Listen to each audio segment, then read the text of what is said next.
Let's see.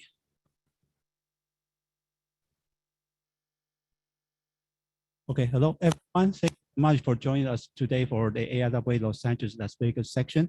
A special meeting. Today we have a distinguished speaker, Dr. Bradley Bobs, for very fun, exciting talks. I know many folks online. Sorry, we have a few technical issues, but I think it's okay now. If we need to change to local for projector, we can do it while this is in session, and just set up a projector in the middle if it's needed. Okay. So just a few quick words. We thank AIAA for the supporting this event, and AIAA is a national. Sorry, I think this is. I'll just pull it. So it's a national organization with membership based, and well, I think. Yeah, but the full screen will kind of have some issue. I don't want to do it right now. So anyway, so this I'll just go through very quickly.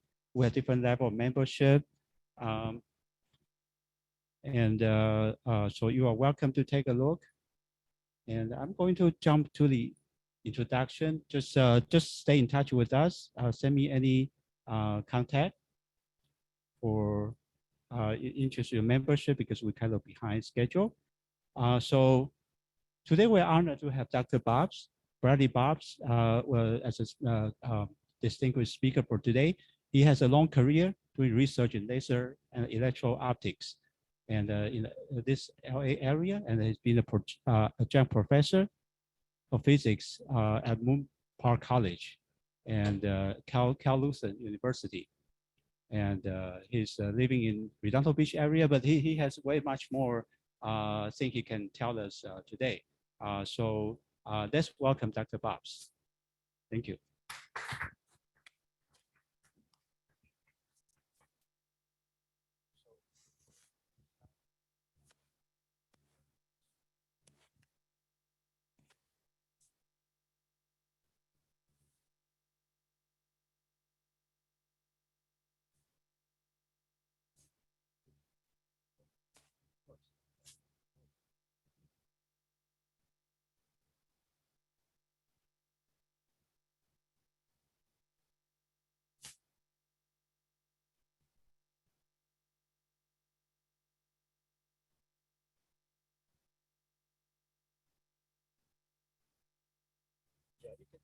Like this.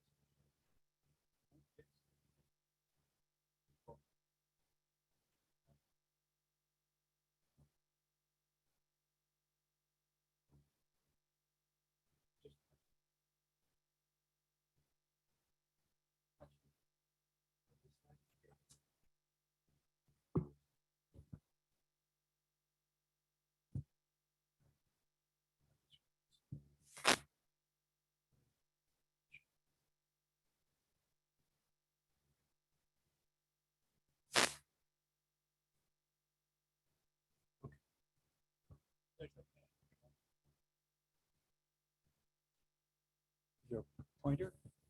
I have a pointer, but pointer. I don't. I just want to. Well, point's not necessary. I'll just use my.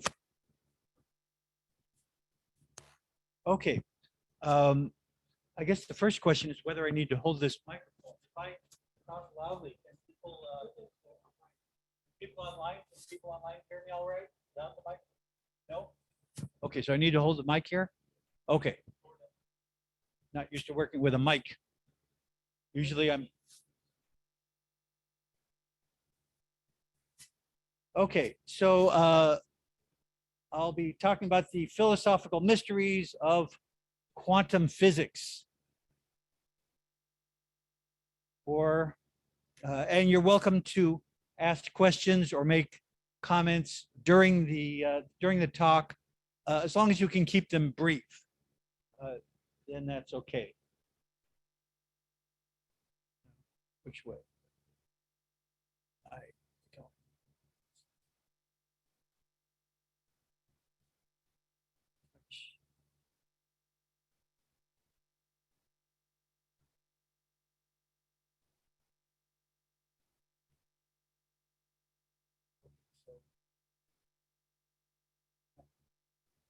know how this works. Is there another way? Is there a clicker or something?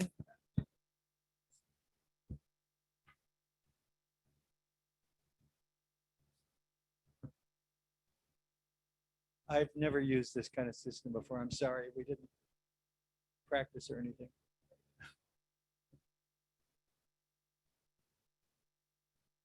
Yeah, I didn't know this was so complicated.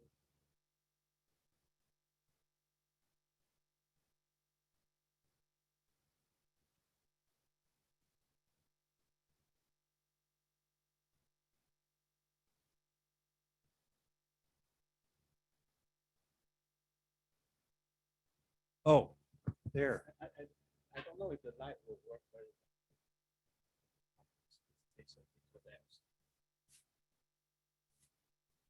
Okay. Okay, let's get started. So the first question you might have is, why should I care about quantum physics? Well, okay, for me, the question's easy. The answer is easy. I make a living at it. But more importantly, why should you care about quantum physics? Well, there are two reasons, really. First, there's a practical reason, is that it's all around us. It's so much a part of our lives. You know, satellite communications, your phone, your computer, DVD, CD players, video games, digital cameras, solar cells, maglev, trains, MRI, lasers, LEDs. None of these things would be possible without quantum physics. And they have all become a big part of our lives, especially some of these people can't do without anymore. By the way, I mentioned LEDs, and incidentally, one of my mentors at UCLA invented the LED. He passed away a few years ago, and so I've dedicated this talk to him. So you might wonder, how is this possible? So I'll give one example. Let's look back in 1945, the largest computer in the world at that time, the ENIAC, was built with vacuum tubes, a non-quantum device. Some of you may be old enough to remember when we used to put these things in our TVs and radios. They're pretty big. They use a lot of energy. One of them doesn't do a whole lot. So, this computer took an entire city block to power and cool all of these things. Compare that with the entrance of quantum physics into computing, made possible the transistor, which can do the same thing as a vacuum tube, but much, much smaller. We show here on the lower right an electron micrograph of a very small transistor. To give you an idea how small this transistor is, each of these white spots you see here is one atom. So that's how small they can be made.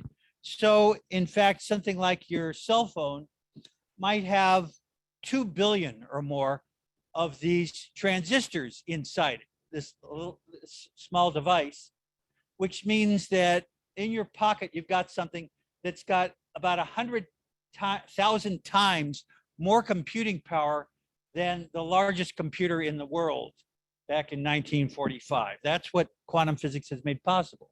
But there's another reason to care about quantum physics. That's the reason that I'll be addressing today, is its impact on philosophy. Quantum physics has revolutionized the way we think about the universe, about our place in the universe, and shown that things are radically different from what was thought.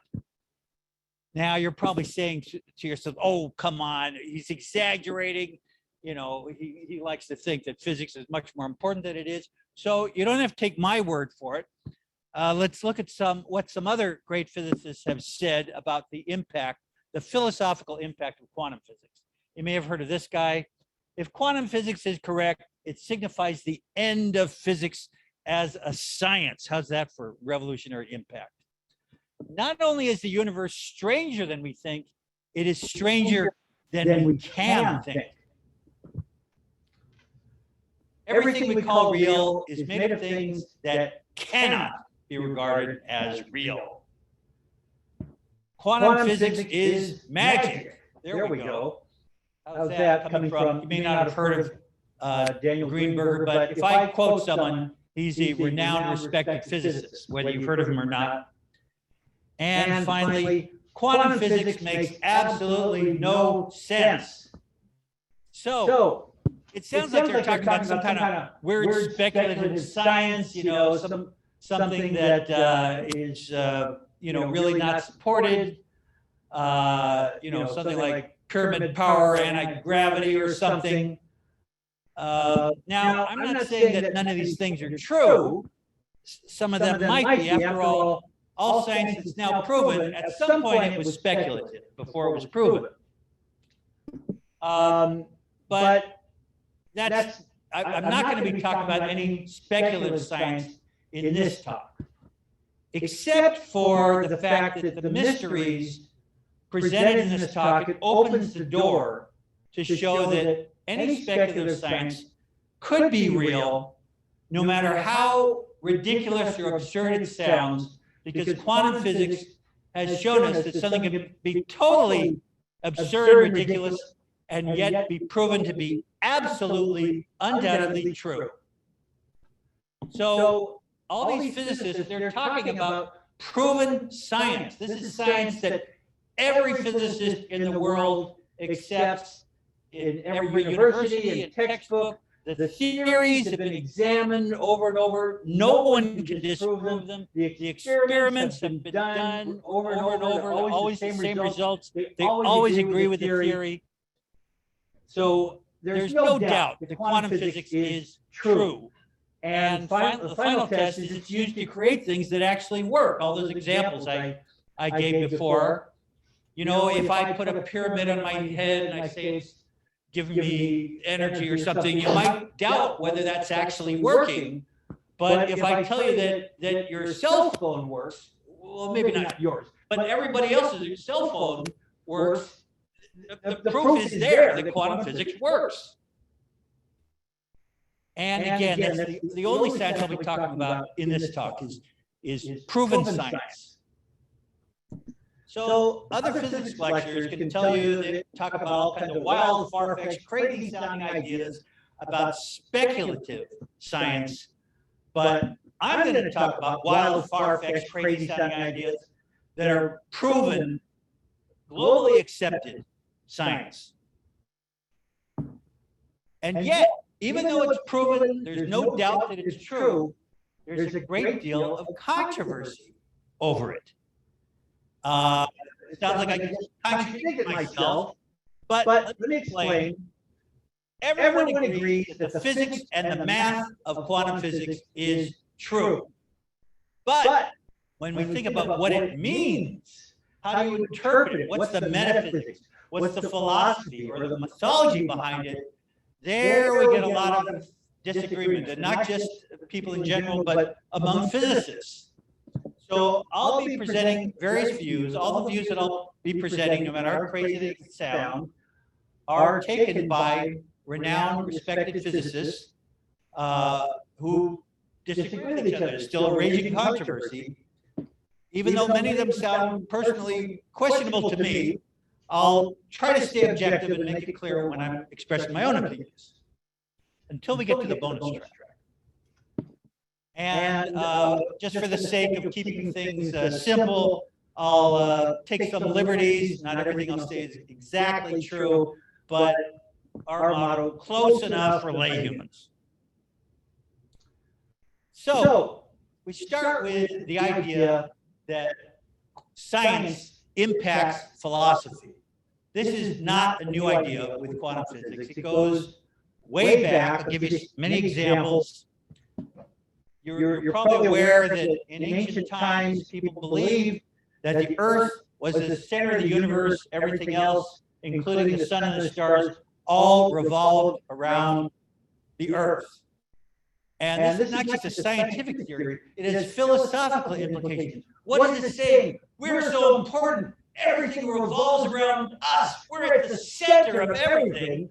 Well, science has since shown that's not true. and the universe does not revolve around us. And that includes you. And another example, oh, I know some of you are saying, oh, he goofed up. I thought Bradley Bob's was perfect, but I've seen he's made a mistake. He's used the same picture again. Aha. I'm actually, it's not a mistake. I'm just being efficient. I realized I could use the same picture to make two different points. This time the point I'm making is that the universe is very compact. It's not just that we're at the center, but everything that we see, the sun, the planets, the stars even, they're right around us. We are not just at the center, we're a big part of the universe. The universe is not that much bigger than our world. It's all compact around us. But science, of course, has shown us a very different view, especially with some of the most recent views from the James Webb Telescope. The universe is so big that everything around us is just an almost insignificant speck in it. And so you can see again the philosophical implications is that, you know, the universe is not all about us. There's so much stuff in it, and just a tiny, tiny bit of it is where we are. And that goes not only for space, but also for time. You consider ancient views about the history of the universe. And basically, not counting the first 6 days, the history of the universe was the history of us. When you look at time, again, the time of the universe is all about humanity, but of course we have since found that's not at all the case. There was so much stuff going on long, long before we came around. Human history is, again, just a tiny fraction of the history of the universe. Again, kind of putting us in our place. Also, a view about light. You may not be aware that in ancient times, it was believed that light was something that's created by our eyes, and the purpose of light is to enable us to see. The way we see is by sending out light from our eyes and sort of touching things with light.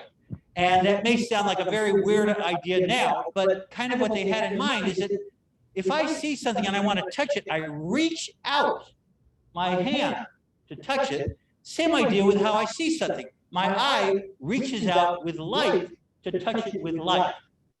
But again, the idea is kind of like everything's about us. Light is all about us.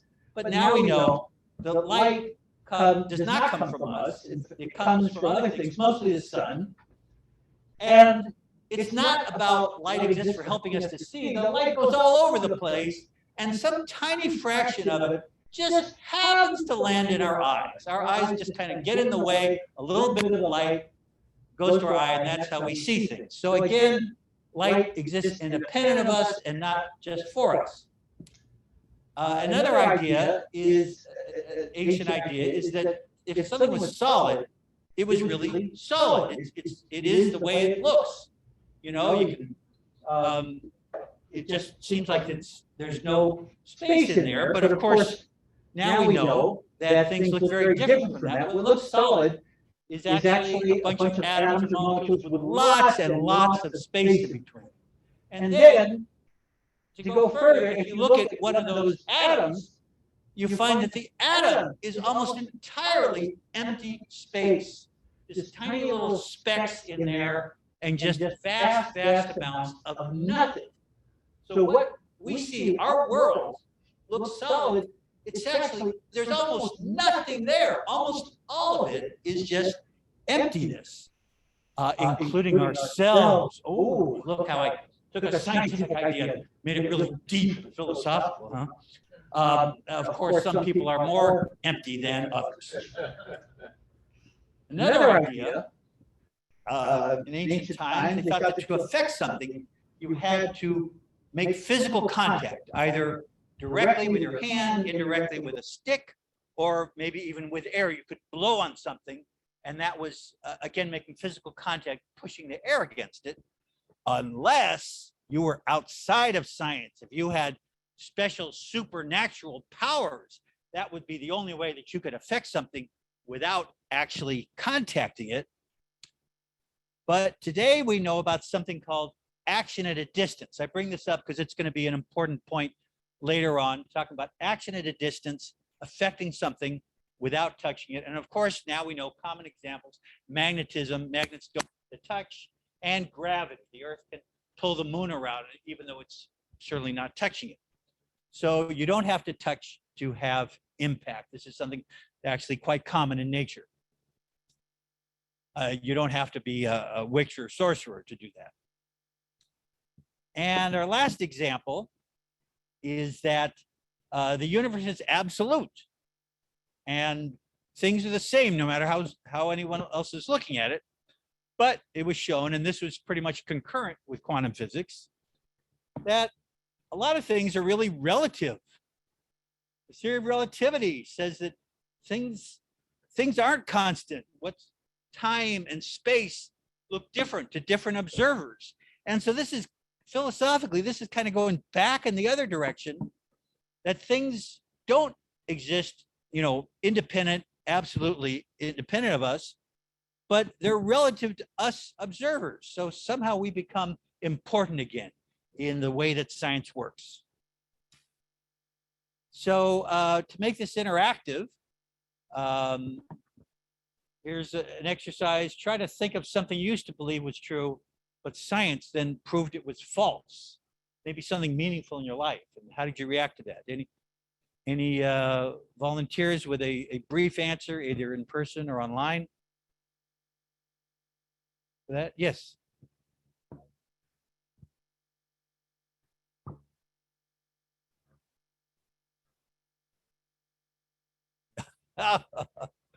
Oh, yeah. See, and then science showed, no, that doesn't happen. And how did that make you feel? When you found out the truth? Yes, they lied to me. Although more often the reaction is denial.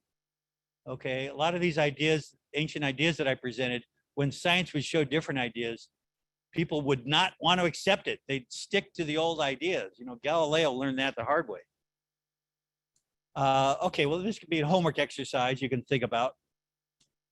So let's get to quantum physics. And the first question, and incidentally, this is a question which surprisingly never comes up, rarely comes up in any discussions or classes on quantum physics. What is a quantum? What does that mean? Well, it's a unit of quantity. So lots of things have units. You measure distance in miles, say. Quantity is measured in how many quanta it is, or singular would be quantum.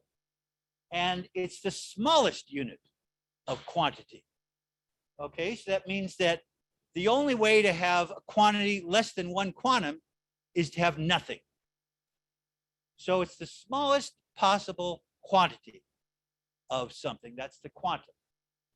For example, electricity. The smallest amount of electricity you can have is 1 electron. You can't have half an electron of electricity. You can have many electrons, but it's always going to be a whole number. The smallest quantity of an element, say carbon, would be 1 atom.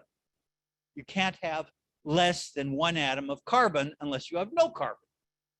Now, some of you might say, wait, but we can split the atom, can't we? Yes, you can, but when you do that, it's not carbon anymore, so that doesn't count. So the smallest amount is still 1 atom. And the same thing with molecules. Say water is H2O, is the smallest amount of water you can have is 1 molecule. Again, you can split that molecule, but then it's not water anymore.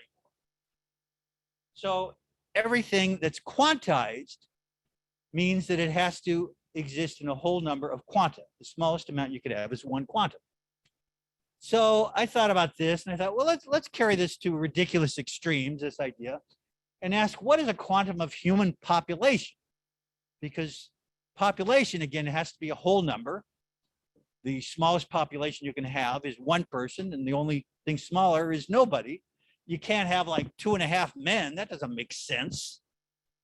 But now we get to the question is, well, where is the cutoff between 1 quantum of humans and 0? So we're asking now, the question is, at what point is the division? Where is the line between a human being and not a human being? And now this gets into all kinds of interesting and sometimes very controversial questions. Is that one quantum of a human, or is it zero quantity? Remember, it can't be in between. It's one or the other. Supposing we just take a head, is that enough? Maybe not even a head, maybe just a brain, maybe just part of a brain. Where is that line? So you get into some interesting philosophical issues here. And then I thought, well, let's carry this to an even more ridiculous extreme. What's the quantum of artificial intelligence, AI? How much can you take away and still have AI? And this question came up to me because of a specific scene in a specific movie you're probably all familiar with, where there's a spaceship that's being run by an AI named Hal. And without giving away too much, in case you haven't seen the movie, at some point, the astronaut here, Dave, decides that he doesn't want Hal to be running the spaceship anymore. So he can't just turn Hal off because they need a computer to run the spaceship, but he doesn't want an intelligent computer that can come up with its own ideas of how to do things. He wants Hal to become just a dumb computer, to no longer be an AI. So in this scene, which always fascinated me, he starts taking parts out of Hal. And Hal is talking to him as he's doing this. As Hal is getting dumber and dumber, Hal is talking to Dave. Why are you doing this, Dave? Please stop it. And then finally, he pulls out enough. He crosses that line. He no longer has one quantum of AI. He has zero quantity. He just now has a dumb computer with no intelligence. Okay, so let's look at the birth of quantum physics, and setting the stage for that, the great physicist A.A. Michelson said that basically everything has been discovered. All the fundamental ideas in physics have been found. All the questions have been answered. Everything is basically known.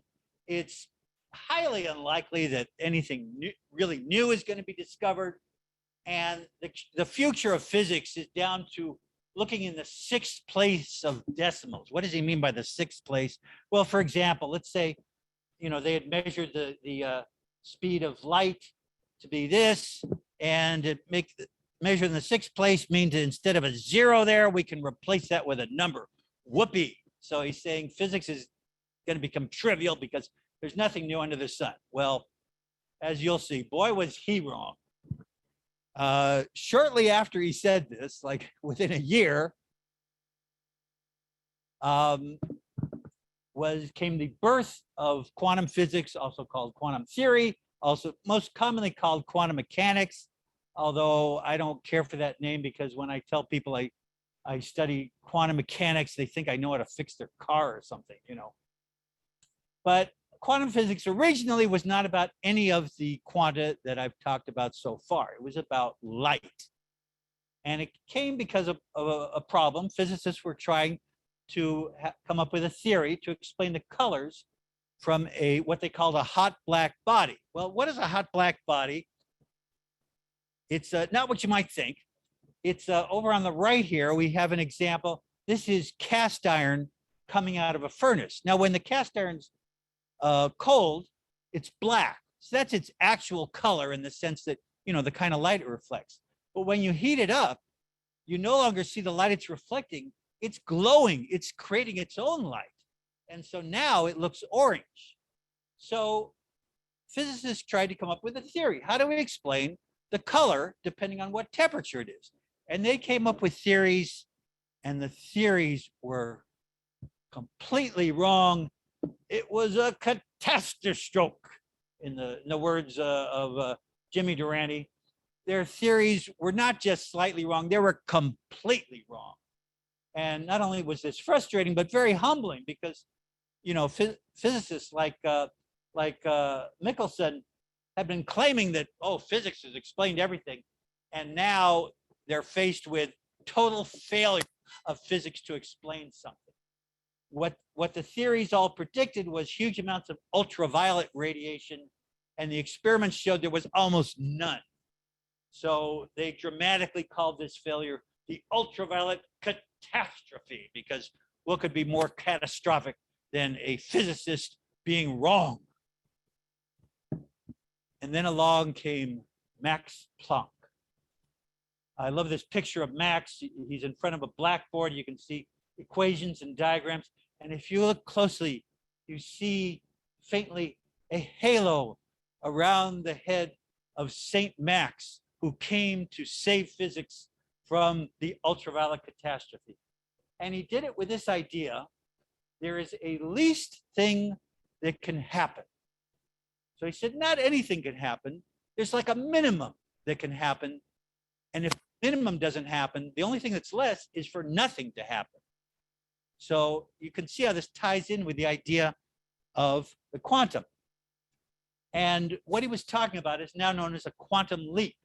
So if this is like an energy diagram, we start at one energy and we leap to an energy. And it's a leap because we can move continuously from one level to another. We're at one level and we leap to the other one, and we're never in between. That's why it's a leap. So we say that energy is quantized. It can't flow freely. It only changes in whole numbers of quanta. So if this doesn't sound strange to you, let's just imagine that speed is quantized and one quantum is 10 miles per hour. That would mean that your car could be stationary, or it could go 10 or 20 or 30 miles per hour, but it can't go any speed in between. So you get in your car and push on the accelerator, and suddenly you're going 10 miles per hour, and you were never going anything less than 10 miles per hour, except for zero. So a very strange situation happening in the quantum world. Of course, the quantum is much smaller than that, but so it's called a leap because it's all or nothing. You're on one side or the other side. Like taking a leap, you don't make this leap halfway. Either you made the leap across, or you failed to make the leap and didn't do it. It's not called a leap because it's big. But many people, when they use words that they don't know what they mean, they assume, oh, it must mean big, right?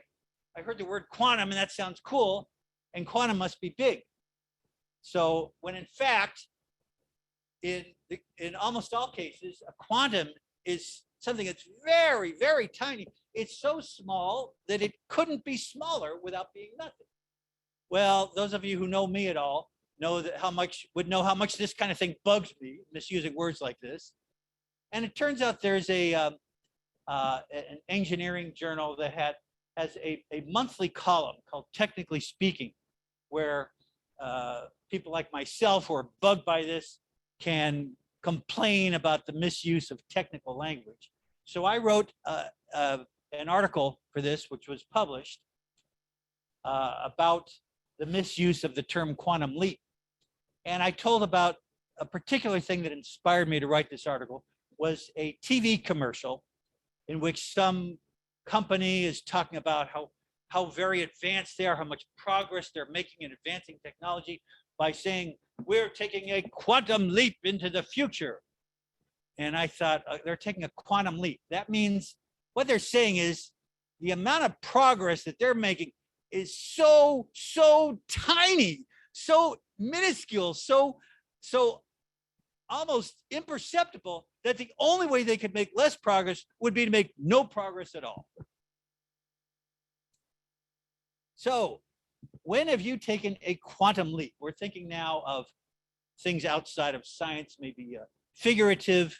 When did you take a quantum leap where that was the minimum leap that you could take? You couldn't go partway there. Any ideas here or online? Here, I'll give an example for this. Anybody watching this? Anybody ever pregnant? No? No one? Okay. Well, if someone was pregnant, there's a quantum leap because you can't be half pregnant. You're either one quantum of pregnancy or you're not pregnant. There's no in between. You could be doubly pregnant, with twins or more, but it's a quantum leap. So Planck's theory worked. Hooray! Solved the ultraviolet catastrophe. But why did it work? What does that mean? A quantum leap? Why does this thing exist? What's going on here? Everybody agreed it was a success, but why was it a success? And Planck himself had no idea. He was surprised it was a success. He said later, what I did can be described as an act of desperation. It was like everybody else failed. Let's take this crazy idea and see what happens. And behold, it worked. Incidentally, some people never acknowledged that there was a catastrophe in the first place. James Jeans, who came up with one of the main theories that had completely failed, said, oh, it's fine. Theories don't need to match all the experimental results. What if it says there's going to be huge amounts of ultraviolet? So what? And Planck's reply was, James Jeans is an idiot. By the way, we'll briefly introduce Ludwig Boltzmann, a great physicist and chemist, so that we can have a variation on you may have heard the old riddle, who's buried in Grant's tomb? Okay, and it's a joke, of course, because we all know that Grant is buried in Grant's tomb. But whose equation is on Boltzmann's tomb? We show her a picture of Boltzmann's tomb, and you can see right on there is an equation called Boltzmann's equation. And the K in there is called Boltzmann's constant. Whose equation and whose constant really is that on Boltzmann's tomb? Turns out it's Max Planck came up with both of those. And somehow Boltzmann got the credit, but this thing is fairly common in physics to have things misnamed. But don't feel too bad for Max Planck, because eventually he got his turn where someone else's with someone else's constant was named Planck's constant. So he got his own constant in the end. So quantum physics had a big impact. You could see this actually in Max Planck himself. This shows a picture of him before he invented basically quantum physics. And then we look at a picture of him afterwards. You can see this is a radical change. And then a few years later, we have basically the co-inventor of quantum physics, a guy who had a PhD in physics, but he was completely unknown in the physics world. He could not get a job as a professor, doing research in a university or research institute. The only job he could get at that time was to work in the Office of Patents in Switzerland. But he had access to the patent library. And so in his spare time, he would study what's going on in the world of physics. And he came up with some ideas and published them.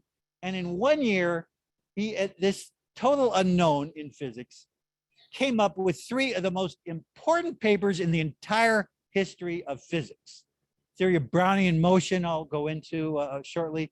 Relativity, I'm sure you've heard of. I'll mention that a little later on. And the theory of the photoelectric effect. And I'll let you think about guessing which one of these 3 would get him the Nobel Prize. We'll get to that soon. So Brownian motion, this is a study done with perfectly pure water. Water was distilled, so they were sure there was nothing in it but water, and they would put it under conditions where there were no vibrations, no wind, nothing to make it move at all. But they float some little specks, pollen grains in it, and the pollen grains would move around by themselves. And they'd wonder why this happened. Some biologists said, oh, look, this proves spontaneous generation of life. Pure water and life just appeared into it. Microorganisms are pushing this pollen grain around. Well, that's not the answer. But Einstein found the answer. He got a hold of the data from the Brownian motion. And in this animation here, the yellow is this speck that can be seen under a microscope, the pollen grain. The little gray things cannot be seen under a microscope, could not be seen by any method available at the time. But Einstein was just imagining that these little water molecules are just bouncing around randomly, and that's what's causing the pollen grain to move. And by analyzing the statistics of this, he was able to prove that water is made up of molecules. And this was a very important result because the existence of molecules or atoms had never been proven at this point. Now, most scientists believed in it, kind of on faith, but a lot of scientists, being, skeptical as good scientists are, would not accept the existence of atoms or molecules without proof. And so until Einstein published this paper, you could still go to a chemistry class and take textbooks where there would be no mention of atoms or molecules in the entire class in 1904, if you can imagine, because the professor and the author of the textbook did not believe in them. But finally that ended due to Einstein. So another paper that he published was on the photoelectric effect. Photo means light. So basically it's light creating electricity. So, and this eventually led to our modern solar cells and digital cameras. Think about it, light is turning into an electrical signal. But the way it was done back then is with electrodes in a vacuum chamber. Now we don't need the vacuum chamber anymore, thanks to quantum physics.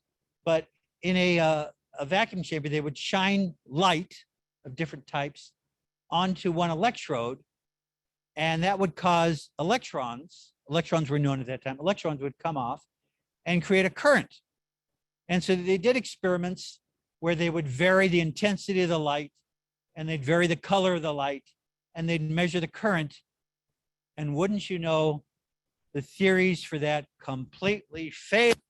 Once again, another catastrophe where physics, which was supposed to be so advanced and complete, just had no explanation for what they were seeing in this fairly simple experiment. Well, Einstein studied these results, and he thought about Planck's idea about the quantum leap, and he came up with the idea that light energy is quantized, and so light is made of particles. Each particle is one quantum. Now the particles, usually we think of particles with mass, these are particles that have no mass.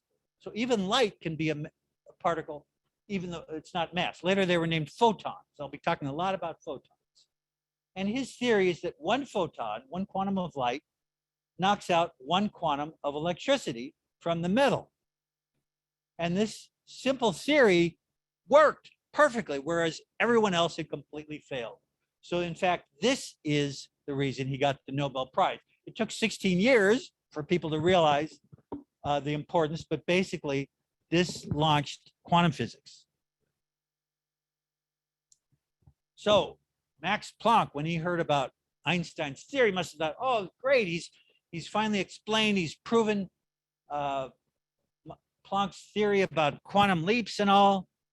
But strangely enough, Planck totally disagreed with Einstein's theory, ironically. However, and this was a problem for Einstein because Planck was the advisor on theoretical physics for publishing in the premier journal at the time. So Planck needed to get Einstein needed to get Planck's approval to publish his work. And here Planck totally disagreed with it. But what saved Einstein was his theory of relativity, because it turned out Planck fully agreed with Einstein's theory of relativity. Kind of strange. I mean, stretching space and time. Oh yeah, he was fine with that. But light particles, oh, he couldn't believe that, even though he himself had come up with the idea of quantized energy.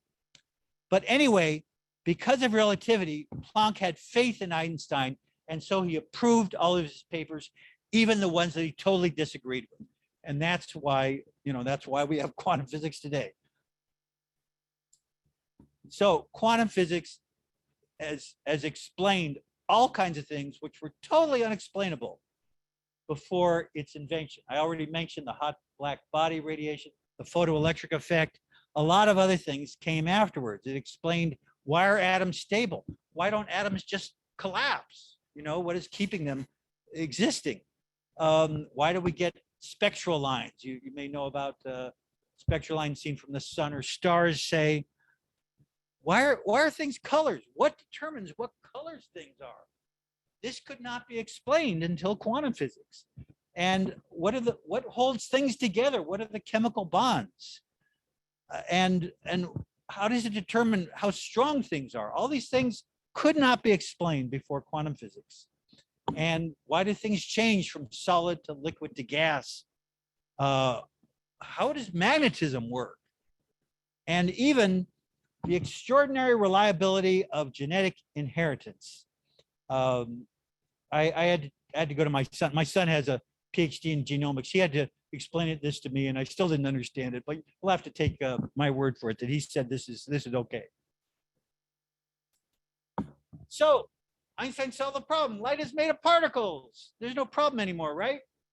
Well, no. People had a lot of problems with saying light's made of particles because everybody knew that light is made of waves, that light is a wave, and waves are totally different from particles. Well, what's a wave? Well, it's just what you might think. An example is a wave in the ocean. So it's something that's it's undulating up and down while it's going forward. So you've all seen ocean waves, and sound waves are similar. The air is moving like back and forth as the whole thing's going forward, or even like in a stadium, people are lifting cards up and down and they make a pattern that goes forwards. So that's a wave. And it was very well known at the time that light is also a wave. Well, how can that be? Light doesn't have any matter in it. These other examples, there's matter moving. So what is it that's moving? What is undulating? Well, it turns out it's electricity and magnetism, and not electricity made out of electrons, actual particles, but just the electric field of electricity and the magnetic field. They undulate, turns out perpendicular to each other, and it moves forward. And it had been proven, was very well established, that light was a wave. So now they're faced with this problem. Oh, wait, light's a particle, light's a wave. What's going on here? So before I talk more about waves, let's mention a couple of properties of waves. One is diffraction. And here you can see it. There's these rocks on the beach. Ocean waves are coming in. And when the waves go through this gap, this slit or opening in between the rocks, it spreads out. And you can see these semicircular patterns coming through. This happens with all kinds of waves, including light. It's kind of like if you drop a pebble in the water and it makes these circles going out. Just look at half of that on one side of the wall. So that's wave diffraction. And then another thing we need to know about waves is wave interference. And first I'll show constructive interference. Let's see two waves and they line up. So the peaks of the waves are the same place. The valleys of the waves are the same place. When we add these two waves together, they have constructive interference. They make a wave that's twice as big, but it doesn't have to be constructive. It could be out of phase or out of sync. So that the peak here of one wave lines up with the valley on the other wave. And when you add them together, they cancel out and you end up with nothing. So whether the interference is constructive or destructive depends on the phase of these waves. So another exercise, what's another kind of interference that could be either constructive or destructive? Any ideas? And you can go, totally outside the world of physics for this. You think of something that interferes, and it could be constructive or destructive. And there's something that determines which it is. Well, I'll leave this as a homework exercise because we got a lot of material to get through. So how do we know? How did they know at the time that light is a wave? How could they be so sure of this? Well, the most convincing proof, there were many proofs, the most demonstrative one was the double slit experiment, first done by Thomas Young.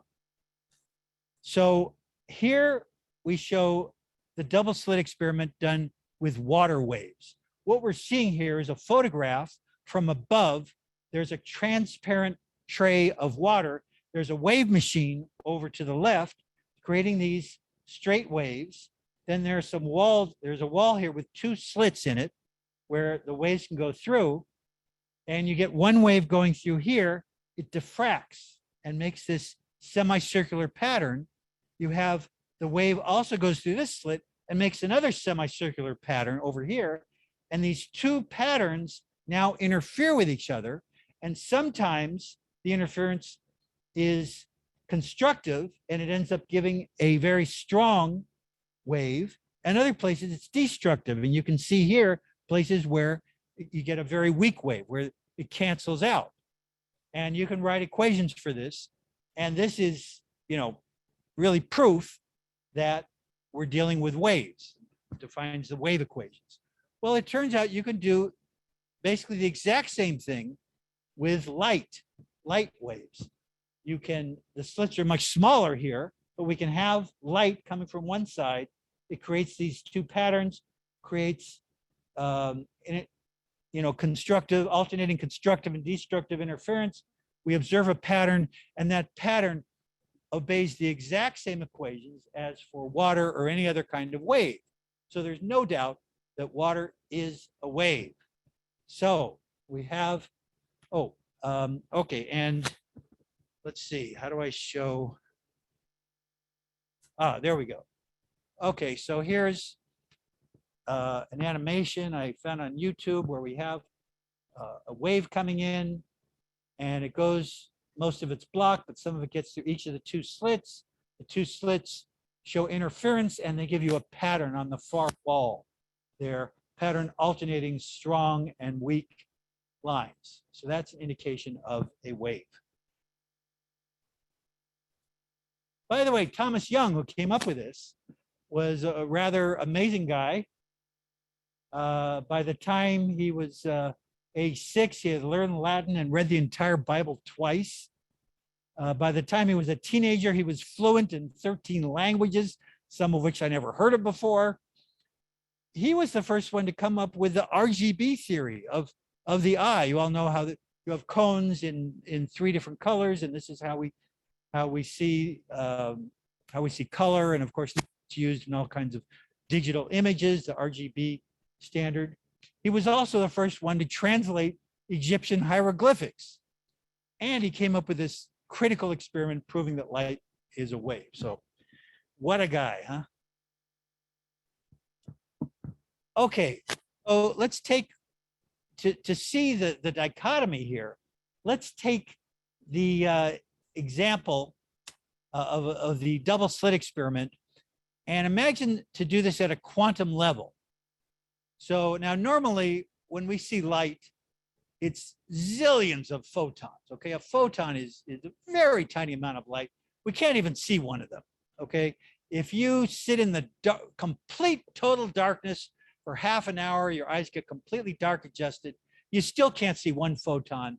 But if you happen to get, say, about 10 photons just randomly happen to come at about the same time, you can see a little flash of light. I've seen this myself doing some experiments where I had to sit in total darkness. And it's interesting to get these little flashes and actually seeing maybe not single photons, but clumps of several photons. So let's imagine we have a light source and we keep dimming it down and down and down, turn the power way down, put filters in front of it, whatever it takes, until there's so little light coming through it that basically we're getting one photon at a time. So we can do an experiment where one photon goes over to we're going to use say a very sensitive digital camera over here. One photon comes, then another photon comes, then another one. So we're going to use this so we can be sure that we're not seeing any kind of interaction among photons. We're seeing one quantum at a time. And suppose this camera is much more sensitive than the human eye can see one. So what we'll see is at some time there's one pixel lights up. We saw one photon, and we're just going to leave the shutter open in all these experiments. So that one stays there, and then later, another pops up, and another, and they just keep coming like this. And so we see these photons lighting up one pixel at a time, and the timing is random. They don't come at regular intervals. They just come one here or there. we can't see any pattern, it seems to be totally random. And also the location, as you can see, they just show up at random places. So that's a quantum detection of light. Okay, so now let's take this double slit experiment. And first, let's try to answer the question of whether one quantum, one photon of light, does it go through one slit or does it go through both slits? Of course, it can always go through 0 slits and just be blocked, but we're not going to care about those. And so we're going to put 2 detectors right directly behind each slit so we can know for sure that the photon went through there. And what we find is that we never see a photon at both detectors. Every single photon is detected at either detector A, it goes through slit A, or it goes through slit B and is detected by B. And so we infer every photon must have gone through one slit or the other, never through both. So whereas a wave, remember a wave, in order to get the wave effect, the wave has to go through both slits because it has to have this diffraction and the interference between the two. If the wave doesn't go through both slits, there's no wave pattern. But we know it does go through both slits because we do see that pattern. Okay, so now let's do experiment number 2. We're going to take the camera and we're going to back it up. We're going to put it, because we need some room here for the diffraction and the interference to occur. So we leave some space here and put the camera. And now we're going to look and see, count the photons one at a time. Oh, there's one, some random time, some random place later. There's another one. There's another one. And they're just going to keep coming. We're just going to leave the shutter open.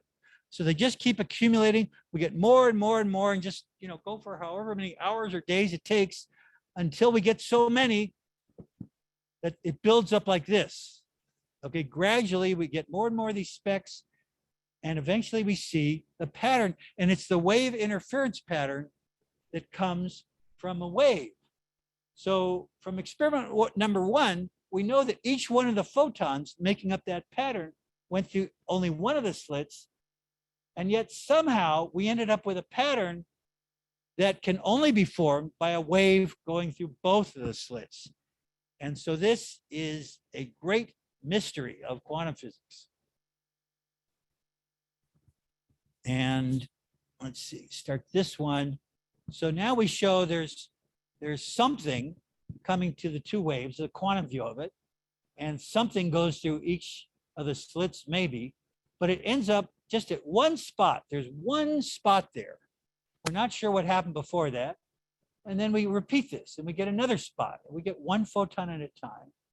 So we keep getting, every time a photon goes through, we get one spot appearing.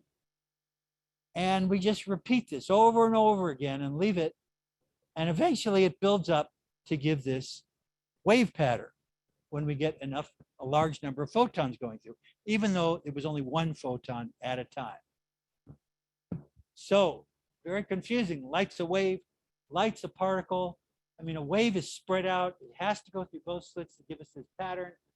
And yet, when we detect a photon, it goes through only one slit or the other. So this is called duality, wave-particle duality or wave-particle complementarity.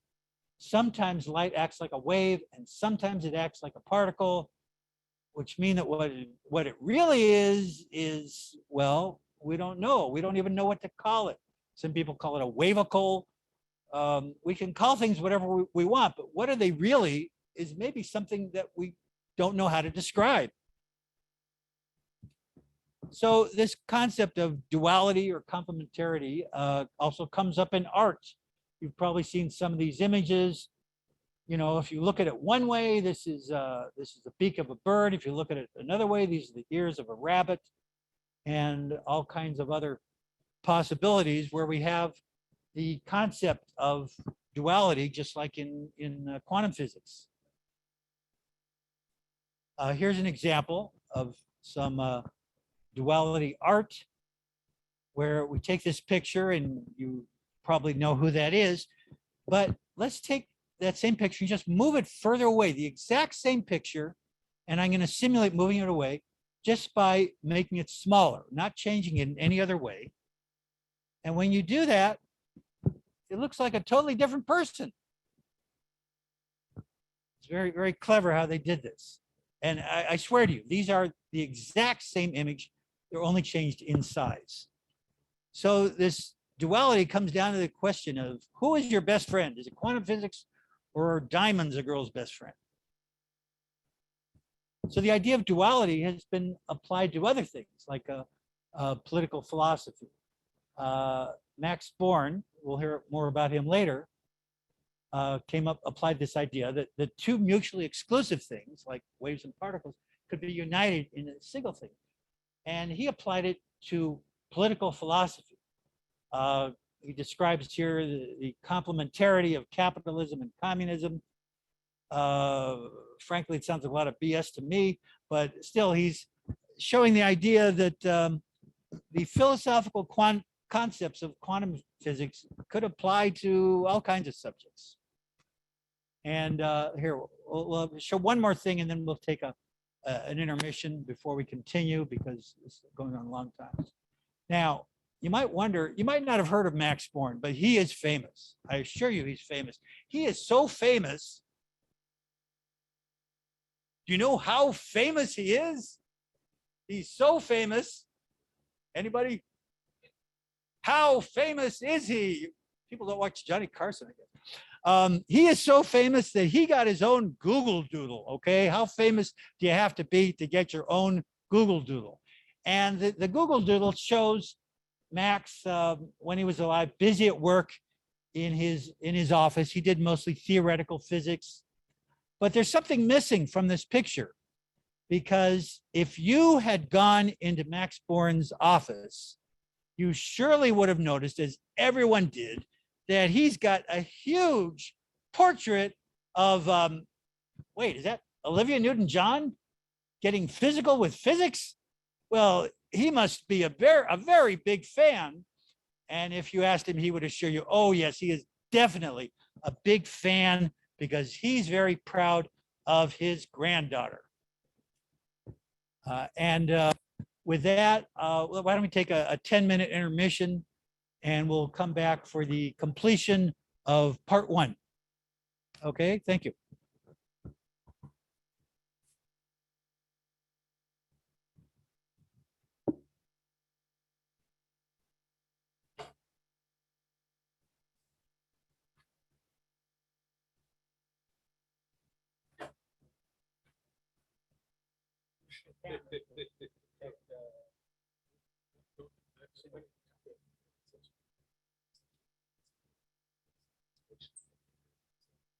Well,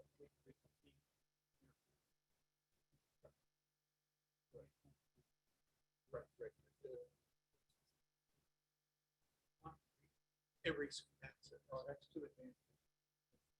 Yeah, that's too complicated. Yeah. That is too complicated.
So I'm not sure how to.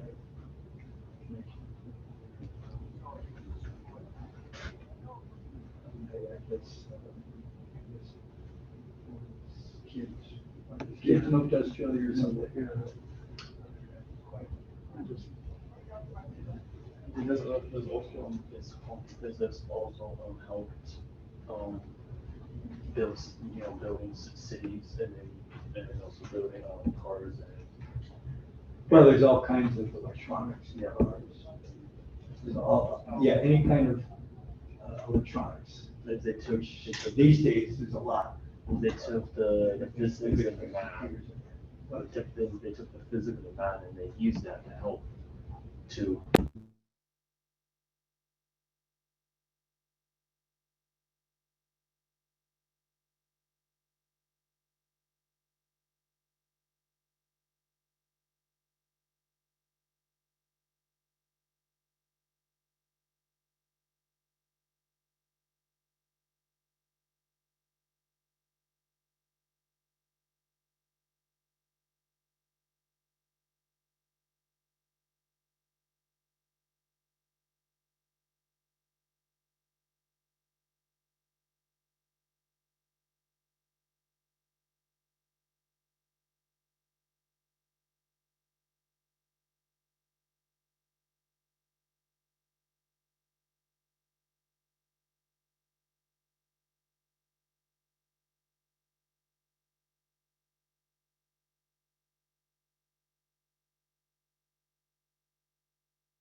we'll say 50%, it reflects half of the light and transmits half of the light. So it's midway between a mirror and a window.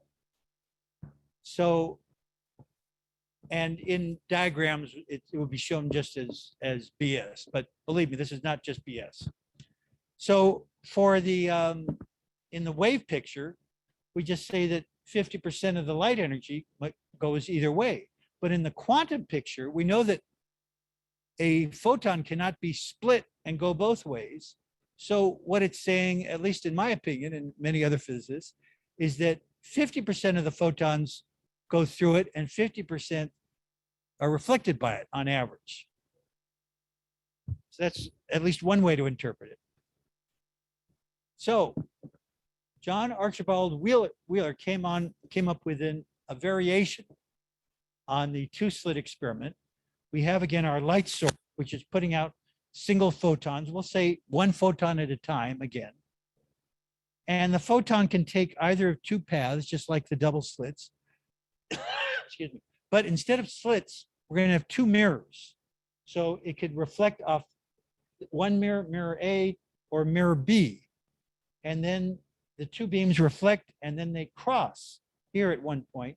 And we put two detectors here to see which path it took.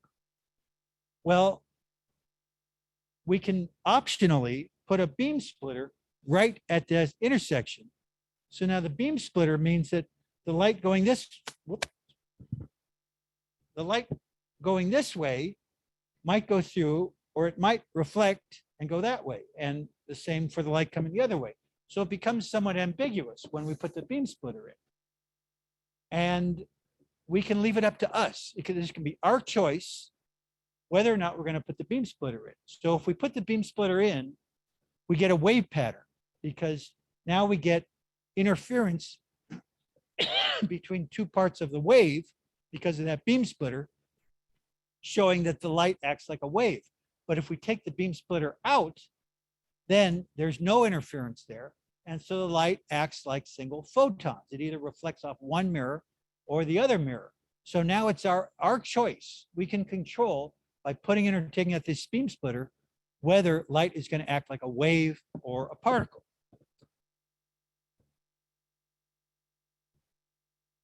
Well, no, it's combining the two beams, combining or splitting the two beams. The double slit is represented here, is replaced here by the two mirrors. So the two mirrors show the two paths that it could take. So that's kind of the part of the double slit. The beam splitter is controlling whether interference is allowed. So now to get really interesting, we're going to do what's called the delayed choice experiment.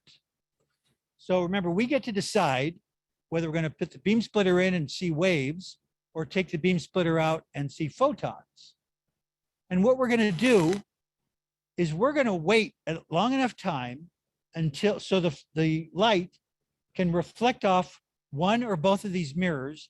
And after it's done that, now we're going to exercise our free will and decide whether the wave is going to act like a wave, whether the light is going to act like a wave that reflected off both mirrors, or whether it's going to act like a particle that reflected off one.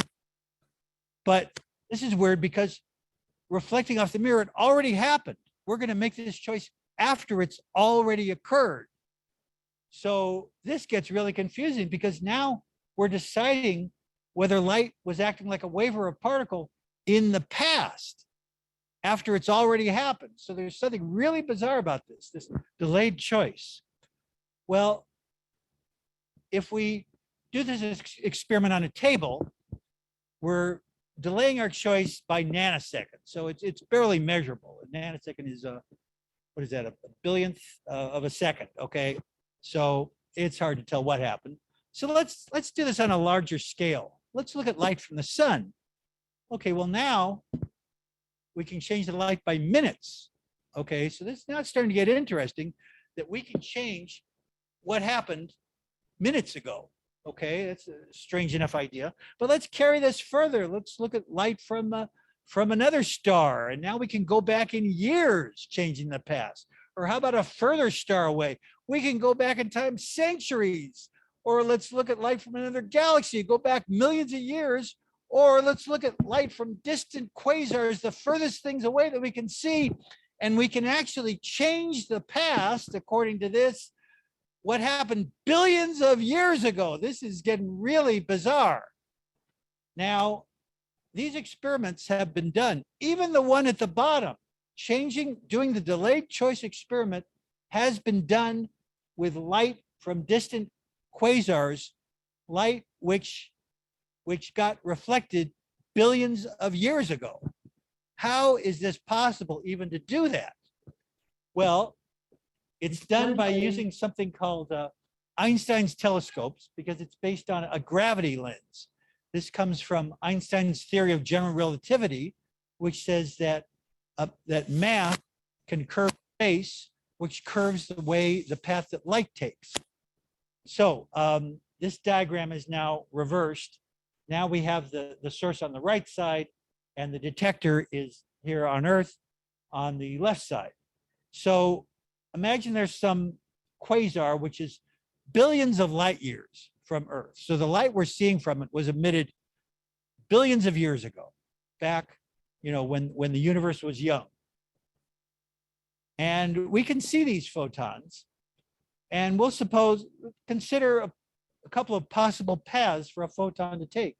One up here that goes by, conveniently, we happen to have a massive galaxy, not just an ordinary galaxy, a particularly massive one here, which can curve space-time and curve the path of the photon so that it heads towards Earth where we can see it.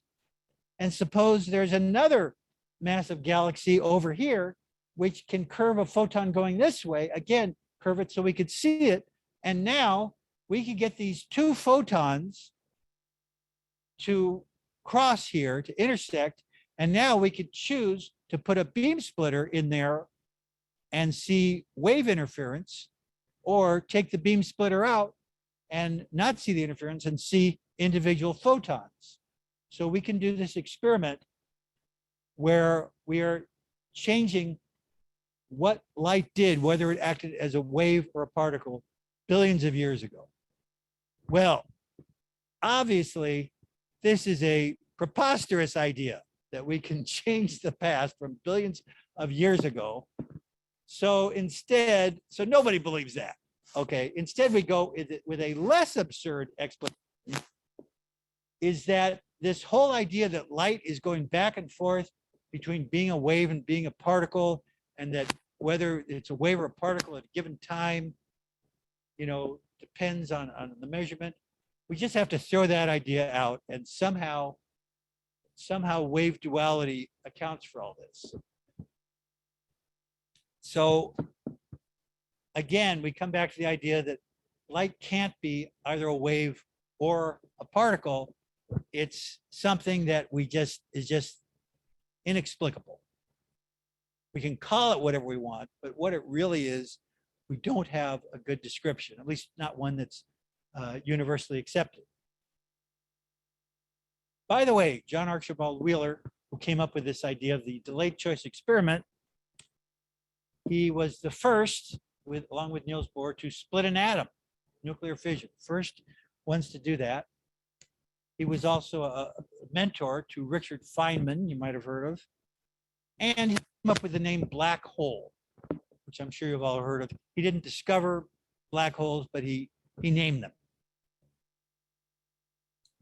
So exercise, I showed you here an example of where there's no reasonable explanation for something. So of the two explanations, we take the one that is less absurd than the other. So any other ideas of an example of that kind of reasoning? Oh, what? Occam's razor. Okay, you can take the simpler idea. Okay, again, along the same lines of take the less absurd idea, the simpler one. So again, this can be homework assignment, okay? You'll all have to come back with your turning your homework, and it will be graded. Just kidding. Okay, so let's get to reasons for being uncertain, in particular, being uncertain about an experiment. So our equipment that we use in a scientific experiment, it has its limits. It's not perfect. So it's got limits, limited precision. Maybe technology hasn't advanced enough yet. In the future, we may have new kinds of technology, give us much more precision. Maybe we're not smart enough yet. We haven't come up with clever enough ideas yet. We haven't come up with the best idea for ways to do things. We haven't encountered this the optimal conditions. You have to wait for just the right conditions. So these are all reasons why the uncertainty is introduced into any kind of scientific measurement. But these are all reasons which we could overcome sometime in the future. Okay, we could get over these reasons, but we can get more and more uncertain until we hit the quantum limit. Quantum limit was formulated by Werner Heisenberg. He also invented the matrix description of quantum physics, but he's best known for coming up with the quantum uncertainty principle. And that says that there's a fundamental limit to how precisely anything that can be measured. So it's not any of the limits that I mentioned, but there's a limit like in nature itself. No matter how smart we get, no matter how perfect our equipment is, how perfect conditions are, there's always going to be a fundamental uncertainty in nature. There's a limit to what we can know. And it's almost as if precise answers don't exist. There's some fundamental uncertainty in the universe itself somehow. And what kind of things are we uncertain about? Well, examples that we've already talked about is when we see a photon. What time does it come at? That's random. It's unpredictable. Always uncertain about that. Where does it land? Which slit does it go through? Now, usually what we do is we'll see a large number of quanta. Almost all light experiments don't look at a single photon. We look at zillions of photons. And so this uncertainty all kind of washes out. But if we look at one quantum, there's a very strong uncertainty. And this has profound consequences, it turns out. Well, Einstein was not happy about this conclusion, saying that things are random. Remember, Einstein was, Einstein and Planck, they really invented quantum physics.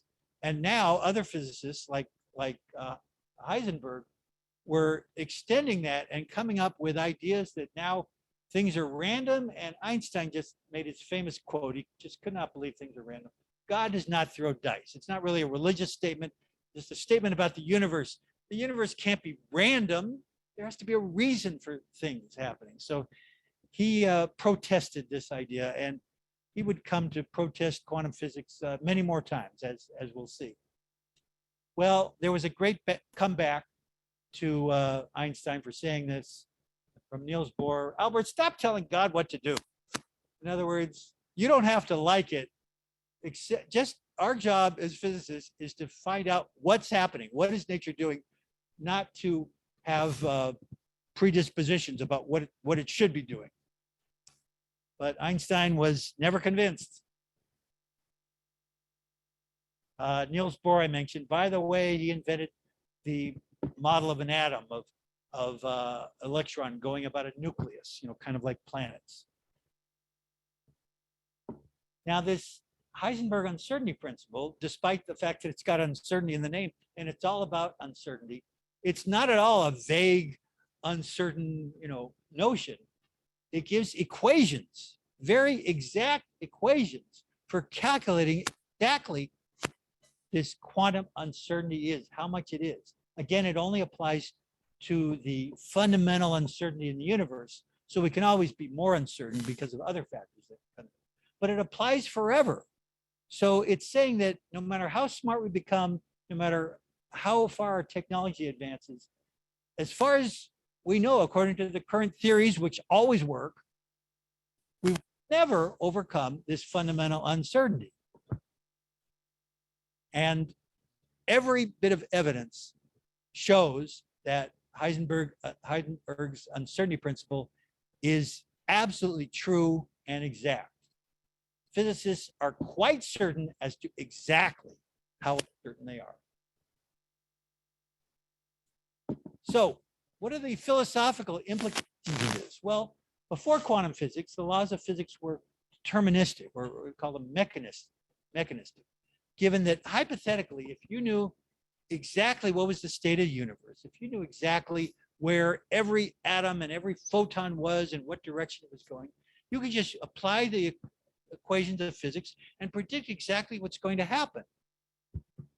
So it's a deterministic view, but in this deterministic view, how can there be free will? Free will is saying that we can't determine what's going to happen in the future, that someone can decide to do something different from what we predicted. So this quantum uncertainty, it makes the laws of physics probabilistic. It tells us what might happen or what's likely to happen, gives us statistical random results, non-mechanistic. So it's been supposed that quantum mechanics is really the wrong name for it. And the leeway that it allows for changes, maybe those are produced by free will. Maybe this holds the key for the existence of our free will. Okay, enter Erwin Schrodinger, who was an Austrian physicist. He escaped from the Nazis, went to Ireland, and he tried to describe quantum functions in an alternate way, the way that Heisenberg with matrices worked perfectly well, but he came up with independently a different idea. So quantum particles, these quanta, photons, whatever, he described how they change by a wave equation. He came up with the Schrodinger wave equation, and it predicts what a quantum particle will do, but it moves like a wave. So it addresses the wave-particle duality. And by the way, when he escaped from Austria, from the Nazis, yes, of course, he was singing "The Hills Are Alive." But later, Max Born explained the meaning of the Schrodinger wave equation in what's called the Born rule. The equation doesn't tell what happens, but how likely each possible outcome is. So for example, psi, which is almost always used for a wave equation, the wave equation for a photon in our double slit experiment could be 50% of the wave equation for a photon that goes through slit A, and 50% for a photon that goes through slit B. And that's saying that this photon has a 50% chance of going through slit A or slit B. So we can't predict the future because of the Heisenberg uncertainty principle. We can't predict exactly what's happening. We're always uncertain, but we can predict the statistical trends in an ensemble in many statistical cases. By the way, the Born rule is a rule. It's not an identity. It's not the Born identity. Well, not everyone was happy about this. Wolfgang Pauli said, "Physics is very muddled, much too hard for me, and I wish I were a movie comedian, someone who had never heard anything about physics." Of course, Pauli went on to accomplish great things as a physicist, but he was almost driven out by the absurdity of quantum physics. Heisenberg said, "The more I think about Schrodinger's theory, the more repulsive I find it," getting very emotional here. Schrodinger himself, it was probably not quite right. In other words, it's crap. So there were a lot of emotions were flying over this, the controversy about quantum physics and what it means, even though everyone agreed that it was correct and true, and every prediction was exactly correct. And Schrodinger himself said, "I do not like quantum physics, and I'm sorry I ever had anything to do with it." Now, Erwin Schrodinger was a very interesting character personally. I'll go a little bit into his personal life. We show him here a rare photograph with, on the right is his wife, Anne-Marie, and up above, standing behind them, is Hilda, who is the wife of Erwin's assistant, Arthur March. And Hilda also had the distinction of being the mother of Erwin's son. So, but before you go feeling too sorry for Arthur March, you have to take, you know, having his wife having relations with his boss, Erwin, have to take into account, first of all, Arthur March really got a nice position working as Schrodinger's assistant in Ireland. Erwin Schrodinger became quite renowned, and at the Institute, they said, "Oh, we'll hire you an assistant to help you out." And he said, "That assistant must be Arthur March. No one else will do for this position, and make sure he brings his wife along." So he did get a nice position about that. And one other reason not to feel too sorry for Arthur March is because it turns out Arthur also had another woman on the side besides his wife Hilda. And as you probably guessed by now, that woman was none other than Anne-Marie Schrodinger. What a tangled web we weave here. Well, this rare photo was very difficult to find. I finally found it in a Japanese publication. And here's the title of the publication. Can anybody translate that? I wonder. Well, that had a very interesting title. I ran this title through Google Translate, and it said, "Who said that science men wouldn't slap their sisters? Compared to Schrodinger, you are weak." Rather, I'm not sure exactly what that tells us about Schrodinger, but a friend of mine, Weingarten, who came to my lecture, he made a very interesting observation from this story about Schrodinger. He said, let's look at the Schrodinger wave function for the double slit experiment. And remember, what it says is that the photon has a 50% chance of going through slit A and a 50% chance of going through slit B. And let's now consider the question, does Erwin Schrodinger himself has his own wave function? And interestingly enough, the wave function for Erwin Schrodinger turns out to be almost exactly the same as the wave function of the photon, because he also had a 50% chance of going through, never mind. Okay, so enter Louis Victor Pierre Raymond de Broglie, the seventh Duke de Broglie, an interesting character. He was a PhD student in Paris, and the premise of his dissertation was that this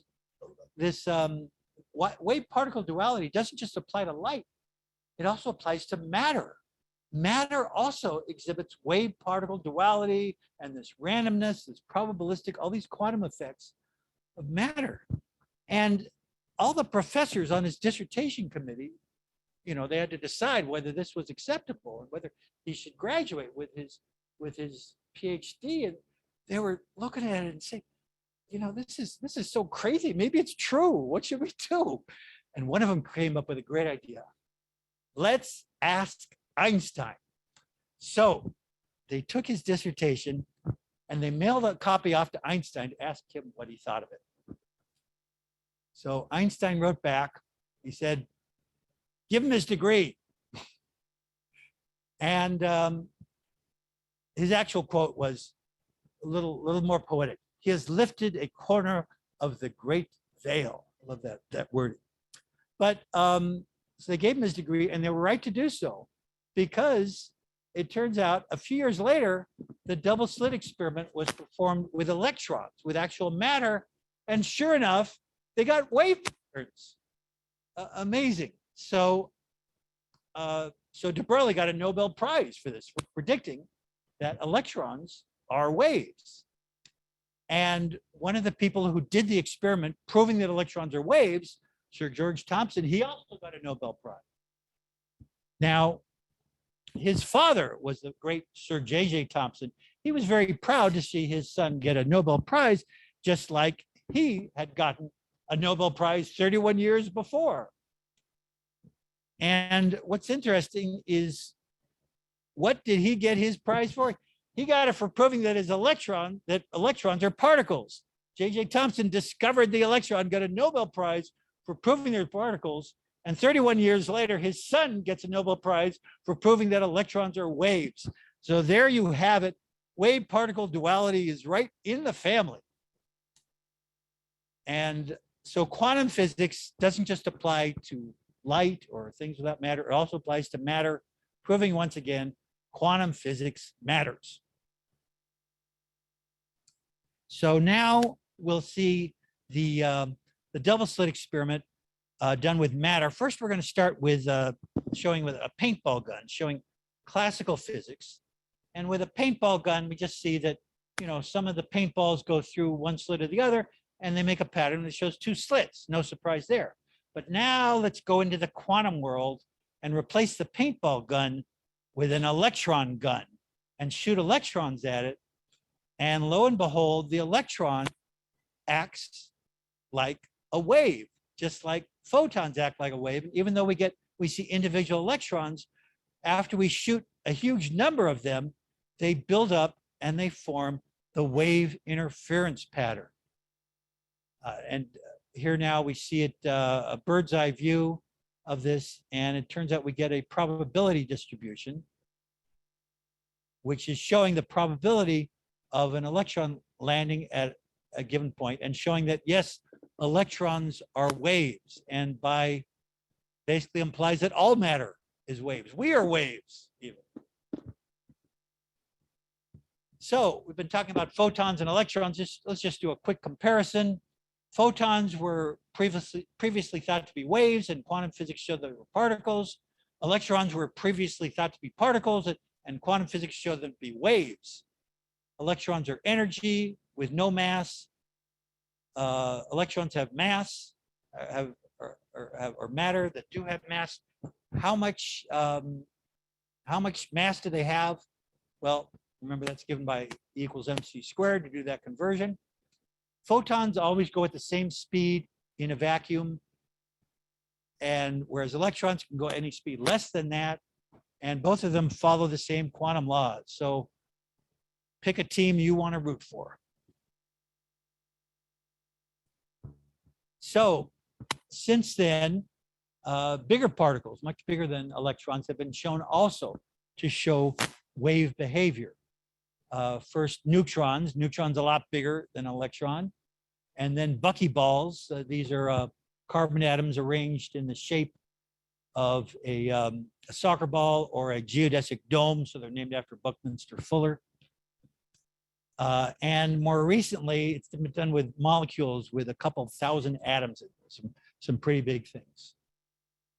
So apparently everything obeys quantum laws, at least in principle. I mean, with larger things, you can't see the effects. Well, quantum uncertainty has some interesting implications.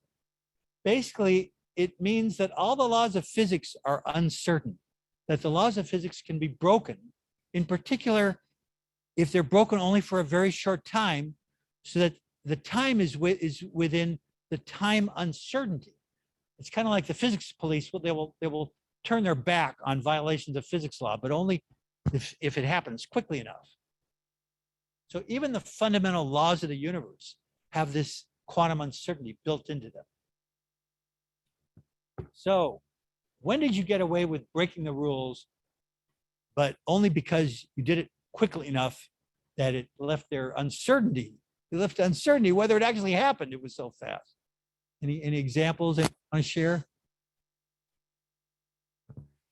This could be a homework assignment again you can think about. So Richard Feynman came up with diagrams that show some of these impossible things happening, things that break the laws of physics, but only very quickly before the physics police can intervene. So in this diagram, the squiggle in the middle is a virtual photon. So it can't actually exist, but it comes and it goes. It's gone before you know it, within the uncertain time. And you can get even more interesting Feynman diagrams. In this example, okay, time is going upwards in this diagram. But if you look at this diagram, some of the lines here, the arrows are pointing downwards. So these are things going backwards in time. Okay, so that's clearly breaking the laws of physics. But remember, it only happens within a short enough time that's within the quantum uncertainty principle for uncertain time. So does that mean that I can go back in time and get my future mother to fall for me instead of my future father? Well, no, you don't have to worry about that happening, because again, this only happens on a quantum time scale, which is typically less than a billionth of a second, where it's uncertain what happens when. Now, ironically, Feynman published his on this, on virtual particles going backward in time in 3 parts. And World War II caused the publication of part 2 to be delayed. And so it turns out that part 3 was published before part 2. Ooh, what's going on there? Spooky, huh? So some other impossible things that can happen because of quantum uncertainty. Maybe Cinderella's fairy godmother was right. It turns out impossible things are happening every day. For example, inside something called a tunnel diode, which is probably in your phone and all kinds of electronics. And what happens in this tunnel diode is something called quantum tunneling. So a quantum tunnel is a kind of leap that is impossible because there's an intermediary energy level that's too high to get to. So let's suppose, for simplicity, we're going from one energy level, taking a quantum leap to another energy level where there's no change in energy, but there's a barrier in between. This barrier has a higher energy level, and let's say we don't have enough energy to get up to that, to get over. So this is kind of like you're trying to get a boulder like over a ridge, and it takes a lot of energy to get it there because you've got to get it up over the top. And you're too tired. You don't have enough energy to get it down, get it over there. And so instead, somehow the boulder, just by a quantum uncertainty, appears on the other side. It's called tunneling because it's as if it went through a tunnel, but there's no tunnel there. It got through anyway, in spite of this barrier. And it happens because of the time uncertainty, because of the energy uncertainty. And it becomes a very important process in many of our technological devices. So what's the difference between an auto mechanic and a quantum mechanic? Well, an auto mechanic, when he wants to get the car into the garage, he opens the garage door so that he can get the car in. But the quantum mechanic, he just waits until the car tunnels through the door and gets in. The other difference is that a quantum mechanic is only needed if your car has really small problems. Well, okay, we have these tunnel diodes and other devices. We can live without those, right? Without quantum tunneling. Do we really need quantum tunneling? Well, consider this. Inside, this is showing inside an atom, and considering whether a proton from one atom can get inside the nucleus of another atom. So this is going out the distance from the nucleus, the center of one nucleus, and showing energy here. And the proton from another atom nearby, it doesn't have enough energy to get over this repulsion of between like forces. The protons are both positive charges, so they repel each other. And the proton doesn't have enough energy to get through there. But because of quantum tunneling, the proton can get through anyway. And this is why it's possible to have nuclear fission. And nuclear fission is what powers stars, including the sun. So do we really need quantum tunneling? Well, it boils down to this. Do we really need the sun? We can get along without it.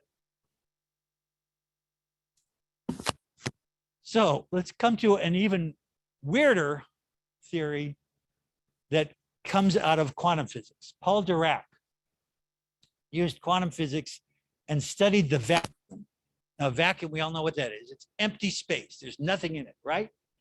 Well, he showed that the vacuum is not empty. It's full of stuff.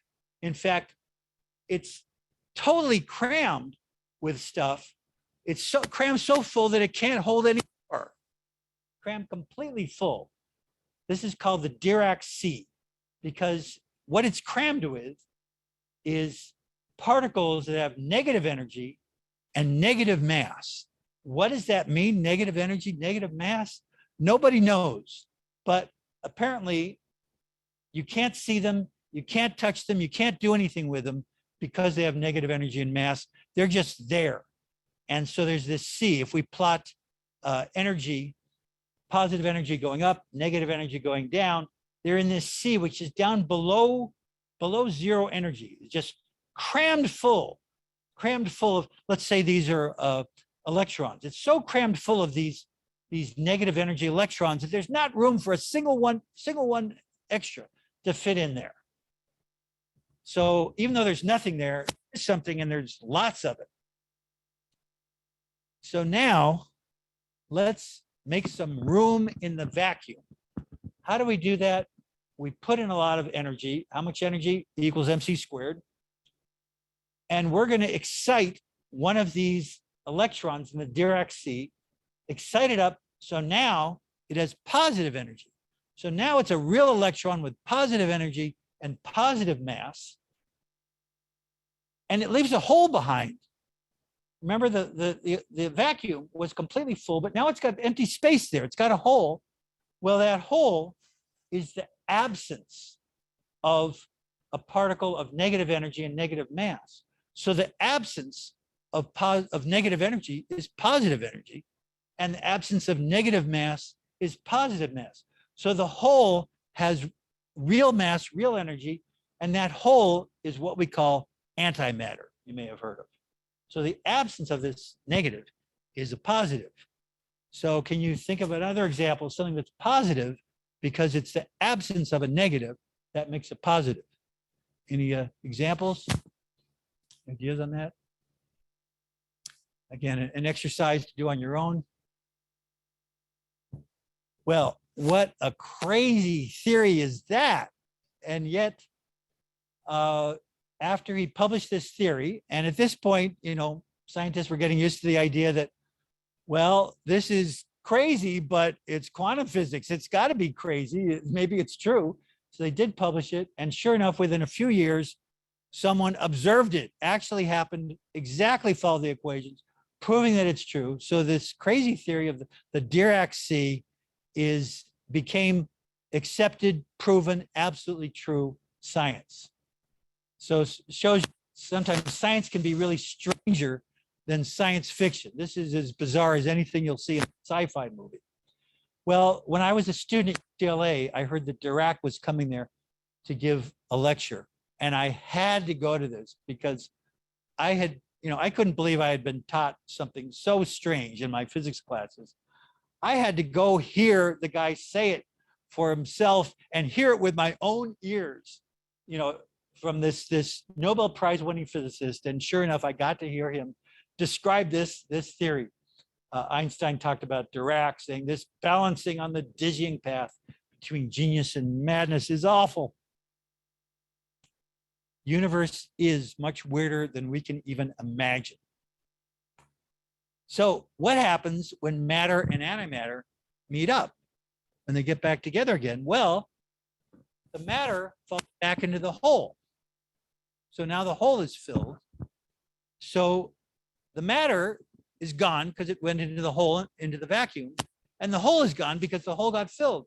So the matter and the antimatter both vanish when they meet up, and the energy comes back out. So when the energy comes back out, kablooey, which now answers the question about the famed Italian physicist Enrico Fermi, why did he get a stomach ache? Well, first he eated the pasta, then he eated the antipasta. That's what happens.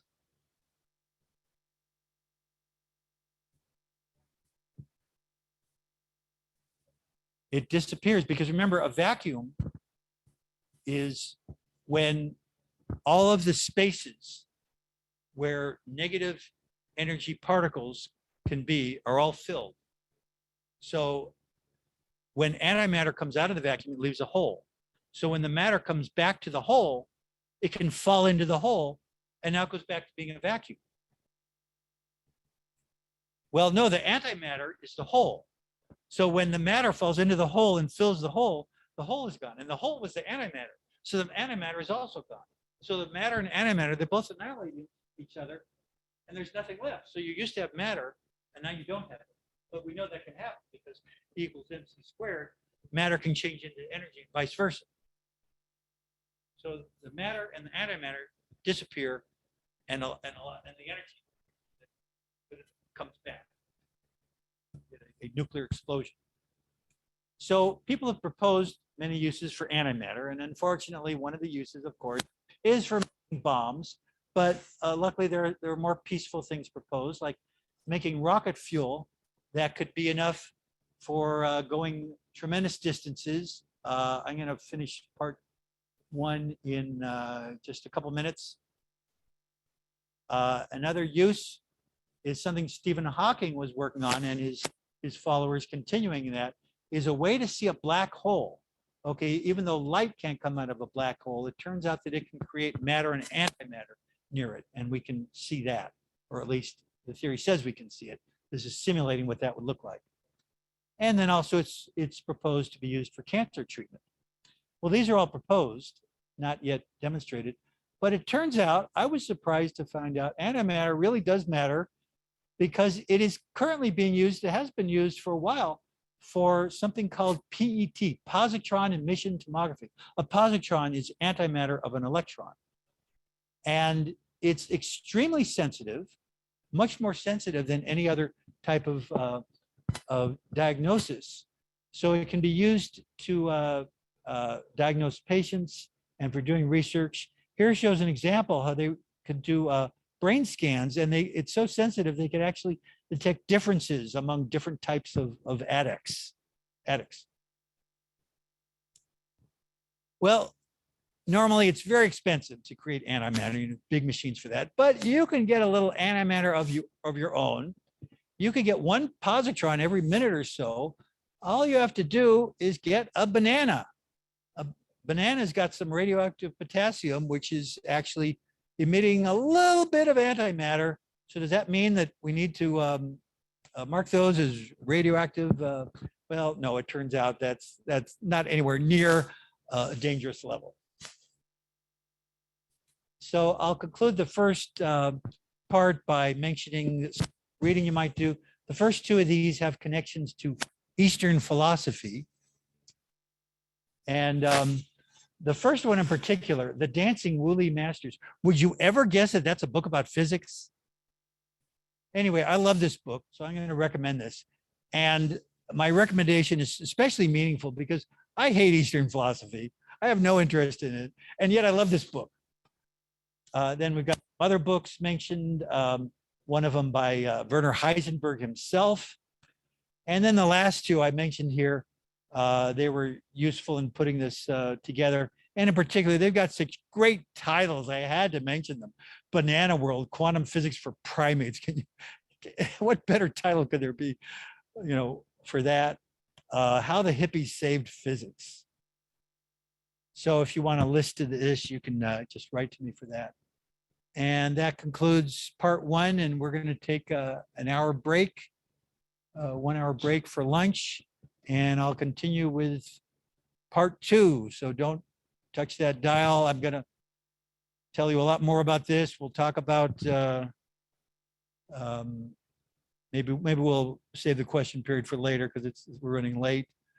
We'll talk about that cat and all sorts of other strange things. So you'll want to come back, or if you can't, catch the rest of the talk at a later time. Thank you.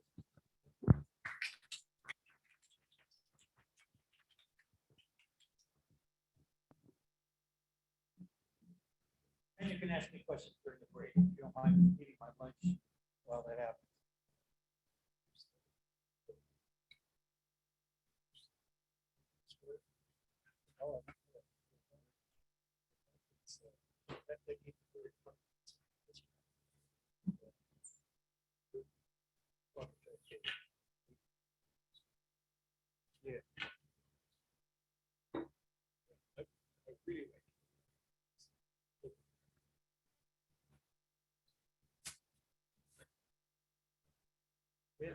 Oh, Yeah. this is Jed. Jed, yeah, Yeah. Brad. So I'm gonna, I'm not fully, oh, thank you for doing this. It's great. Yeah. So I can't say I'm clear on the antimatter thing. Yeah. So, yeah, how would you describe the Okay. Here. Back it up. I hope you're all, I hope many of you are back and ready for part 2. Again, you can ask questions and comments during it if you keep them brief. And I guess we don't need to, often I give this part 2 on a different day from part 1. So I give a recap about a long time ago in a continent far, far away.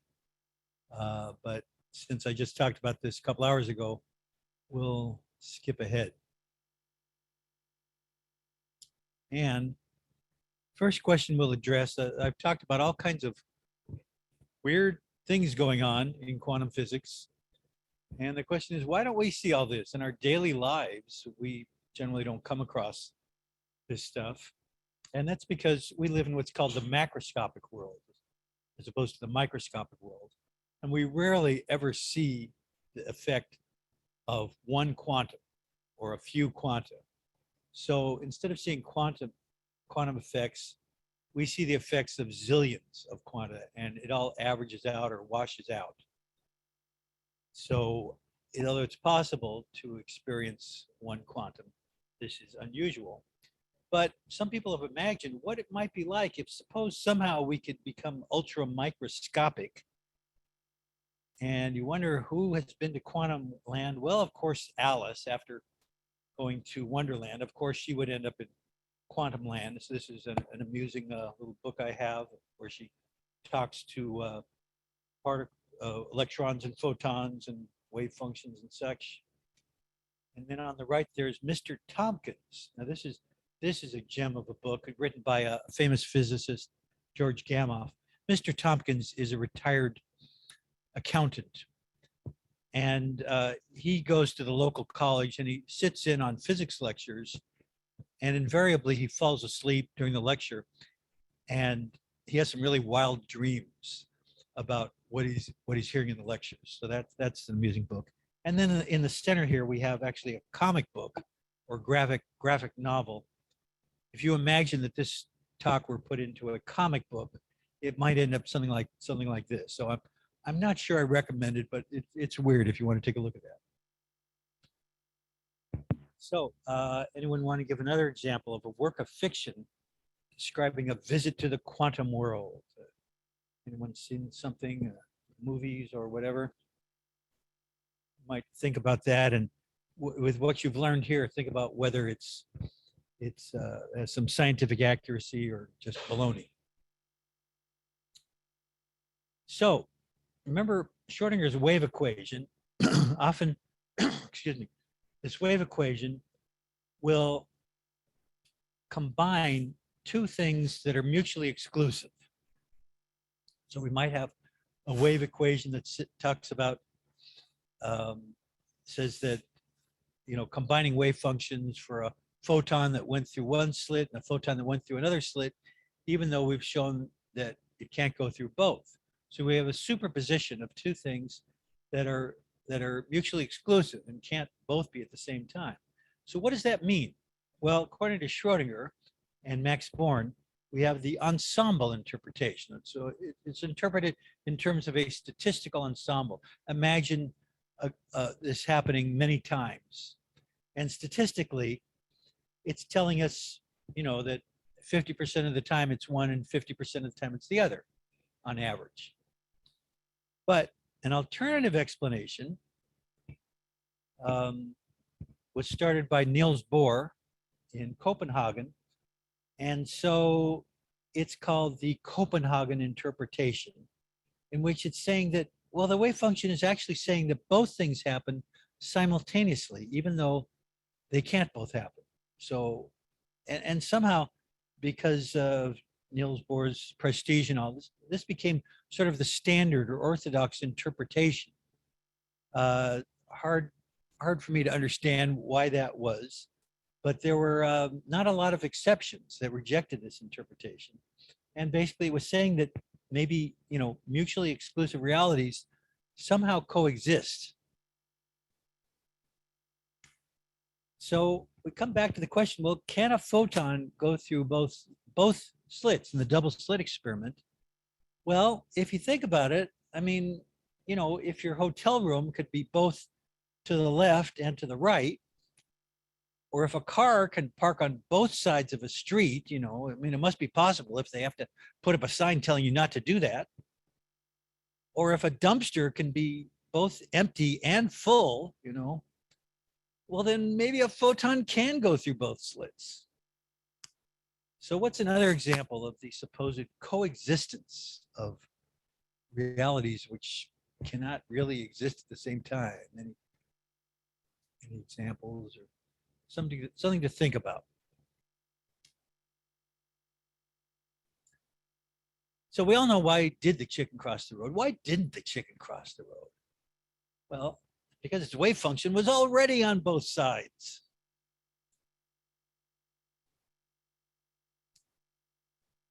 So you might wonder, as I have wondered, all these brilliant physicists, I mean, Niels Bohr was amazingly brilliant.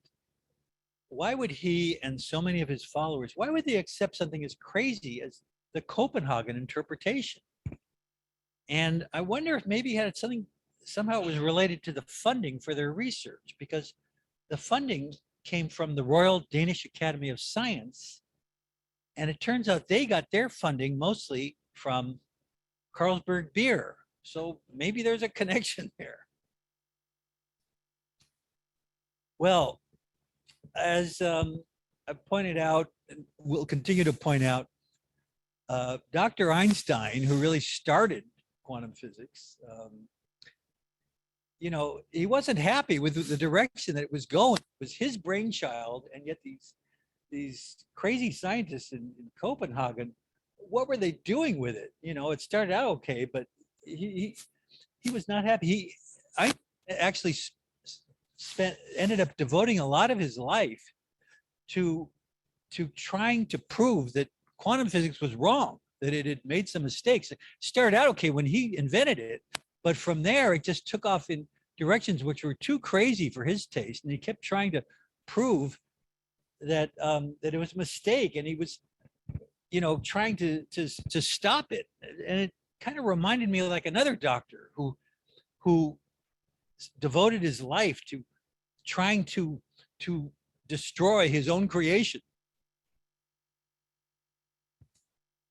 Well, Einstein was lamenting about this to Schrodinger, you know, talking about the Schrodinger wave function being both one thing and another that just doesn't make sense.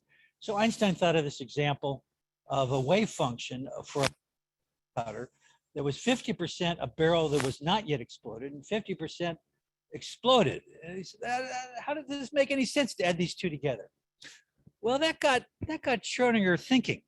Now, Schrodinger was one of the people who agreed with Einstein, completely sympathized, and you know, his interpretation of his wave function with it, it's just about probabilities. It's just saying it's 50% chance of this happening or that happening. It's those other guys in Copenhagen who think it means both.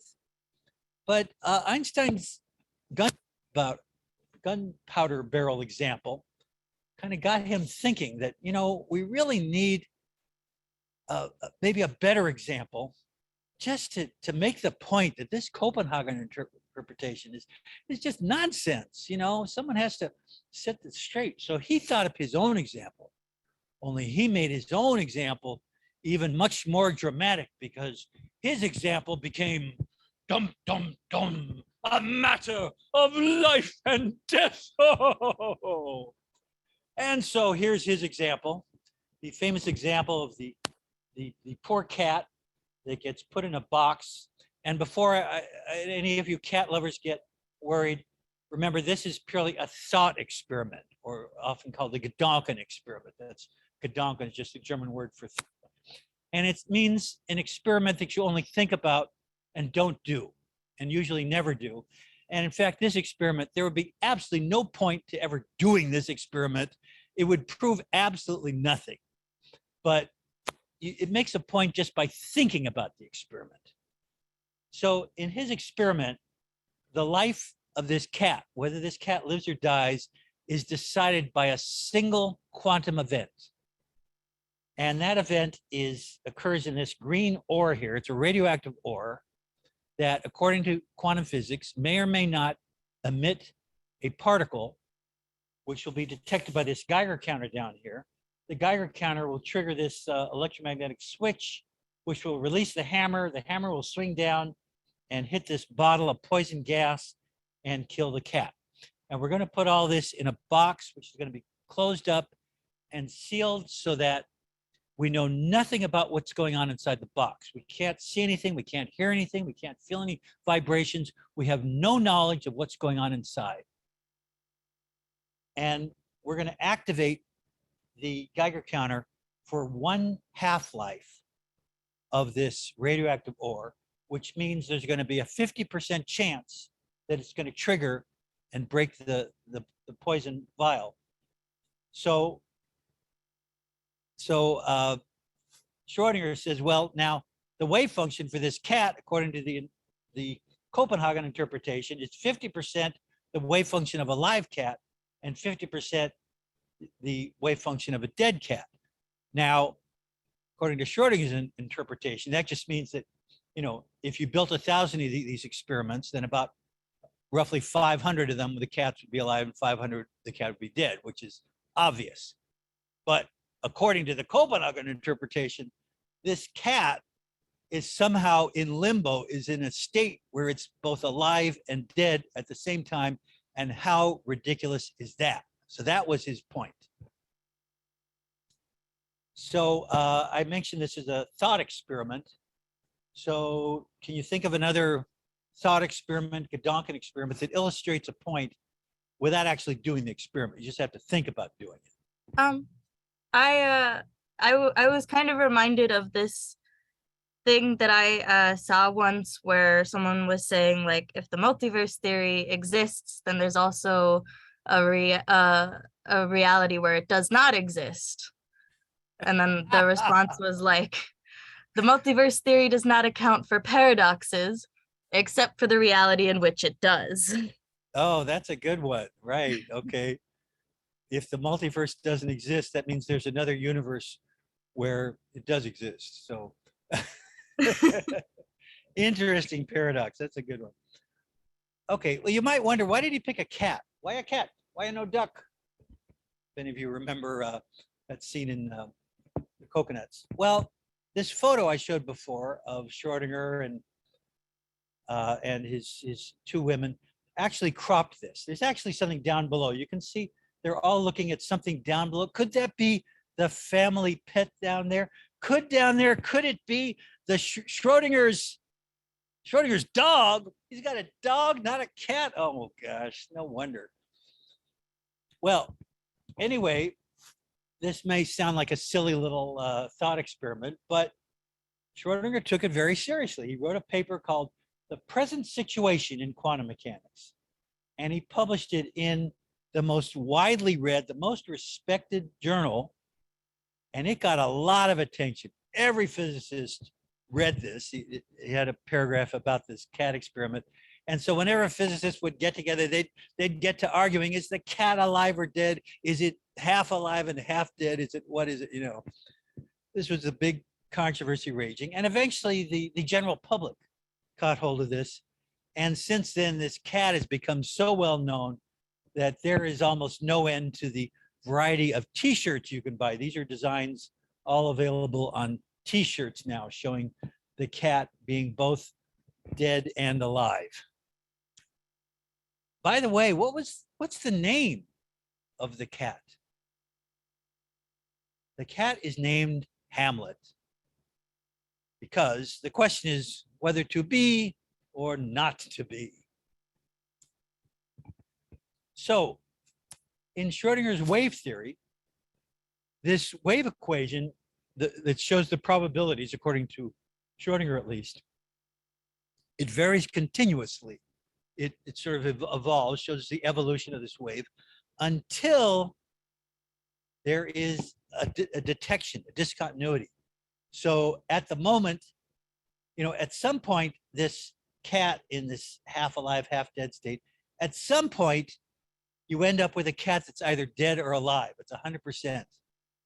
Well, the theory doesn't cover when that discontinuity occurs, whether it's, the cat becoming alive or dead, or the photon becoming either going through slit A or slit B. At some point, there's a determination. So Schrodinger called this the collapse of the wave function. Now, his theory, there was no doubt that his theory is correct. It always makes correct predictions.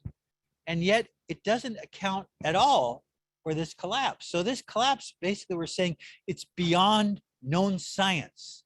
There is no science which explains what happens when the wave function collapses to a definite state instead of a probabilistic state. So one morning, Dave wakes up in the morning.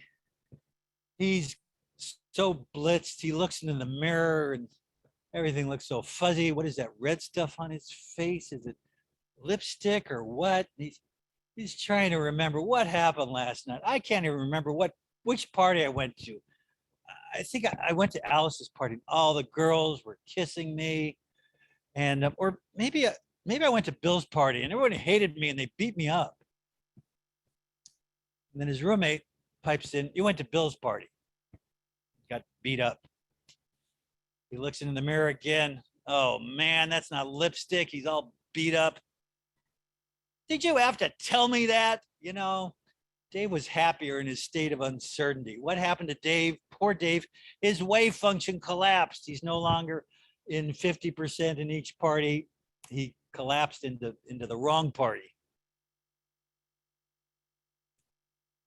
So how do we have a role in this? This wave function, does it collapse only when we observe it?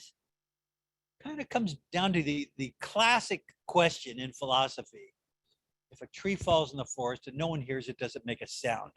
You've probably heard of this. And the quantum version of that could be, if a cat dies and no one sees or hears it, is it really dead? Einstein was having a talk with David Merman, who told him that we now know that if nobody's looking at the moon, it's not there.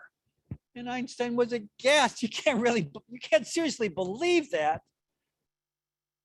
And then also he raised the question, well, if it depends on us looking, who is it that has to look? What qualification? And with what kind of look? Where is the cutoff between, what makes the moon there and what doesn't?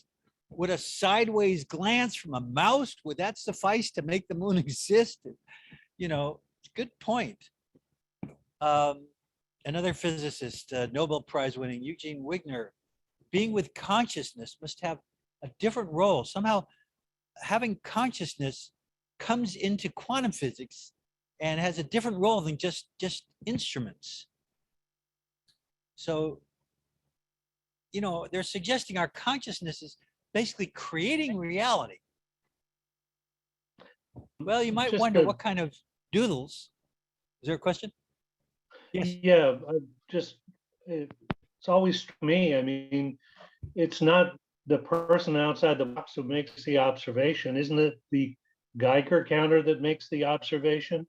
Well, you could say that, and yet the wave function is supposed to, according to some interpretations, it's supposed to say our knowledge. So if there's nobody to look at the Geiger counter, then did the Geiger counter really go off? it's I don't understand it myself personally, but a lot of great physicists, you know, took this view that just an instrument registering something is not enough to collapse the wave function. It's some kind of consciousness of it. I know it sounds weird. I agree on that. So there, if you ever wondered what kind of doodles, what kind of cartoons a Nobel Prize winning physicist might make who subscribes to this view, we show here on the left the physicist. This is the classic view of the physicist as the observer. So he's on one side of this very thick pane of glass. He's on one side and the universe is on the other side, and he is only observing it, and this thick pane of glass keeps him separate.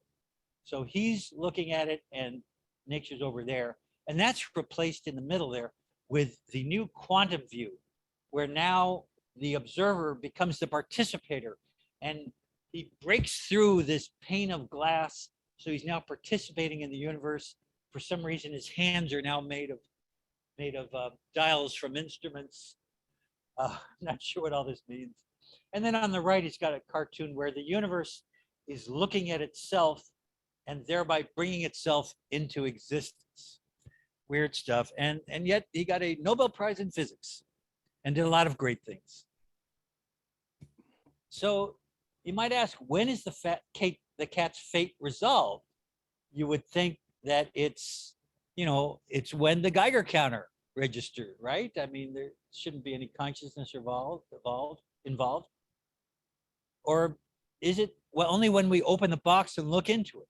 And what about the cat's consciousness? Does that count? So what makes this occur, this collapse of the wave function, as far as deciding whether the cat stays alive or dies? Is our consciousness creating reality? That's what the Copenhagen interpretation seems to be saying. And you would think this example of Schrodinger's would have put this discussion to an end, but it didn't. Knock, knock. Knock. Quantum. Who's there? Quantum uncertainty until you open the door. So we haven't talked about the cat's mate. The poor cat's mate is anxiously awaiting for the box to be opened and to find out his mate's fate. Here he is in a airplane carrier that may or may not contain a live animal. Of course, it's got radioactivity, it's got poison in it, and it's addressed to Schrodinger's actual address in Dublin. So what do we learn from this, the cat in the box? Well, according to Schrodinger, remember this is the guy who invented the cat example, invented the wave equation. So you might think he's got some authority on the subject.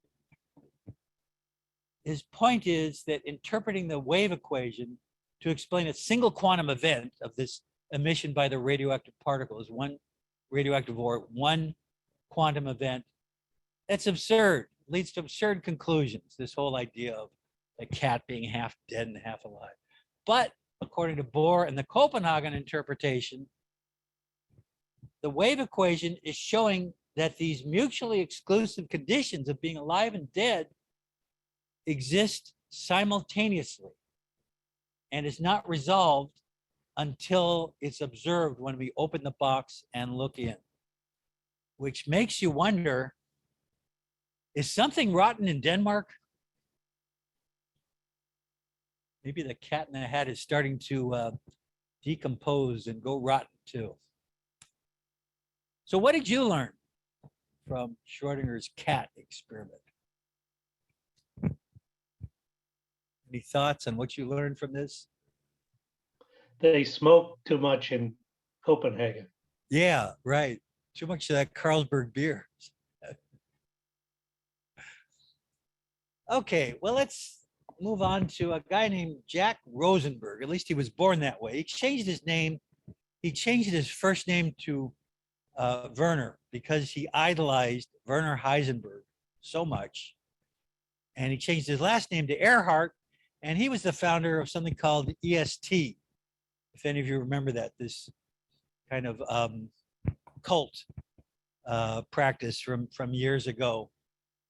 So all kinds of people idolize physicists, even whack jobs, you know. So Werner Erhard went on. He hired a physicist, the most notable of the hippie quantum physicists, Jack Sarfati. He was a serious physicist, but he was also very well known as for his hippie lifestyle. He got funded by EST to show how quantum physics proves their principles of consciousness. Well, Jack got a letter from Martin Gardner. Many of you have heard of him as a columnist for Scientific American, a great writer. I think I've read everything he ever wrote.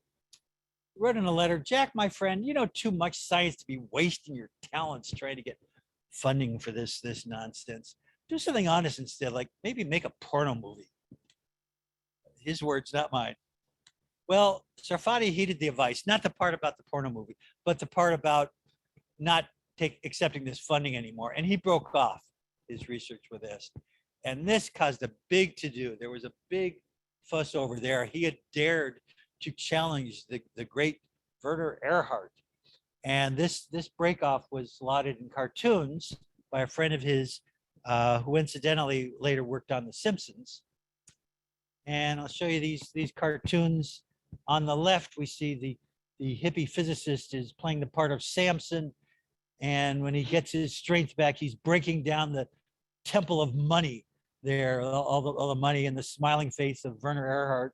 And then on the right, he's playing the part of David to Werner Erhard's Goliath, still smiling, of course, and as he's being taken down by the physicist.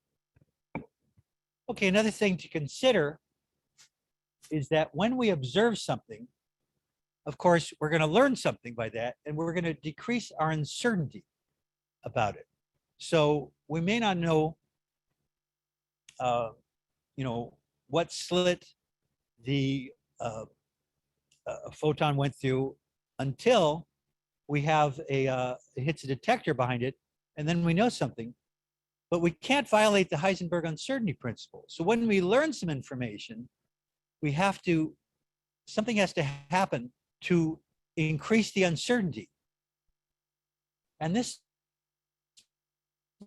means that when we measure something, it has to change.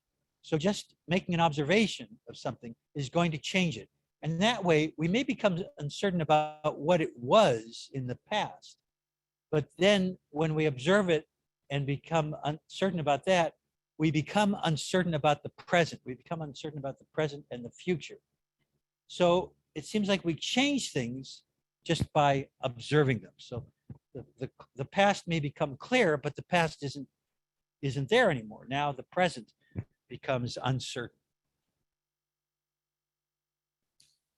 So outside of quantum physics, you think of an example, something that changes just because of you know about it. Your knowing about it changes it.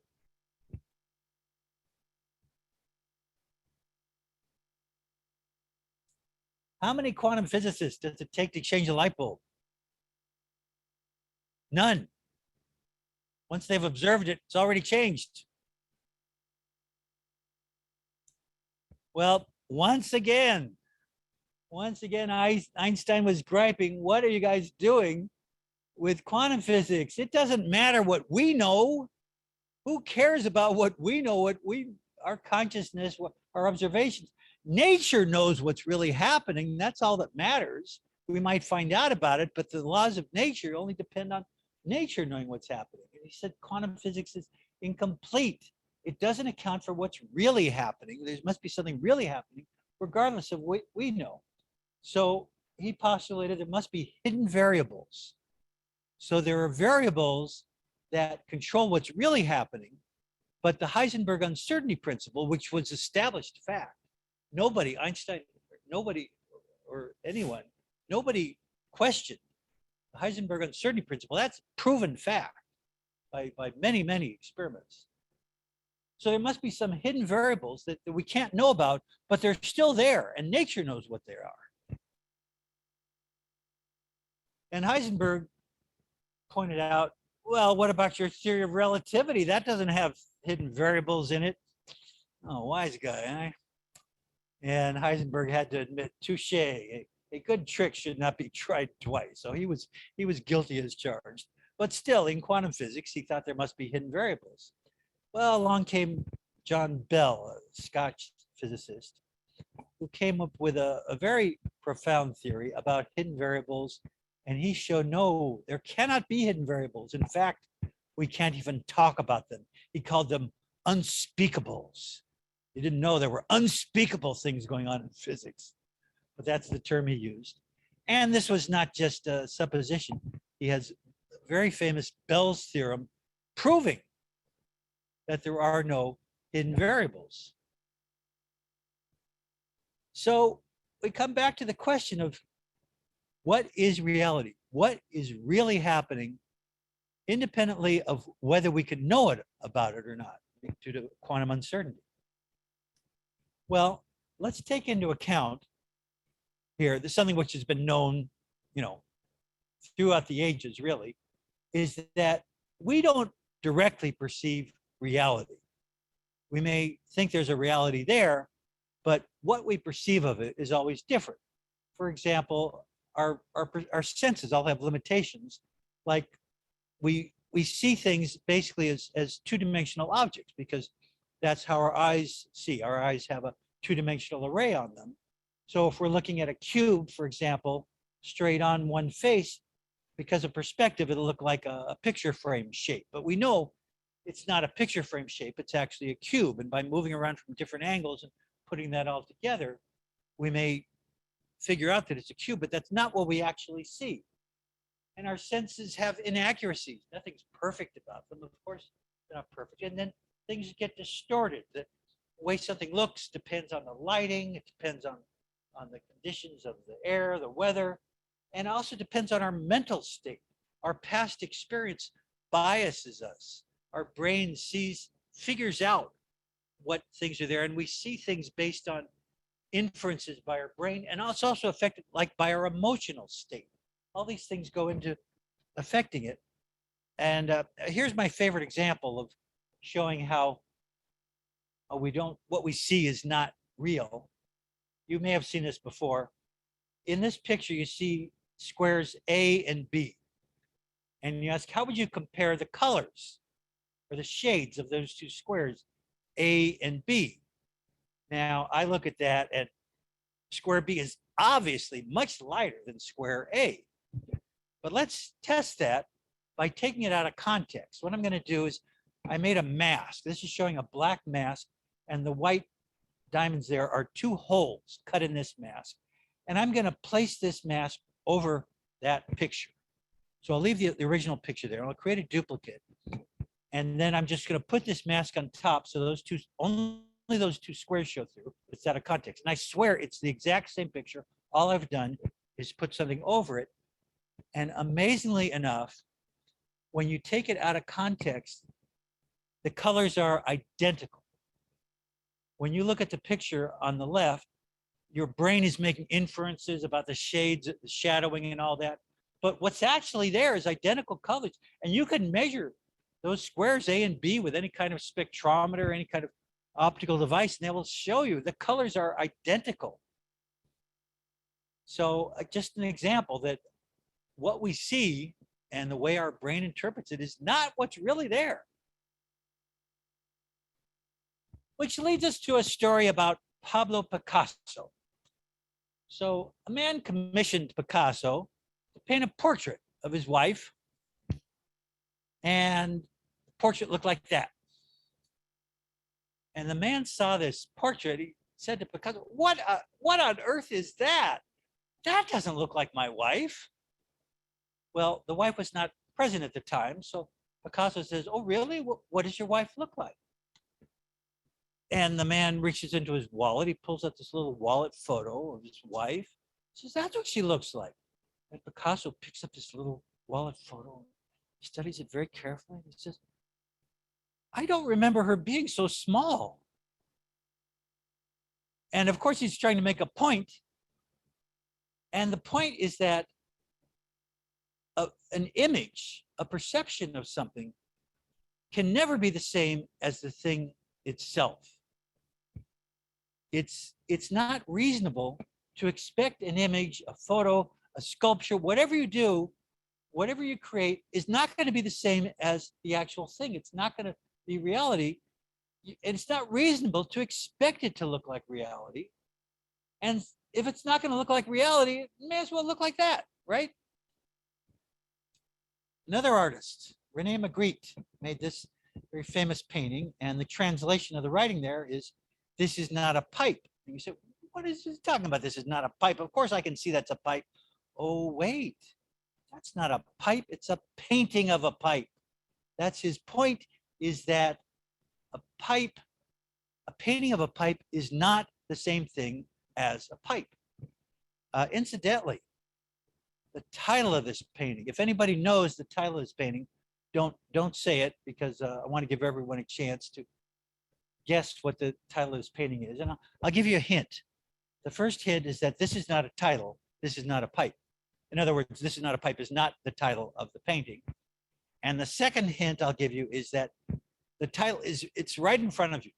So any guesses? What is the title of that? It's right in front of you.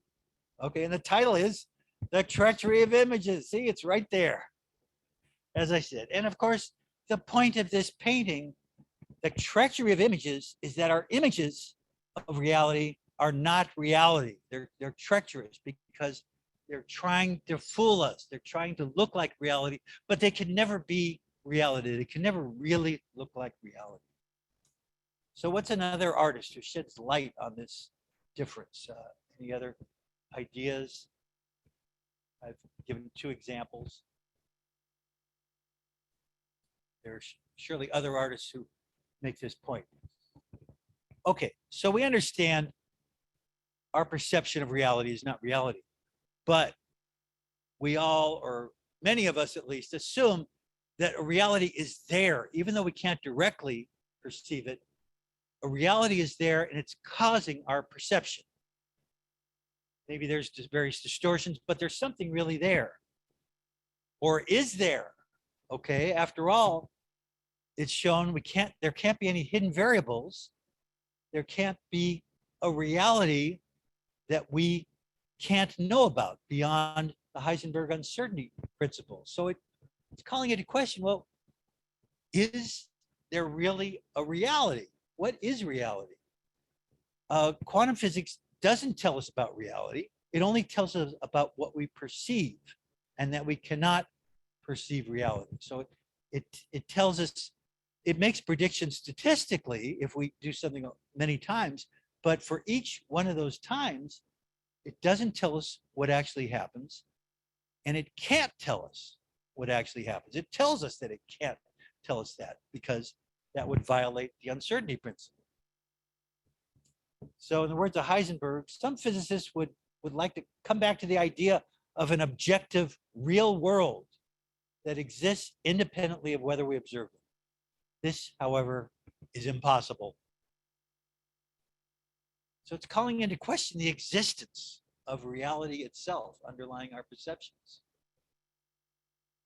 Well, how can we explain what we see at the quantum level? What explanations have been proposed? Well, an interesting one, it's called the many worlds interpretation. It's also known as a type of multiple universes, or the multiverse. But those names are also used for other things within physics. So the many worlds interpretation makes it clear that that's the one that's specifically talking about this problem in quantum physics. And it answers the question, well, how does God decide which quantum possibility happens? You know, God or nature? Maybe Einstein was right. Maybe God doesn't throw dice, because the universe splits so that all possibilities happen. So there is no actual decision for one thing to happen. Wherever there's a choice, all choices happen. So in the case of the cat, we have the universe like a movie here. On the left, it's the cat is still alive, and then at some point there's a split where in one, the universe splits into two universes, and in one of them, the cat is alive, and in the other one, the cat is dead. So the question of does the cat stay alive or does the cat die? The answer is both things happen, but they both happen in two different universes, not in the same universe. And so there's no randomness. We might think it's random whether the cat lives or dies. No, it's 100% certain, not random at all, that the cat will live in one universe and the cat will die in the other universe. And so also there's no collapse of the wave function. This gets rid of that problem because it never does resolve. The cat does one or the other. The cat always does both. And these worlds, they stay entangled. I'll talk more about that later. So it's kind of like when an amoeba splits, if you're familiar with this organism, which reproduces just by splitting. And now the two daughter amoebas, they once were the same organism, they were like the same universe, and they split into two different ones, where now they can go their separate ways and they can have different lives at that point. And different things can happen with them. Or identical twins, same thing. Well, every time the universe splits, everything in the universe splits, and that includes me as the observer. So we say the cat is alive in one universe and dead in the other universe. Well, I also go into both these universes, and in one of them, I'm a me that sees the cat alive, and in the other one, I'm a me that sees the cat dead. Let's consider another question. Should I go to the physics lecture, or should I stay home and watch TV? And by TV, I don't mean watching this lecture on Zoom. And the answer could be, well, do you do both? You don't have to choose one or the other. You do one in one world, and you do the other in the other world, and you never have to make a choice. Well, this may sound preposterous for a few reasons. One is that consider how many new worlds are constantly being created, because the universe doesn't just split every time there's a cat in a box that might die. The universe splits every time a photon might have gone this way or that way, every time an electron might have gone this way or that way. So you can imagine how often this is happening for every photon, every electron, every particle in the universe, where one thing could happen or another thing could happen. The possibilities are just so many, inconceivable. And just the idea that if anything can happen, we're saying it does happen. If it's possible to happen, then it happens. And personally, I wouldn't even take this seriously, except that many respected physicists follow this and find value in it, including this guy. So, it makes me wonder, who am I to say that this is a worthless idea? Maybe there's something to it. So how many quantum physicists what do quantum physicists do when life hands them lemons? Everything, right? Everything is possible. They will do. So can I communicate with these other me's that are in the other worlds, the other universes? Well, the quantum uncertainty principle would be violated if that happened, if there were any kind of communication or travel between the different worlds. So you might see movies where people travel between these different universes, but that would be a violation of quantum physics. But some physicists claim that someday it will be possible to prove the existence of these other worlds. And some people will claim that they're aware of their other selves in the other worlds. Does anyone, I've given this to audiences where most of the people in the audience would answer yes to that, absolutely. Anyone want to comment on that? This lecture attracts some strange audiences. I got invited to give this by the kind of Institute recent, for Intuitive Thinking. Oh, yes? The recent Doctor Strange movie said that that's what happens when you're dreaming. When you what? When you're dreaming. Oh, when you dream. Right. Okay, that's a common claim. When you're dreaming, you're actually going or seeing what's happening in other worlds. There was also the new movie Everything Everywhere All at Once Yes, there we go. that used the multiverse theory to kind of take like a philosophical take as well on like the meaning of our consciousness and our existence, and like what if the multiverse theory does exist, what does that mean for our existence in this world, kind of thing. Right, right. The idea that everything happens all at once. There are no choices. It's all happening. Everything possible. And if you could communicate in another world, what would you say to the other you? That's another thing to think about. Might be fun. Well, let's see, we're gonna move on. Well, what does this say about our free will? Because every time we're faced with a choice to make, we choose all these possibilities, just in different worlds. You know, you might think, well, you know, I'm free to choose to put up my right hand instead of my left hand. But you think that was your free will, but in another universe, you put up your left hand. So you really didn't make a choice, because all the choices happen. We didn't make a choice at all. So if we don't make choices, that means free will is irrelevant. We really never actually exercise our free will. But, or in the words of Yogi Berra, when you come to a fork in the road, take it. Okay, once again, Einstein griping. What are you guys doing? This is nuts, all this stuff, you know? I mean, how did all this come out of quantum physics? Okay, and he figured, okay, now he's got a way to prove that quantum physics, the way that it's developed, is wrong. Okay, and it has to do with quantum entanglement. Schrodinger came up with the idea of quantum entanglement, which applies when two or more particles are in a state where they have a single wave function for both particles, or for all particles. They're entangled together. By this time, Einstein had come to the US, to Princeton University, and with two of his colleagues, he published a paper called the EPR paper, or the EPR experiment, after their initials. Again, it was a thought experiment, Gedanken experiment. And immediately it became one of the most famous of all experiments in the history of physics, long, long before the experiment could ever be done. So the EPR experiment, it's about two particles that are somehow generated together so that they're entangled. So they have a single wave function that they share between them. And one example is where a single photon or electron could be converted into two photons, and the two photons are now entangled. Or another example is what we talked about, where a photon could create matter and antimatter, and the electron and the positron are now entangled. So these two entangled particles, we're going to allow them to drift apart. You know, they're moving relative to each other. So they're going to drift apart, get further and further away from each other. We're going to suppose that nothing else gets in their way.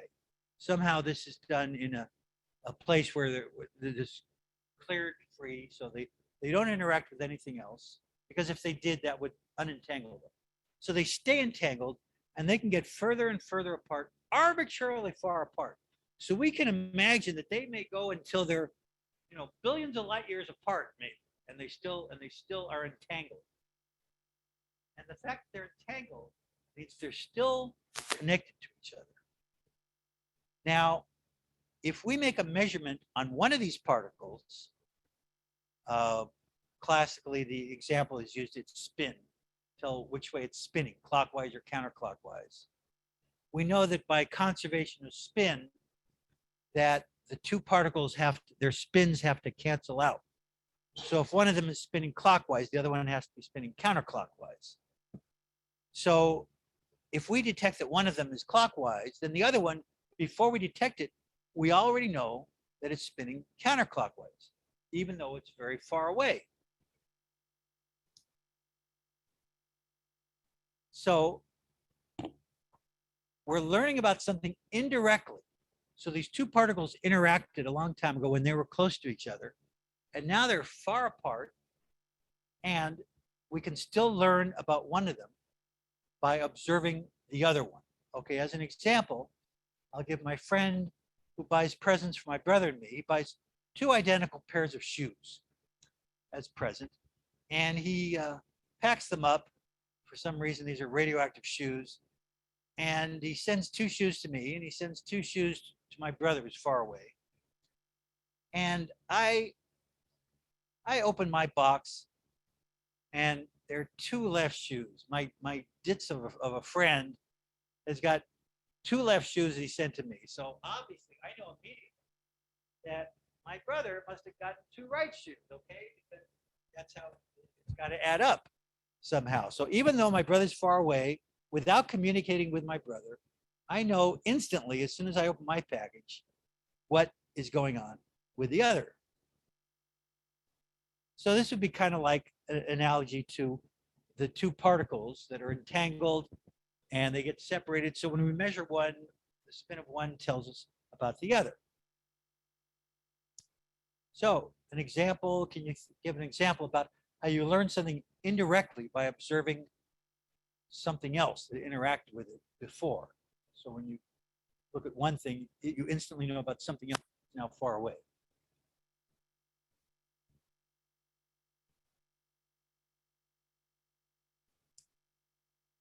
So someone has said that quantum entanglement, it isn't so hard to explain.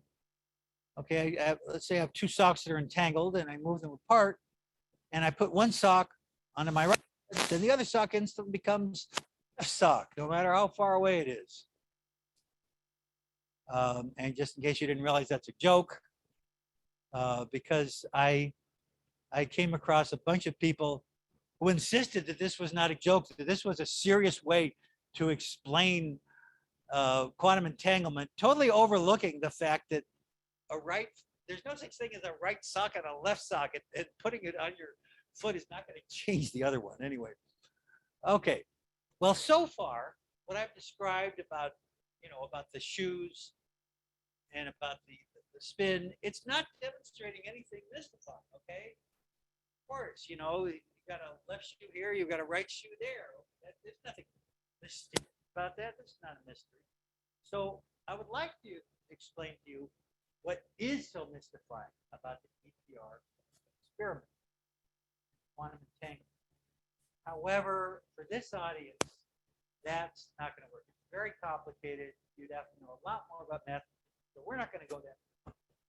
Instead, I'm going to use analog to try to make it simple. And it's not going to be the same, but it's going to capture the essence of the mystery. So instead of talking about quantum particles, we're going to talk about magical coins. And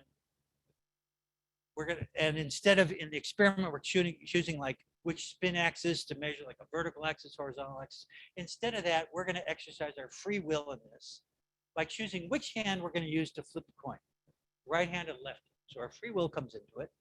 And then randomness comes into it because we're going to flip the, measuring the particle, we're going to flip the coin. So it takes into account the probability that's involved. And then when we read it, when we measure the spin of a particle, we're going to take that as looking at the coin and seeing, did it fall heads or tails? So I can just talk about something simple in terms of flipping coins, but still capture the essence of what's going, of what is the mystery here. And remember, good enough for late, okay? So you go to the carnival, you go to the Midway games where people are, throwing tennis balls, knocking down bottles and stuff like that. But there's one booth which is interesting because, well, for one thing, it's got a strange name, quantum entanglement. And the other is there's almost nothing there except it's got the carny working there. He's got 2 nickels. That's it. What kind of game is that? So tree. What is it? The carny explains how the game works. Okay, you pays your money. You pay $1 to play. And these 2 entangled points here, I'm going to give one to you, and I'm going to give one to your friend here. And you're going to flip your coin, and you can choose whether you want to use your right hand or left hand. Oh, right hand or left hand. And your friend can do the same. And I'm going to make a prediction And if my prediction comes out right, then I win and I keep your dollar. But if I'm wrong, then you win and I'm going to give you $100. How about that? How does that sound? Well, sounds interesting. So what is his prediction? So basically what he predicts is if you and your friend choose the same hand, you both flip it with the right hand or you both flip with the left hand, then your coins are kind of going to come out different. You're going to get one head, one tails. But if you and your friend choose different hands, one the right, one the left, then the two coins are going to come out the same. Both heads or both tails. Simple enough. So you think about this a little and you say, you know what? I'm pretty sure that I got a 50-50 chance of winning here, okay? You know, but this sounds too good to be true because he's not giving me 50-50 odds. He's giving me 100-to-1 odds. So there's something fishy going on. Let's look at these coins. So it gives you one coin. You take the coin, you look at it, you flip it. It seems perfectly normal, okay? It gets heads or tails about 50% of the time on average, and it's totally random. Look at the other coin again, totally normal. There's nothing strange about either of these coins. So you say to him, why are you giving me 100-to-1 odds? You know, I have a 50-50 chance of winning. There's got to be a catch. The carney says, well, of course there's a catch. Can't you read? It says right there, coin of entanglement. These coins are entangled. I'm not even hiding the catch, you know, it's right, full disclosure there. These coins are entangled. That means, see, each of these coins by itself, the coin is perfectly normal. But when you consider the two coins together, now that's not normal. Okay, these are entangled coins, I told you. Well, you're still suspicious. Okay, why is he doing this? You know, this is too good a deal to be true. He's got to be cheating. Okay. And well, you know, obviously, okay, I'm going to flip my coin. You're going to see which hand I use. You're going to see whether I get heads or tails. Then you're going to go to my friend and see which hand he uses. Somehow you're going to make it, you're going to make the coin land the right way so you win. Okay. So, you know, some kind of trickery there. Carney says, look, okay, I know what you're thinking. I'm just going to move you and your friend far apart. Okay. So, you know, so by the time I see what you did, which hand you picked and how your coin landed, I'm not going to have time to go over to your friend before he flips his coin. Okay. So there's no way I could possibly cheat. You say, okay, well, you're going to look, I know you've got a secret accomplice that I don't know about. Your accomplice, you're here by me. Your accomplice is over by my friend. When you see what I do, then you're going to send a signal over to your accomplice somehow. You know, you got a secret microphone or whatever. You're going to get him a signal, and then your friend is going to do something, and he's going to, you know, make you win. The carney says, look, I said I'm going to move you too far apart. You don't understand how far apart I'm talking about. Okay. I'm going to put your friend in a Tesla Roadster. We're going to send him off to Mars. Okay. And now we're going to do the coin flip. Now, it takes a few minutes for the fastest possible signal, for like a light signal even, to get to Mars. It doesn't matter if I have a secret accomplice there. I can't possibly get a signal over to him to do anything about it. So, you know, your friend has got a few minutes. If he flips his coin sooner, there's no way that I can cheat. So you say to him, well, okay, so you can't, that only works because you're limited by sending a signal the speed of light. Well, it just says it's a signal that's faster than light, right? Simple enough. And he looks at you like you're out of your mind. What are you talking about? Faster than light? You think I'm going to send a signal faster than light? Are you nuts? Well, why does he say this?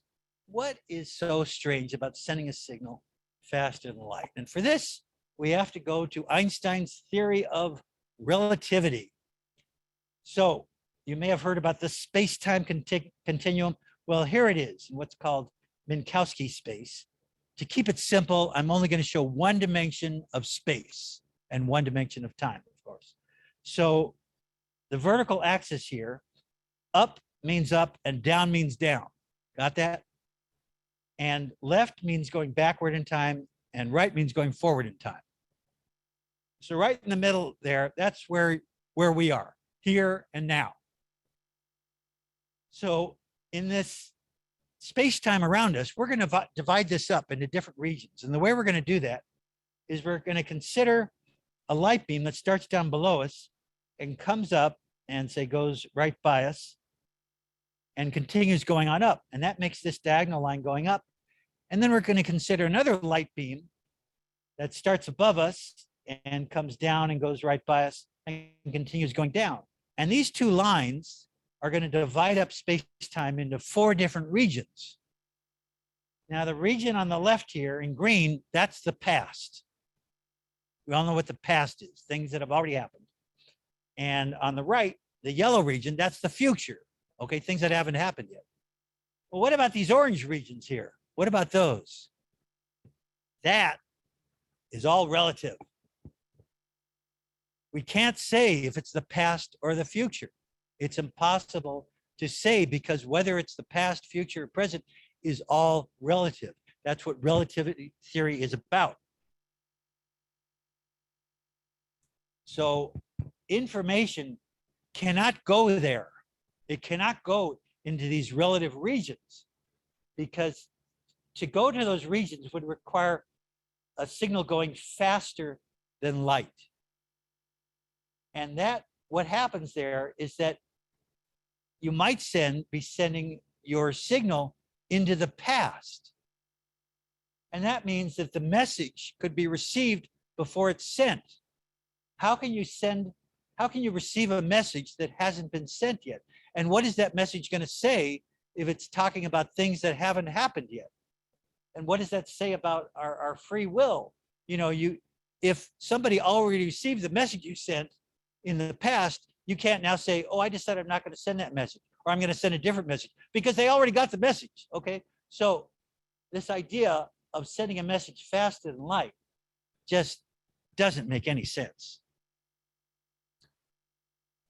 Let's see. Oh, okay. And you also notice that this relative region here, this takes up a lot of space-time, you know, this no man's land here. You know, the future and the past is really in the minority here. And if you go to 2 dimensions, that becomes even more true. Here's showing a 2-dimensional diagram where now the plane there is east, west, north, south. And now time is going up and down. And we've got a cone up here. Inside that cone is the future. Inside the cone on the bottom is the light, is the past. And everything else is all this no man's land. It's all relative. It's not the past. It's not the present. It's not the future, or it could be any of those.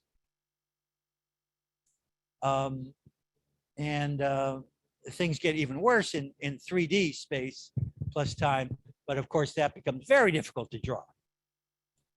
By the way, this Minkowski space-time representation was invented by one of Einstein's mentors.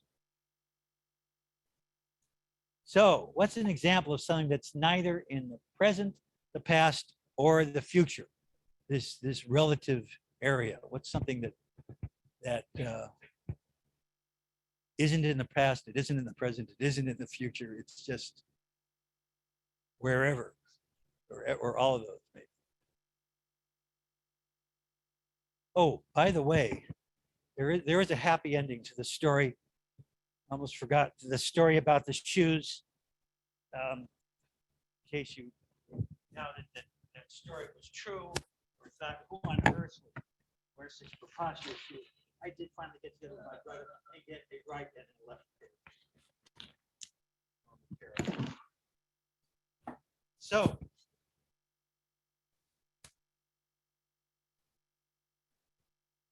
now remember also, we're using Einstein's theory of relativity, and Einstein wrote the paper or invented this game, the EPR paper. So in this EPR experiment, we're not going to violate Einstein's theory of relativity, right? So the speed of light, violating that, sending a message faster than light, don't even think about that. Okay, out.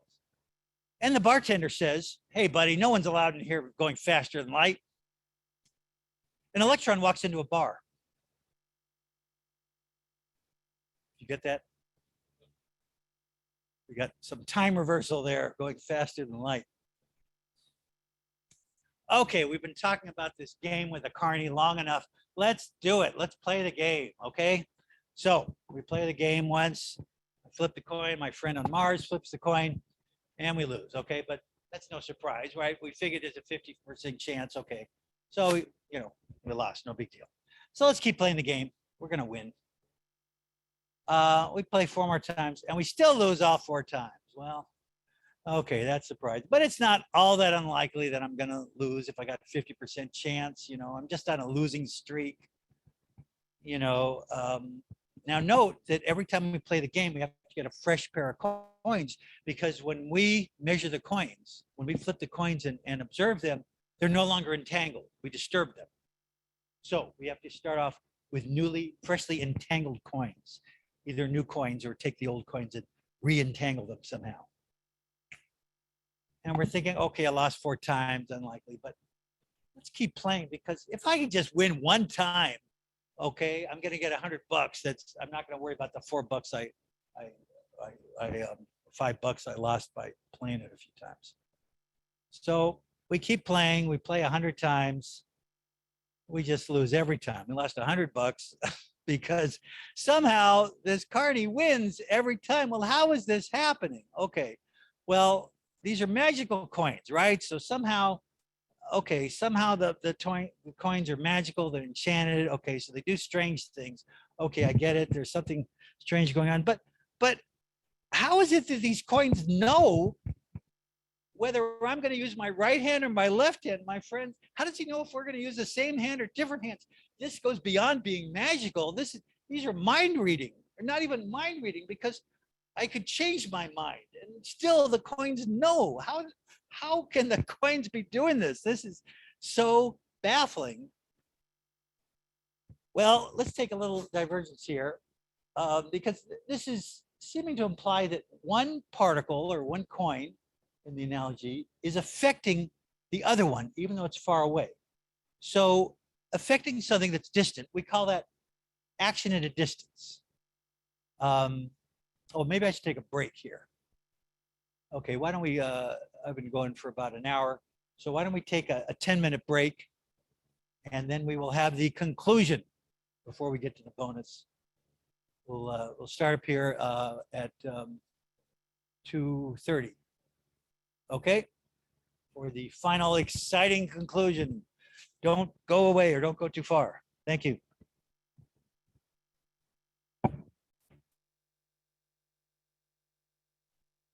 Okay, time for the final installment, although there will be a bonus after this. So remember way at the beginning, I talked about action at a distance.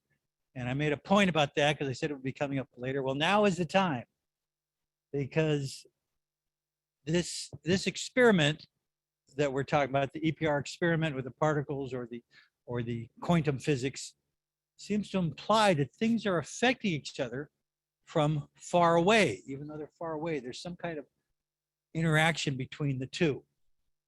So this involves action at a distance, impacting something without physically contacting it. And as I mentioned, physicists have known for a long time that this kind of thing occurs in nature. Gravity, the moon pulling the earth around it, for example, or magnets attracting or repelling. But it wasn't always that way. Isaac Newton, for example, really objected to the idea of action at a distance. So great an absurdity. And then later, his own theory of gravity required action at a distance. Oh, he was so embarrassed. Oh, gosh, when I create a earth-shattering scientific theory, oh, gosh, I'm so embarrassed when that happens. Does anybody recognize that actor, by the way? Portraying, yes? Weird Al, yes, Weird Al Yankovic. They're portraying Isaac Newton. I don't remember why. So, but today, as I mentioned, physicists have no problem. They're not embarrassed by action at a distance, so long as it meets 2 requirements. One is that the action has to get weaker as you get further away. Okay, so action is strong when it's close. You know, gravity is strong when it's close, and or magnetism, and get weak as you get further and further away. And the other thing is that it doesn't violate, you know, traveling at the speed of sound, because we know Einstein's theory of relativity rules that out. Well, you might be saying, well, wait, that's not true, because think of the gravity, for an example, of the sun's gravity pulling the Earth around it, making it curve around it. Well, supposing that the sun suddenly disappeared for some reason, somehow sun disappeared. Well, obviously, if there's no sun there, then the Earth wouldn't continue orbiting around it. The Earth would just go off in a straight line and fly out into space, right? Right? Wrong. No, that would not happen, because the information that the sun has disappeared cannot travel to the Earth faster than light. It's going to take some time. In fact, gravity travels at the same speed that light does. So it takes the light from the sun about 8 minutes to get there. So for 8 minutes, we're going to still see the sun, because there's 8 minutes worth of light already traveling towards us. And for 8 minutes, we're going to still feel the sun's gravity as well, because it's going to take 8 minutes. There's 8 minutes worth of gravity still coming there before we realize that the gravity of the sun is gone. So for 8 minutes, the Earth is going to continue going in a curved path, orbiting a sun that is no longer there. And finally, after 8 minutes of doing that, then it gets word, oh, the sun's gone. What? Now it takes off, flying into space. Okay. So the action at a distance can never travel faster than the speed of light in vacuum. Well, we make quantum entanglement it violates the rule about us getting weaker as you get further away, because it stays just as strong no matter how far apart these particles get from each other. You still have the same effect. But it's not the only kind of entanglement that does that.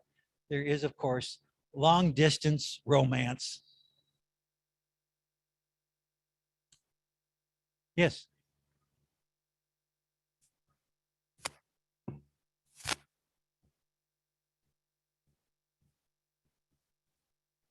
Yes. Yes. Right. And somehow the fact that they're entangled and they affect each other still holds no matter how far apart they are, and it still holds just as strongly as when they were close. And when you measure one of them, somehow it seems that the other one is affected instantaneously, even though the information would have to travel faster than light. But the information is in the statistics. It's not a definite relation, it's a probabilistic one. As I showed in this experiment, it involves, choices and flipping of coins, random effects. So it's not obvious that something has happened. So because of the action at a distance involved in the EPR experiment violates these two requirements, it travels too fast and it stays too strong, Einstein said, this is spooky action at a distance. You may have heard that term. Okay, this is not the kind of action at a distance that's allowed. This is spooky, by which he means it's unscientific. It's, it's magical stuff, impossible stuff. It must be wrong, okay? This does not follow the rules of science. And so the point of the EPR experiment is that this cannot happen. The predictions of quantum physics about how these particles remain entangled must be wrong. And so he was certain that someday, when the technology would advance enough that they could actually do this experiment, they would find, obviously, that there can't be any spooky action at a distance, that the crazy results of that game of the carny winning every time, obviously that can't happen. And so he concluded there's something seriously wrong with quantum physics. This time I got you guys. I've proven it. You've got to be wrong. Okay, so this kind of reasoning is called reductio ad absurdum. You show that something leads to absurd results, and therefore it must be wrong. Anyone want to give another example of that kind of reasoning? So,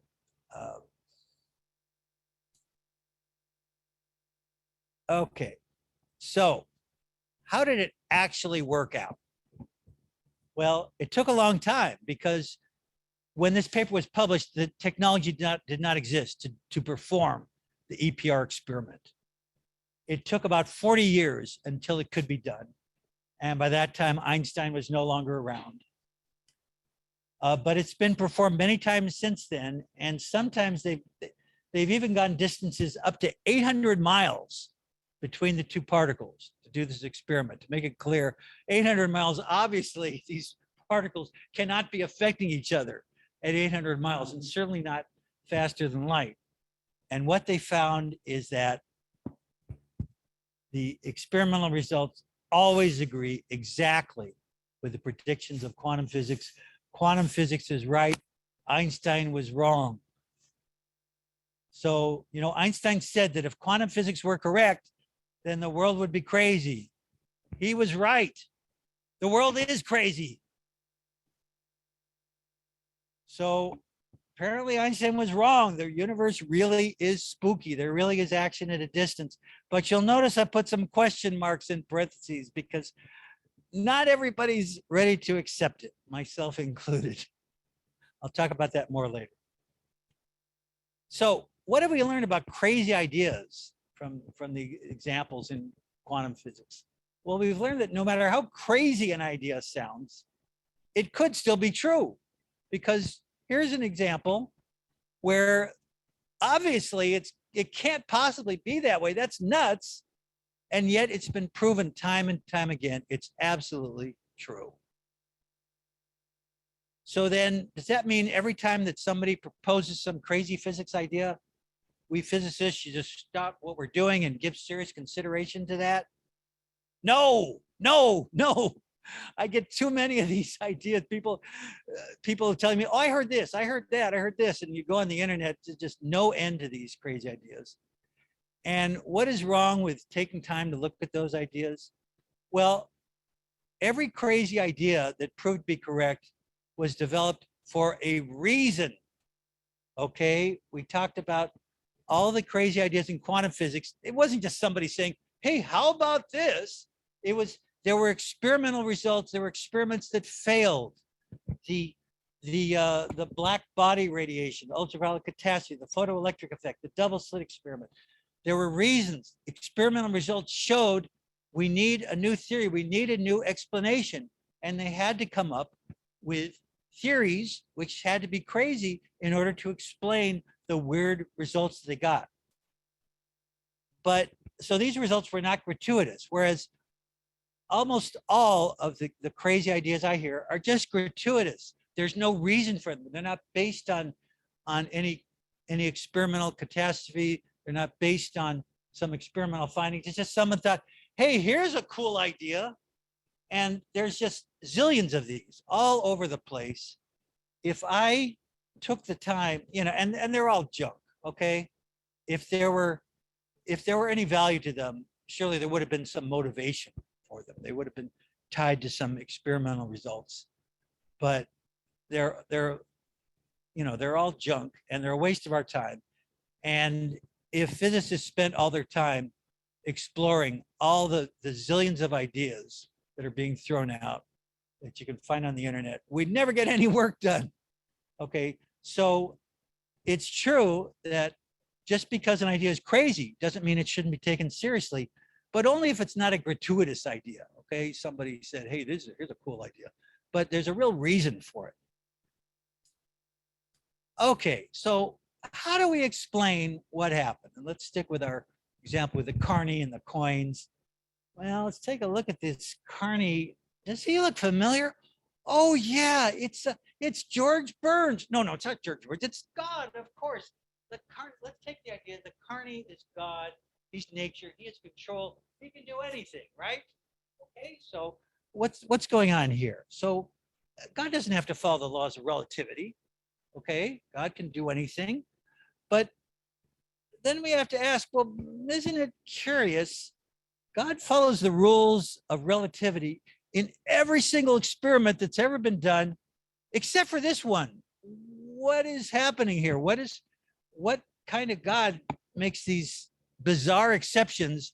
We're going to have these rules of nature that follow every time, except when for this particular experiment, because I don't like that one or whatever. You know, it's not a very satisfying answer to say, well, it's that way because God made it so. It doesn't really leave us with an answer. Well, let's take another idea. What's another way that God can make these results? Well, maybe God reads my friend's mind and see which hand he's going to use to flip the coin and makes the coin land that way. Okay. So, but even if God could do that, you know, my friend could change his mind last minute. And if God's in the laws of relativity, then there's not time to change the answer. And so God can't change the coin toss. So again, this doesn't really give us an explanation. Saying God made it that way really doesn't explain anything, you know? It just leaves us with more questions about, you know, what is happening. But maybe God's not reading my friend's mind. Maybe God is controlling his mind, okay? Maybe God can decide which, if my friend's going to use his right hand or his left hand. So in physics, we call that superdeterminism, where everything is determined, even everything we do. So maybe what this experiment is showing is that there is no such thing as free will. Kind of hard for us to accept that. Do you believe that you have free will, and how could you test that belief? You know, we can get into all kinds of philosophical questions. And again, it's coming out of quantum physics, you know. Well, another idea is that maybe what we see as random really isn't random. You know, it's actually determined by quantum entanglement, that all sorts of things are entangled. And so there are really reasons, things that look random, there are actually entanglements going on, which are deciding what happens.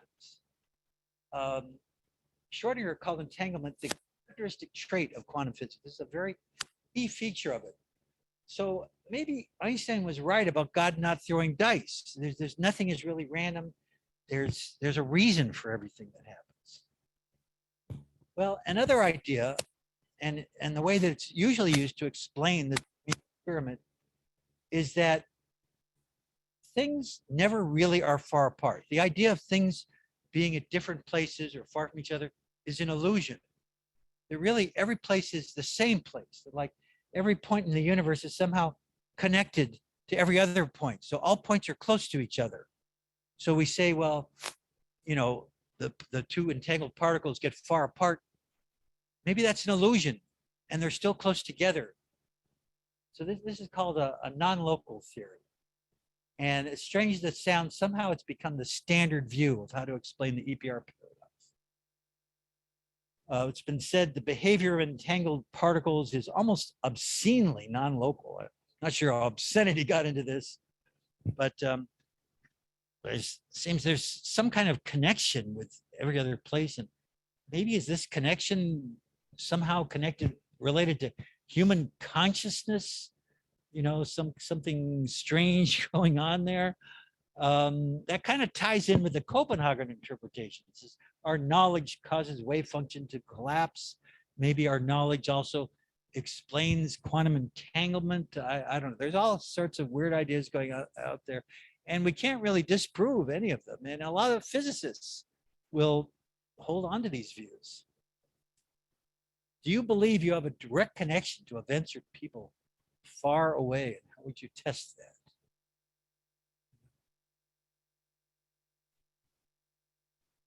Another so-called explanation is to say particles are actually going backwards in time. They're kind of like living backwards, like Merlin or Benjamin Buttons, so that their past is our future. So the reason that the particles know what choices will be made is because in their frame of reference, where time goes in the opposite direction, those things have already happened. Again, it sounds like a silly idea, but many physicists subscribe to this, including this guy who's got a Nobel Prize. Remember, this is the same guy who drew diagrams where arrows were going against time for virtual particles. So maybe time goes both ways or something. I'm not sure what to make of this. And if listening to Feynman doesn't convince you, we could look at the words of a real expert on the subject. I'll let you read this and try to make sense of it. But the bottom line is, you ain't going nowhere because you already been there. And this is a quote, of course, from the eminent physicist Frank Zappa. So this was the connections between Zappa and physics were pointed out to be another quote from Frank Zappa. Without deviation from the norm, progress is not possible. And that's certainly true of quantum physics. These connections were pointed out to me by my good friend, Jerry Fialka, who for many years was Zappa's right-hand man, took care of all sorts of business for him. And he gave me some more ideas where Zappa comes into science. There's an acne-causing bacteria, which was named after Zappa because of its unconventional behavior and its reference to a Zappa song. Another connection is a theoretical nuclear physicist, Tim Dodd. Zappa tried to turn him into a rock star. And speaking of physicists turning into rock stars, there is an example, a true life example, who really did become a physicist who was a rock star and became a physicist. Brian May, who played lead guitar in Queen. After the band broke up, he got a PhD in physics, and he's now quite well known in the world of astrophysics. Okay, let me tell you about my encounter with Nobel laureate Richard Feynman. Back in 1975, I was a senior at Harvey Mudd, an undergraduate, and we had a monthly physics seminar where some visiting professor would come and give a talk. So it was announced that Professor Feynman was going to come and be our speaker. He was certainly the most prestigious of any speaker we had had. So he was going to come across town from Pasadena to Claremont. But, since he was Feynman and he could call the shots, instead of coming with a prepared lecture, he announced that he was just going to answer questions. He would just get up there and the audience could pose questions to him. So when this news got out, all the physics students started working very hard to think up really good questions to impress this Nobel laureate, All the physics students, except for me, I didn't bother. So I didn't come prepared. I figured, I'll just see what happens, So the moderator got up to introduce Professor Feynman. Before he did, he told a lot of stories. There are all kinds of anecdotes about, funny things that Feynman has done. And one of the stories he told, Feynman, he could never really take a vacation from physics. There was one time he was on vacation going on a cruise ship, and he spent most of the trip, hunting around trying to find a yardstick so he could measure the speed of the cruise ship. He just could never get away from that.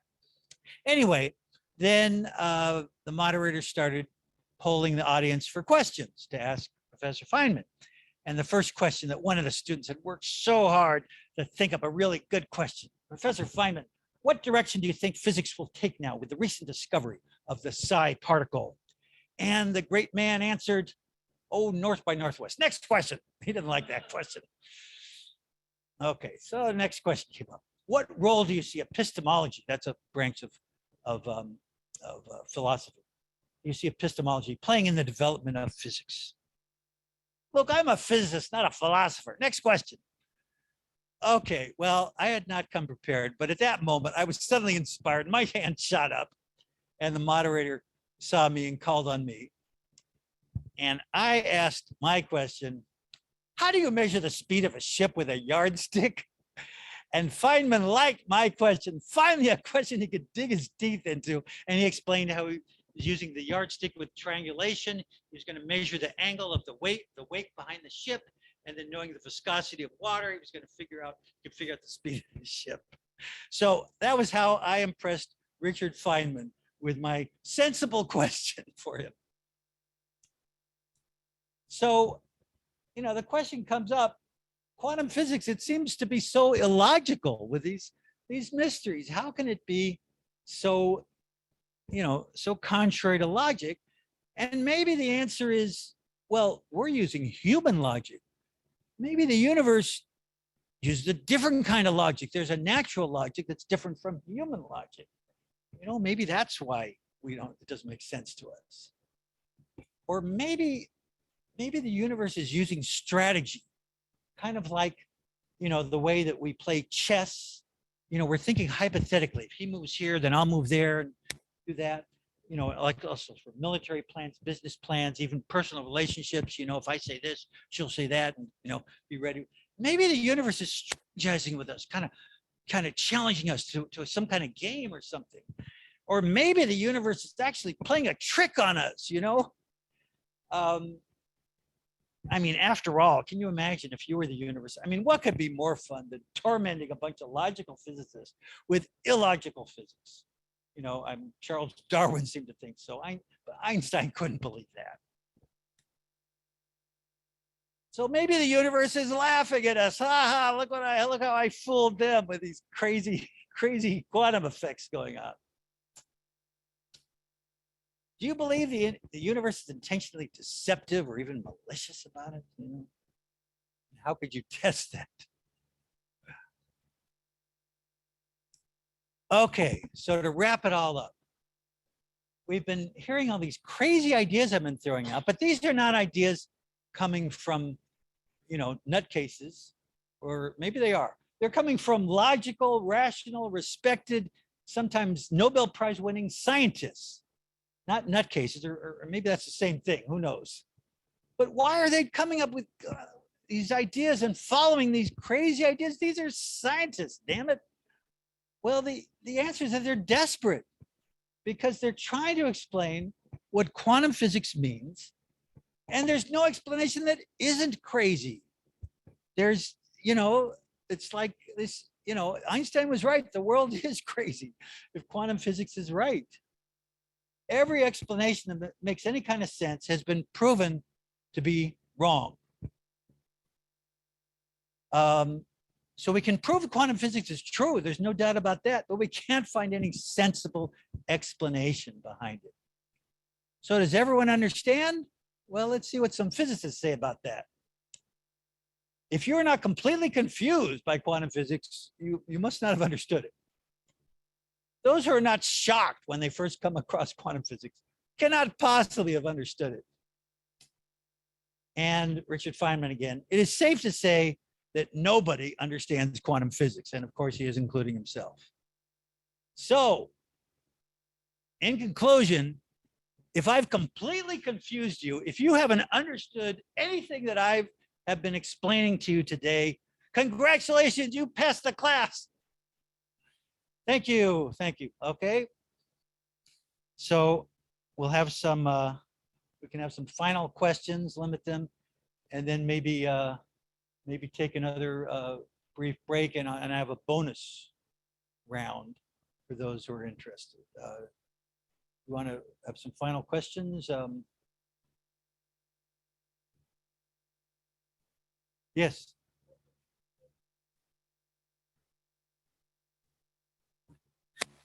Well, does the wave function always come with 50-50%, or because I can live with like? Oh, no, I'm just trying to keep things simple. Oh, okay. So it could be any percent. The percents can be changing. There can be a lot more choices. I'm just trying to keep it all simple. I didn't want the math to get any more complicated than, you know, 50% plus 50% equals 100%. But it could be anything. Yeah. Yeah. Okay. Right. Well, let's see. I can't see what time it is. I guess I've only been talking a half hour. So I have one yes, question. another question. Is my voice getting through? on the, okay. So my question is there such thing in physics as a quantum of minimum time, minimum quantum of space? Is there a unit of space that cannot be divided any further, or a unit of time that cannot be divided any further? There isn't a minimum, but there is an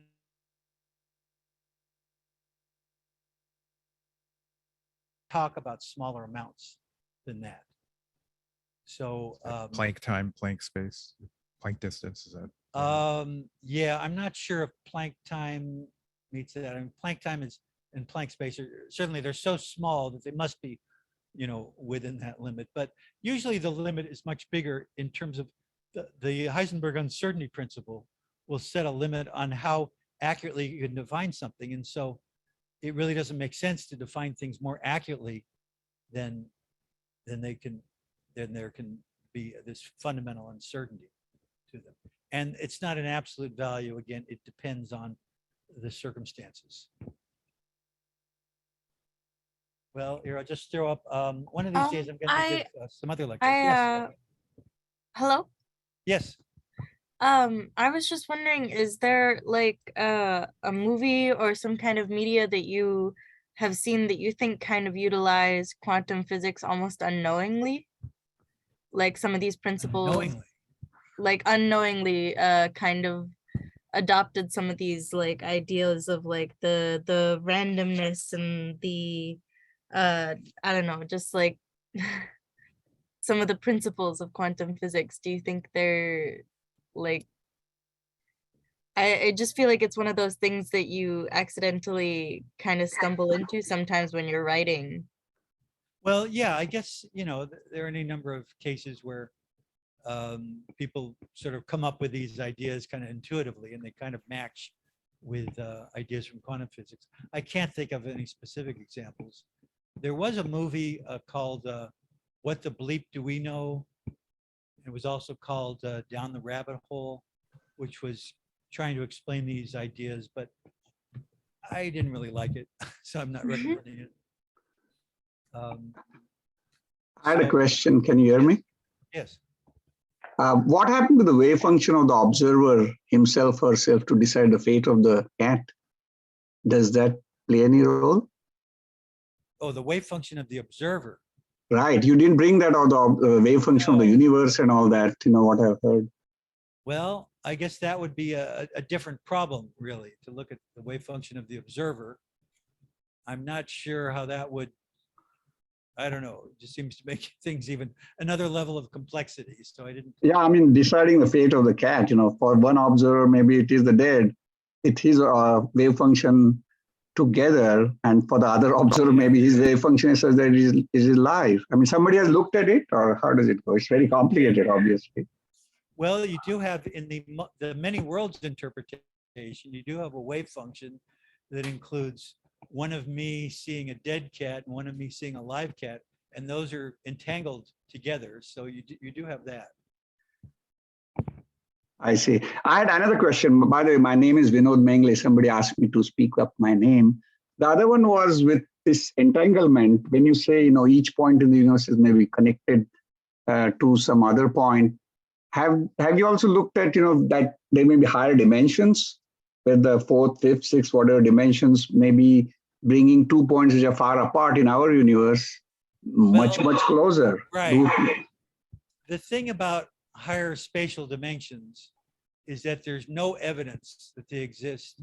And in fact, you know, astronomers have tried to measure the curvature of space in higher time dimensions. And they can't measure it. It's too small to measure, suggesting it doesn't exist. Now, string theory, I think, says there has to be, I forget, is it 11 dimensions? Right. But again, there's no evidence for it. So maybe that comes into it. I don't know, but the evidence, there's not really any evidence for that view. But that doesn't, I mean, I know you never brought superstring theory into, or M-brane theory and stuff, which I've just been reading at, you know, popular science level, but they do explain all of the particles, right, at least? and their quantum behavior too, or how is it? I don't know. I don't really get into string theory and particle theory much. And string theory, as I understand it, there's nothing, there's no evidence to back it. So it could be just all irrelevant. So I don't take it too seriously. I suppose one day it'll be shown to be, maybe it'll be shown to be true, but until then, I'm not taking it seriously. All right. Thank you. Professor McKagan, go ahead. Oh, Kevin, thank go you. Can you hear me okay? Yes. Okay, great. Hey, thanks a lot for a very entertaining and an enjoyable presentation. Oh, thank you. Yeah, I was wondering if you could say a few words about quantum computing, because my understanding is people are taking this very seriously. They're investing money. Important companies are researching this, and I'm wondering, how does one design something based on these quantum principles, and what kind of logic or questions might be addressed by a quantum computer? Yeah. Well, I think that's a topic that's way beyond the level of this talk. This talk is meant to be, at a layhuman's level. So Yeah, I but didn't go into that, and I don't know a lot about it.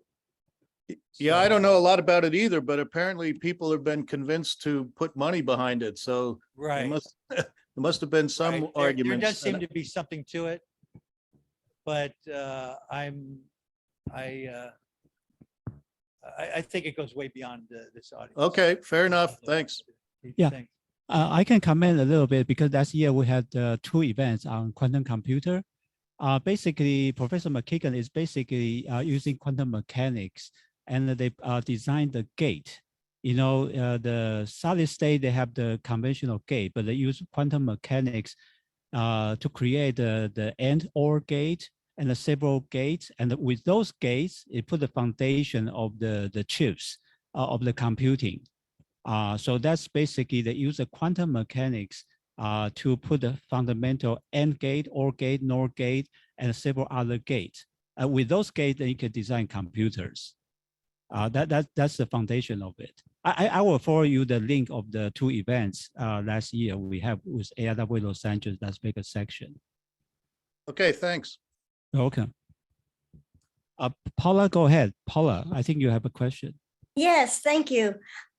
Just wondering if the findings of the Webb telescope, and I know it's early, it's only been going for a couple of months, but if it is having any impact on our understanding or approach to quantum physics in the time-space element. I have not heard anything to that effect. I haven't really been keeping up on that. It's pretty much outside of my field, which is lasers.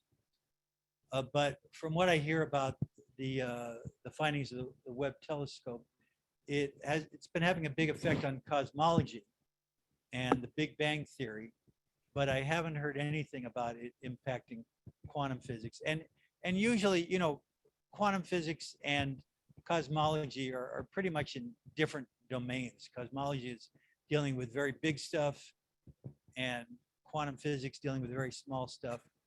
Except, of course, when you're talking about, the Big Bang, which at its beginning was very small. So, but so there might be some connection there, but I'm not aware of it myself.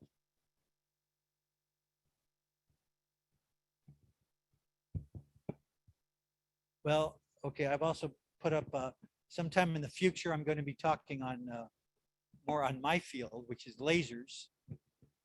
And I have 2 lectures for a total of a couple hours, including a demo. So we'll schedule that for sometime in the not too distant future. And yes, a question. Yeah, I was wondering about when you mentioned buckyballs. Yes, that was buckyballs. fascinating because you wouldn't think they would have anything to do with the wave, right? Because they're not even photons, were they? They were like carbon or something. Oh no, they're made of matter. They're made of carbon, but as we know, everything is a wave, even things with mass. This was shown by, what's his name, de Broglie, that, that mass, particles with mass are also waves. And that's been demonstrated for buckyballs and even bigger things up to a couple thousand atoms in huge molecules. Where could you say I could find out more about that? What? What would you have any source of information or something to find out a little more about that? Oh, I don't know offhand, but you know, we could search the internet, I'm sure, and find something. And Well, one more question. Yes. This is Vinod Mengle again. You said the word consciousness, and you said if there are conscious, about Schrodinger cat again, or some other experiments, that actually gets into the realm of what is consciousness, right? I mean, there are all kinds of things. I mean, human beings are conscious, or dogs, or whatever, ants, bacteria. I mean, it goes into some very weird questions. Yes, and consciousness is, one of the most difficult things that science could tackle. Personally, I can't understand how consciousness works at all. There's a renowned scientist, Sir Roger Penrose, who has done a lot on the subject, written books on the physics of consciousness. But I understand there's a lot of controversy over that. A lot of Yeah, I've read that, his book. Yeah. Now also because it looks like by physicists saying that, oh yeah, if there is a conscious observer, then only it can be decided. It looks like you're sidetracking the real answer. Maybe like people used to say there is God, and because of God, eclipses happen. So is it like just yet another word you're using, and physicists are using to say, okay, if you're a conscious observer, this is the way you interact, etc. Or meaning, is it just a sidewise answer or something like that? Because there could be AI computers observing the whole phenomena, right? Are they conscious?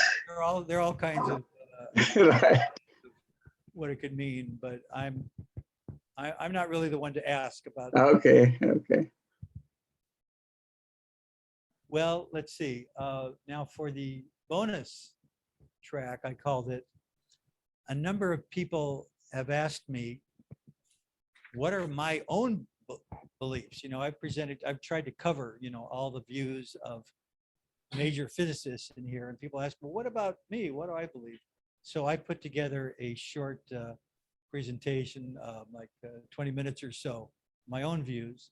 And I'm wondering if we should take a break and then go into that, or let's see, I started at 2:30. I wonder if I should just go ahead and finish that. How do people feel? Do you want a break first, or 5-minute break? 5 minute. Okay, 5-minute break, and then we'll have the bonus round. That'll give us time to load up. It's in a different file too. Okay, so in 5 minutes for those who are interested in the bonus round.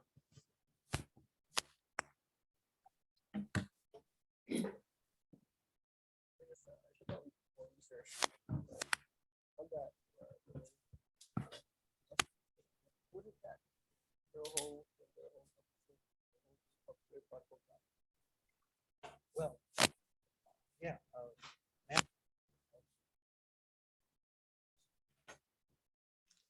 Okay, ready to start? Okay, welcome to the bonus round or bonus track. So you just heard about philosophical mysteries of quantum physics, where I presented all sorts of interesting questions. And now we have the answer key. What are the answers to the mysteries? You didn't know there were answers, right? Well, of course, these are my answers. These are the answers according to me, because people have asked me, I'm sure you got some hints of my own beliefs, but now I'll really go into them. And one question is, and everything I haven't read here is new. Everything in black you've already seen in the original lecture, just to distinguish. So why didn't I include this in my original lecture? Well, one reason is that lecture was supposed to be, for the most part, objective and unbiased. Okay, so I was trying to give equal time for all the views and not pushing too strongly on my own personal views. anyway, views held by physicists, meaning real physicists, and not crackpots, or real physicists who are crackpots or whatever. And also I wanted to limit it to the major views, the mainstream views. And some of my own views that I subscribe to are actually a bit obscure and not very popular even among physicists. So even to include those would have already been showing my personal bias to include them along with the major views. And also, most people seem to think that unsolved mysteries are more interesting than solved mysteries. And of course, they're wrong, as I will show. And also, in my lecture, I was trying to appeal, especially a lot of people in my audience that get attracted to this talk are people with kind of far out woo-woo views. And this may make you not want to hear. May be very offensive to a lot of my listeners, but I don't subscribe to any kind of views that are out there, spooky, mystic, religious, intuitive, any of these other views. I pretty much just stick to things that are as logical as possible, even though those views could be enabled by other physicists' views. So it depends who you talk to. If you talk to other physicists, you might be much happier with their enabling your views, but I don't go for that stuff personally. And many people find rejection of those views boring, but again, they're wrong. Okay, I can say that because this talk is about my own opinions. So it's far more fascinating to look at things logically. So just a reminder, we talked about the experiment where we look at single photons and which slit did they go through? Did the photon go through one slit or both slits? And I suggested that this is saying that the photon can never go through both slits. And in my view, that's the end. Absolutely, it means a photon does not go through both slits. There's no ifs, ands, or buts about it, according to me anyway. And then looking at the reminder again about the experiment where we see the wave effect, and just reminding, these slides are kind of in there for people who haven't seen the main lecture recently, but you just saw it a couple hours ago. And we come to the question, can a photon go through both slits? Well, I can understand why someone might think that at first. It sounds very logical according to the initial results, that you get this wave pattern formed by photons. So I can certainly sympathize with someone who thinks, oh yeah, a photon must go through both slits. But when we do the experiment number 1, where we try to test that, we find out that conclusion is wrong. So, many physicists have claimed, I've heard this claim, that a photon can go through both slits, including some very prominent ones. But according to me, they're just wrong. That's just not right. The experiments determine what is true. You can say what you think is logical, and maybe that's useful.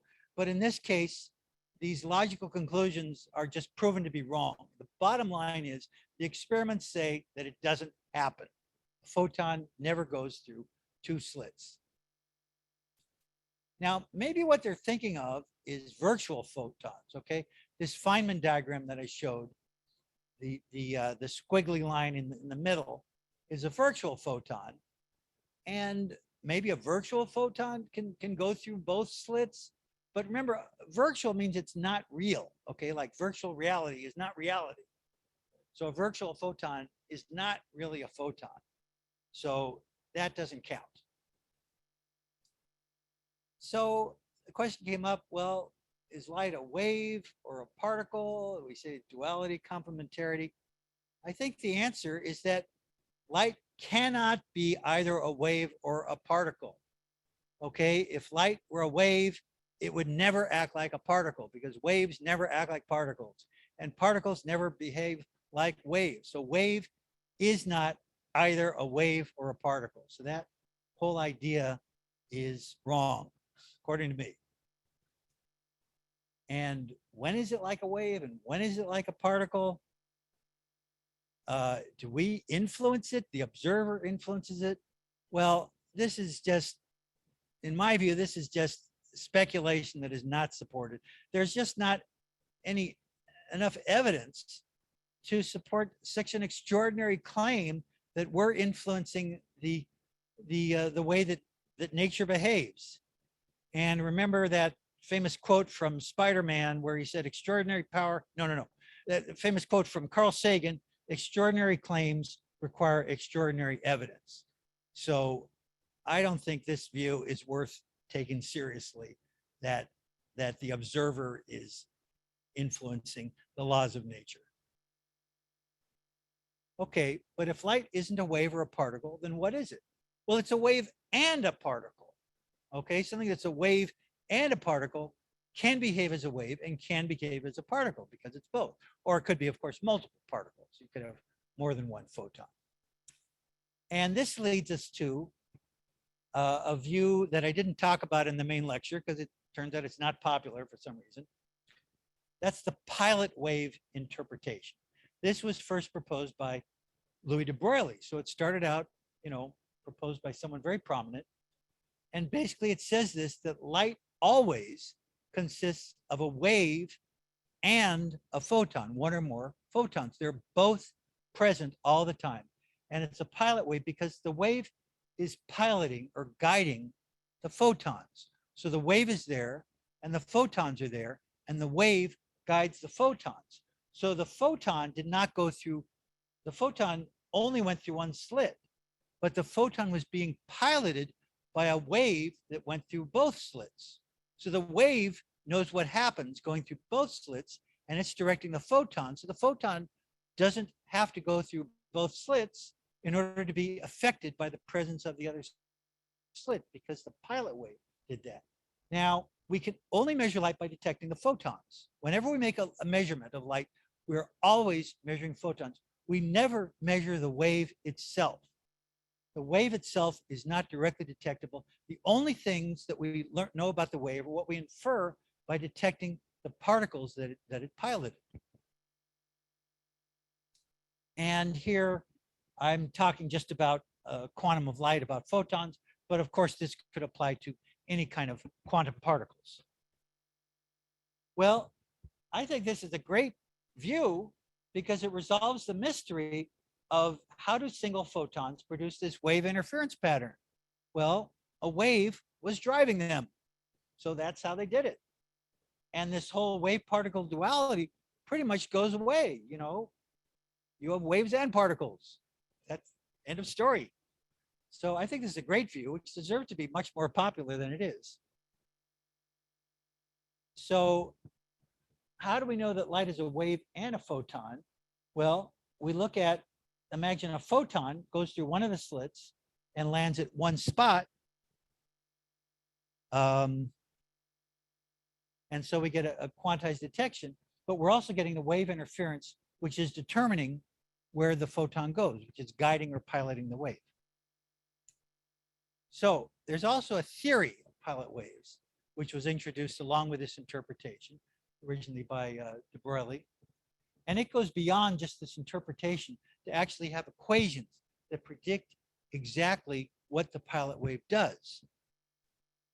Now, this was started by de Broglie. David Bohm, I think I misspelled that, expanded that many years later. And it's based on a modified Schrodinger wave equation. He took that and has another equation that looks similar, but it describes the wave. It uses hidden variables. So there are photon properties we cannot know because that would violate quantum uncertainty, things like which slit did it go through, but they exist. These hidden variables still exist, even though we can't know what they are. So for example, another quantum uncertainty is exactly where in the slit did the photon go? Did it go in the middle? Did it go off to one side? These are hidden variables that we can't know, and yet they affect the final result. So here's some actual calculations that were done using the pilot wave theory of the double slit experiment. And here now it's considering a photon that lands anywhere within the width of the slit. So a photon that goes through this side of the slit heads off that way, and it shows the photons travel these different paths. And you'll notice they've got all kinds of kinks in here, which all add up to and getting this wave pattern. We've got these alternating regions of high intensity, low intensity, high intensity, low intensity, et cetera, which gives us the wave pattern.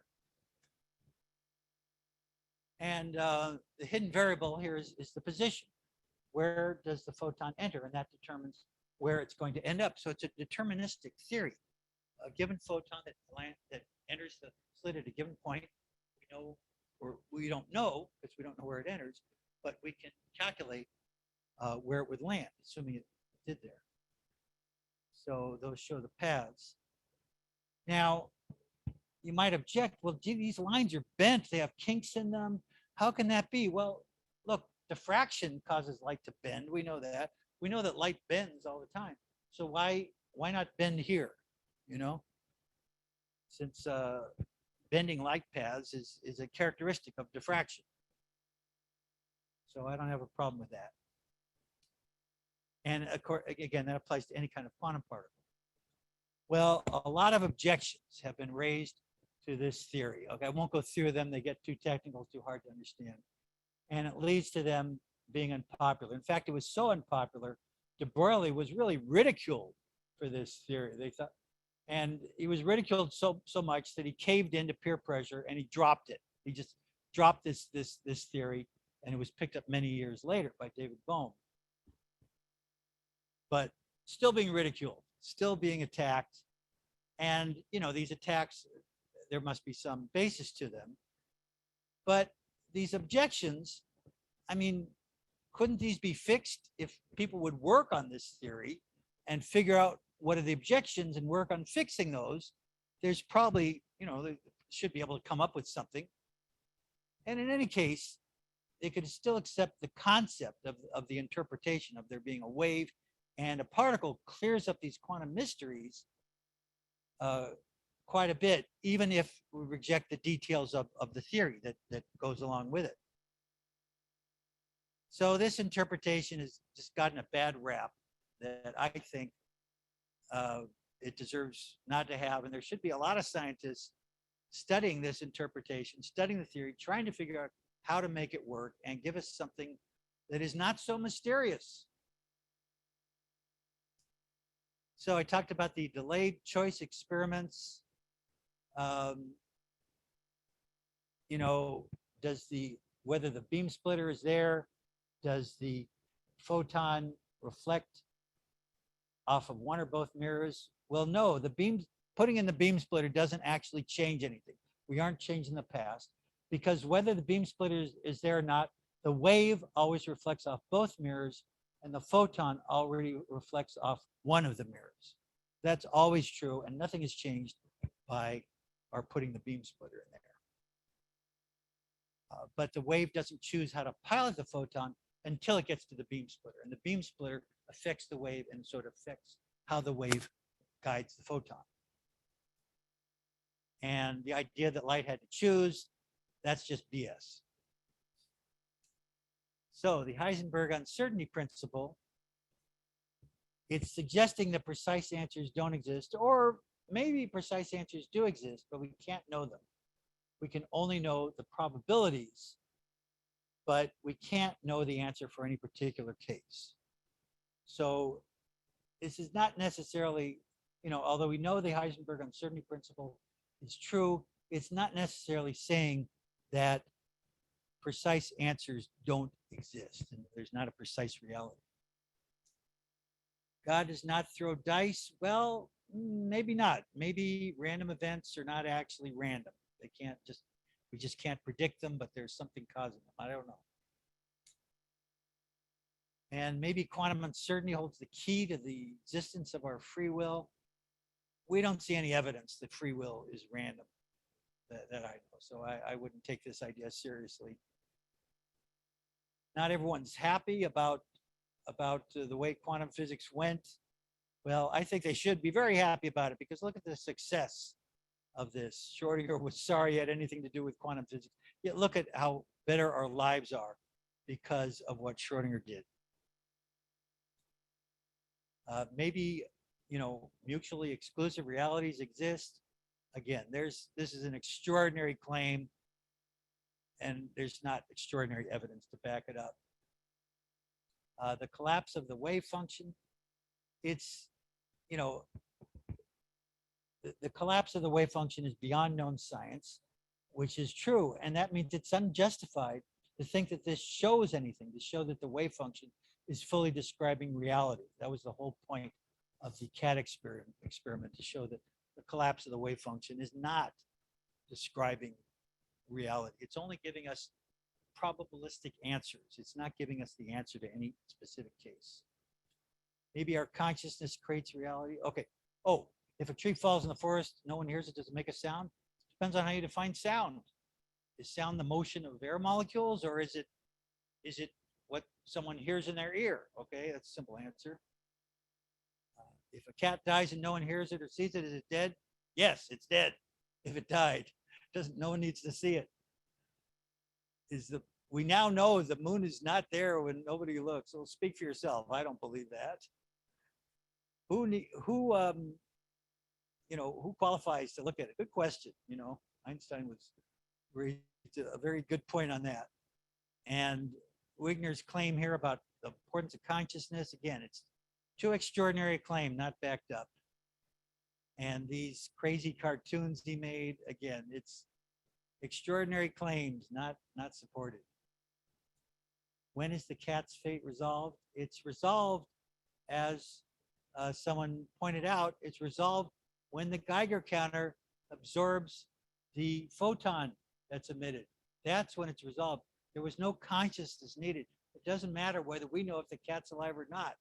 When the detector, when the Geiger counter went off, we knew at that point the cat, well, we didn't know, but at that point it was decided whether the cat would be alive or dead. And that's, you know, when it happens and when life function ceases, that's when the cat dies. Not when we open the box, okay? If the cat's dead when we open the box, that means it was already dead before we opened it. And when does it occur? See above when we look in the box? No. So again, these are extraordinary claims in my view. And the Copenhagen interpretation, yes, something is rotten in Denmark. I know Niels Bohr was brilliant, great scientist. All of his followers of this, great scientists, but they were just wrong about this. This Copenhagen interpretation was just dumb. Let's see. And we changed, okay, making a detection does have to change things in order to satisfy the uncertainty principle, which we know is true, but it has nothing to do with our knowing about them. It's just the detectors themselves. When a photon hits our eye and is absorbed in our eye, when it hits a camera and is absorbed in the camera, or a Geiger counter, that's the moment when a change is made. Obviously, the photon changes when it's detected. So nothing mysterious about that. Nothing to do with our consciousness or our knowledge. Now, I said that Bell showed that there can't be any hidden variables. I was giving an oversimplified view. Actually, what it proves is that there can't be any hidden variables when it's applied to the experimental results that were obtained from the EPR experiments. However, maybe it's not being applied correctly. A few people have suggested that the theorem, okay, the theorem I believe is correct. The experimental results, they show what they show, but maybe it's not being applied quite right. And there are some papers I've seen, some presentations I've seen, which apply information theory that support this view. And I don't know enough to tell if they're right, but maybe they are. What is really out there You know, is it impossible that there's a reality? Again, this is an extraordinary claim, not supported. And so is this, the many worlds interpretation. You know, I can't prove it's wrong, but there's no reason to believe this. There's nothing backing it up. And I think what this shows is that no matter how brilliant someone is, I'm not going to say Stephen Hawking isn't brilliant, but that doesn't mean that everything he says is right. He could be wrong. We're all capable of being wrong, and this is an example. Okay, the EPR experiment here was just reminding us what it was about, and spooky action at a distance. So it's been claimed many, many times that Einstein was wrong.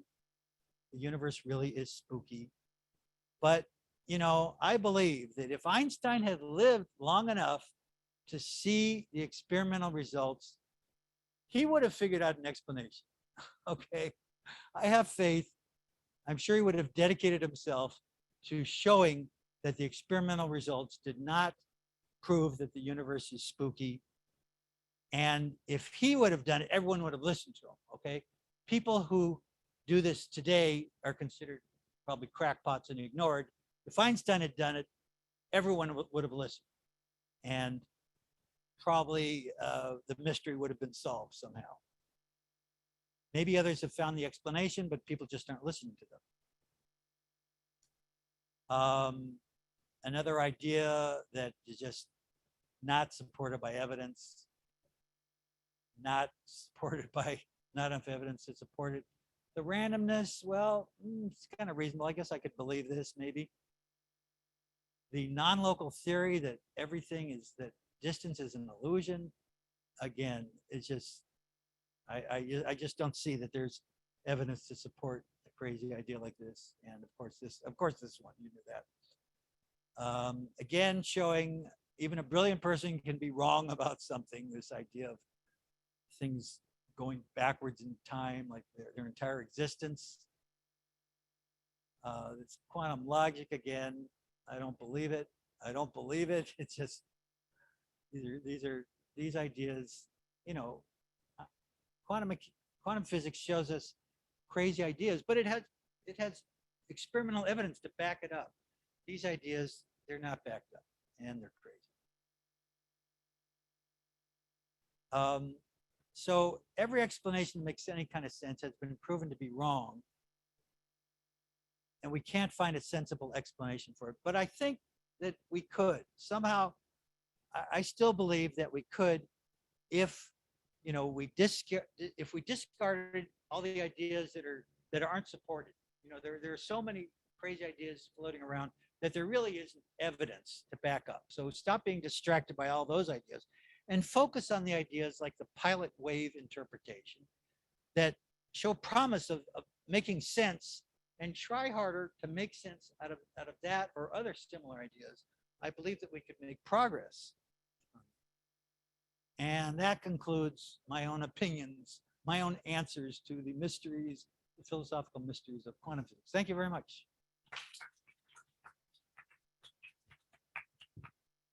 Any final questions?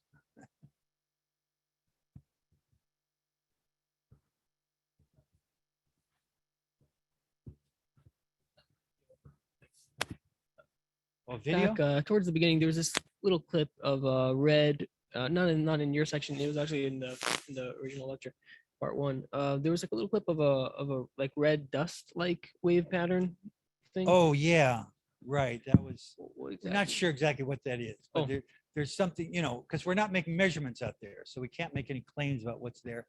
There's something that's wavy going through there. We're not sure quite what, and so that's just represented by showing some kind of wavy thing. Okay, so and that could fit pretty well with the pilot wave. Yeah, certainly the pilot wave interpretation could be consistent with that. But that was an experiment that happened, or was it just a simulation? Well, it was a simulation of experiments that have happened, except that in the experiment we can't observe those waves. We cannot observe waves, quantum waves, directly. The waves in the Schrodinger wave equation, the waves in light, we can't actually see those. We infer they're there because we detect photons. We can only detect photons and then try to figure out what the waves are based on that. Yeah, right. So it's like if something is being pushed around by an invisible ghost, we can't see the ghost. We can tell a lot about the ghost by seeing how it pushes things around, you know, or like the invisible man is walking around. We can't see him, but we see a chair move. We see things happening. Oh, we can learn things about the invisible man by seeing the effect that he has on other things. So the same thing with the pilot wave. We can learn about the wave by looking at the photons that it moves. So the only experimental results that are actually shown in those simulations are the little red dots that appear on the screen. Everything else is just, you know, trying to get across the idea that something is waving through there to produce that. And also in the double slit experiments with the single photons, so we know there was a separation not just laterally but vertically. Could that have just been a result of imperfection in the experiment, or was there some? Oh, well, again, there's random motion, you know. Now, most of the effect is, you know, the pattern occurs horizontally. And you could do this with holes instead of slits. It just makes it more complicated because now you've got diffraction of different things. It's simpler if you use slits, and then we kind of don't pay attention to what's going on vertically. Vertically, things are kind of uniform, more or less. So it's simpler if we just have to look at the horizontal variations. Yeah.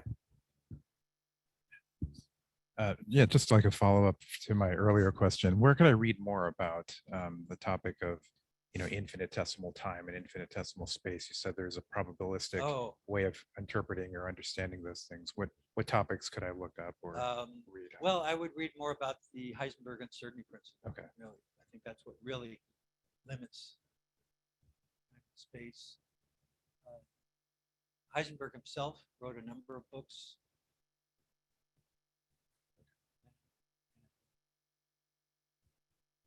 I'm not sure where to learn about things like the Planck length and time. A lot of scientists don't take those things seriously. It's not clear that there's any real significance to the Planck length and the Planck time.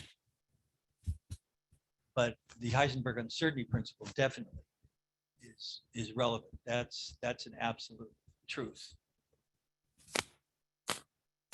Thanks.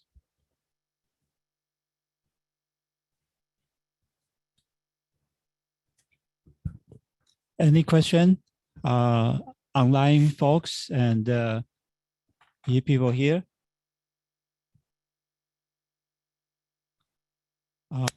Let me see if no more questions. So, okay, it doesn't look. Go ahead. I don't know if you got time for this, but I had my own interaction with Professor Feynman, and he actually asked me a question. Wow. He was trying to understand simple explanations for just about everything. And I was studying compound semiconductors.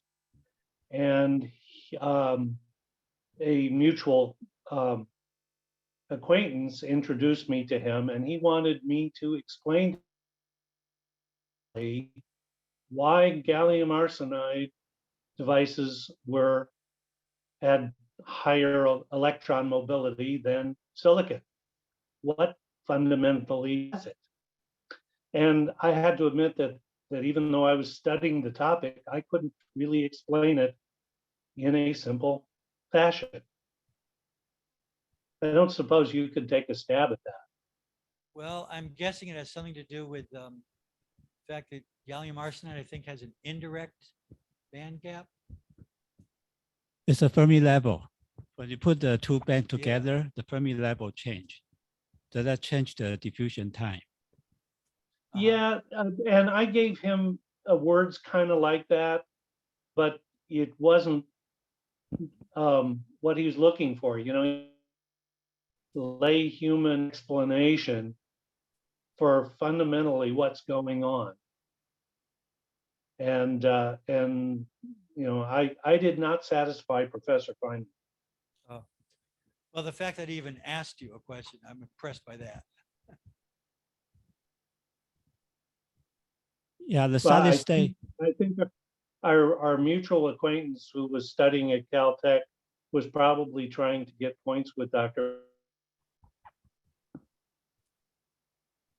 Yes. Yeah, I have a question, please. So in the double slit experiment, if the location of the photon in the slit is a hidden variable that affects the deviation afterwards, and you know helps determine the trajectory, what is the need for the hypothesis of the pilot wave then? Like, couldn't it just be a particle moving through the slit and its location completely determine its trajectory along with the deviation of the light? Well, Yeah, this right. picture. Without without wave interference, there's no reason why you would get these strange kinds of kinks in the pattern. Okay, and there's no explanation why you would get these whoops alternating regions of dark and light regions. You get a lot of photons here, very few photons here, getting that wave pattern. If you didn't introduce a pilot wave, there'd be no reason to think that you get that. Not only do you get light and dark patterns, but the light and dark patterns exactly follow, they're in positions and intensities that exactly follow the wave theory. So we need a theory that includes a wave in it to explain why this happens. If you would try to do that without the wave, you just there's no reason to expect it to work.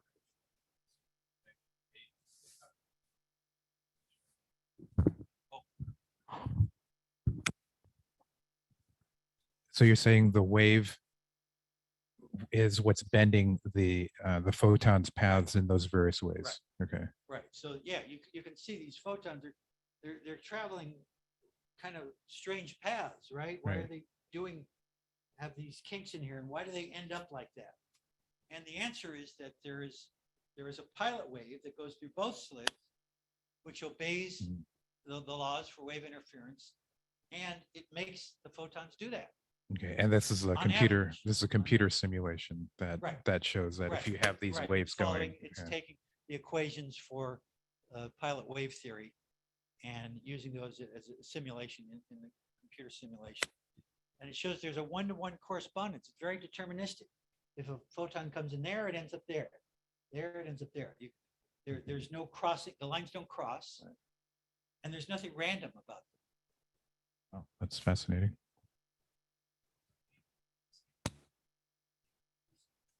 A water wave? Well, yeah, right. I showed a picture, I think, of right here.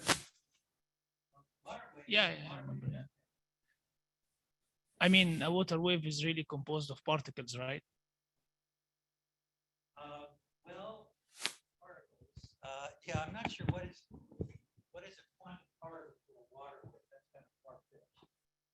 So water waves, we can't really analyze it in terms of quantum particles. So we can analyze it in terms of waves. No, not quantum particles. I mean, I can get the same behavior with just regular classical mechanics, right? Right.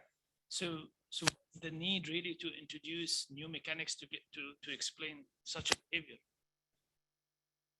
Well, because we know that when you're doing this, say, with light, that we can detect, if we do this experiment, the double slit experiment with light, we know that we detect individual photons. And we can do an experiment where the photons are coming in one at a time. And we know the photons go through one slit or the other. And there's no explanation for why they should why they should land in a pattern that follows the wave equations. So we need an explanation for that. I mean, if you don't care about measuring individual photons, and you just do a classical experiment like in the 19th century, yeah, you don't need any of that. You can just apply the simple wave equations and get that pattern. It's when you try to look at it at a quantum level that that you need something more. I have a question also about that. So can you tell us about the nature of the wave in this model, the pilot wave theory? What is the wave? What is it made out of? Well, what it's is still, what is the it's substance? still, right. The wave is still made out of ordinary light wave stuff, which is, it's, let's see, did I show the picture? Maybe not. I think the picture was in the other presentation. So like we're It's electric and transmitting. magnetic fields. Okay, so we're They still obey the electromagnetic equations, Maxwell's equations. Okay. So it's still the same kind of wave, but we suppose that those waves are guiding photons.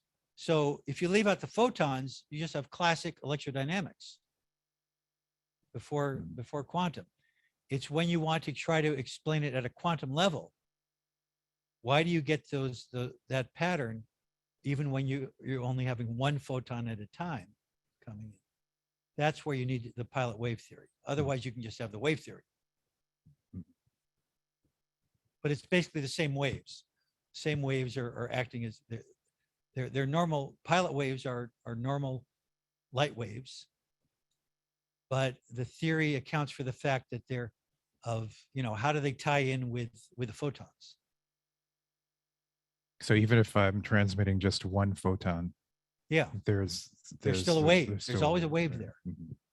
Because we know it has to be that way, because if there were no wave involved, then that photon would land someplace that has no relation to wave theory. And yet we know if we repeat that many times with 1 million photons, somehow it's going to end up in a wave pattern, which means somehow each of those photons had to know something about waves in order to build up that way. You can't tell from any single photon, but the probabilities of where that photon was going to land has got to be related to wave theory. Otherwise, it would never come out the way it does. And it comes out the way it does every time. It's not like, you have to get lucky. It always comes out that way. And maybe one more question. This thought just came to mind.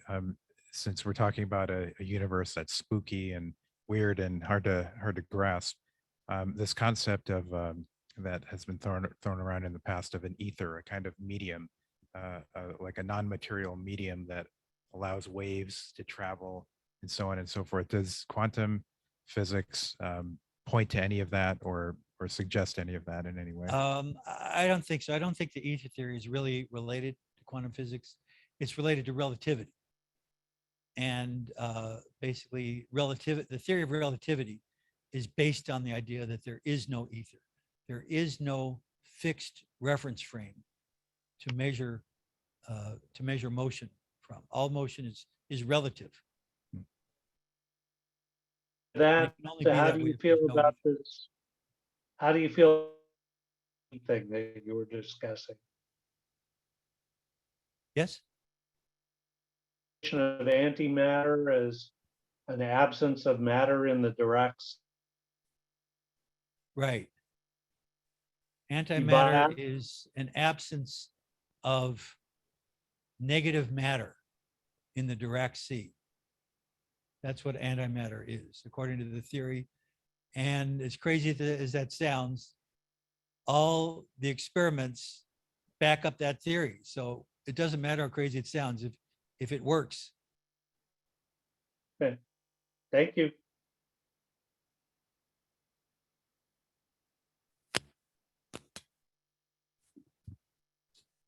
Okay, well, thank you everyone for coming. Thank you. Thank you. So let's give a big applause for Dr. Phelps.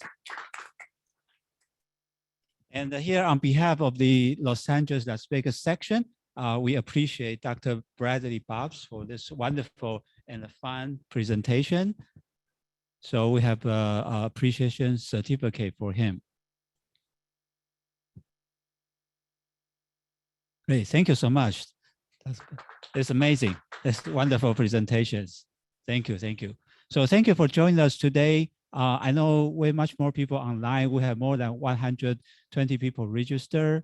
I know people still hesitate to come out for in person, but it's really wonderful, especially with the discussion with at the end. Took a little bit more time, but it's very exciting. So stay tuned, and we'll welcome Dr. Bob back. He has more wonderful presentation. We'll match his schedule at the right time. And also on Thursday, October 6th, we'll have the space architecture and aerospace construction, architecture, and engineering event in downtown LA in Walter P. Moore company. It's an international renowned architect company. They build many like SoFi, stadium, many places, and we're going to have fun in space, you know, how to build habitat, cities on Mars, on the moon, or space tourism, those kind of things. So please join us in person or online. So thank you so much, and see you next time. Thank you.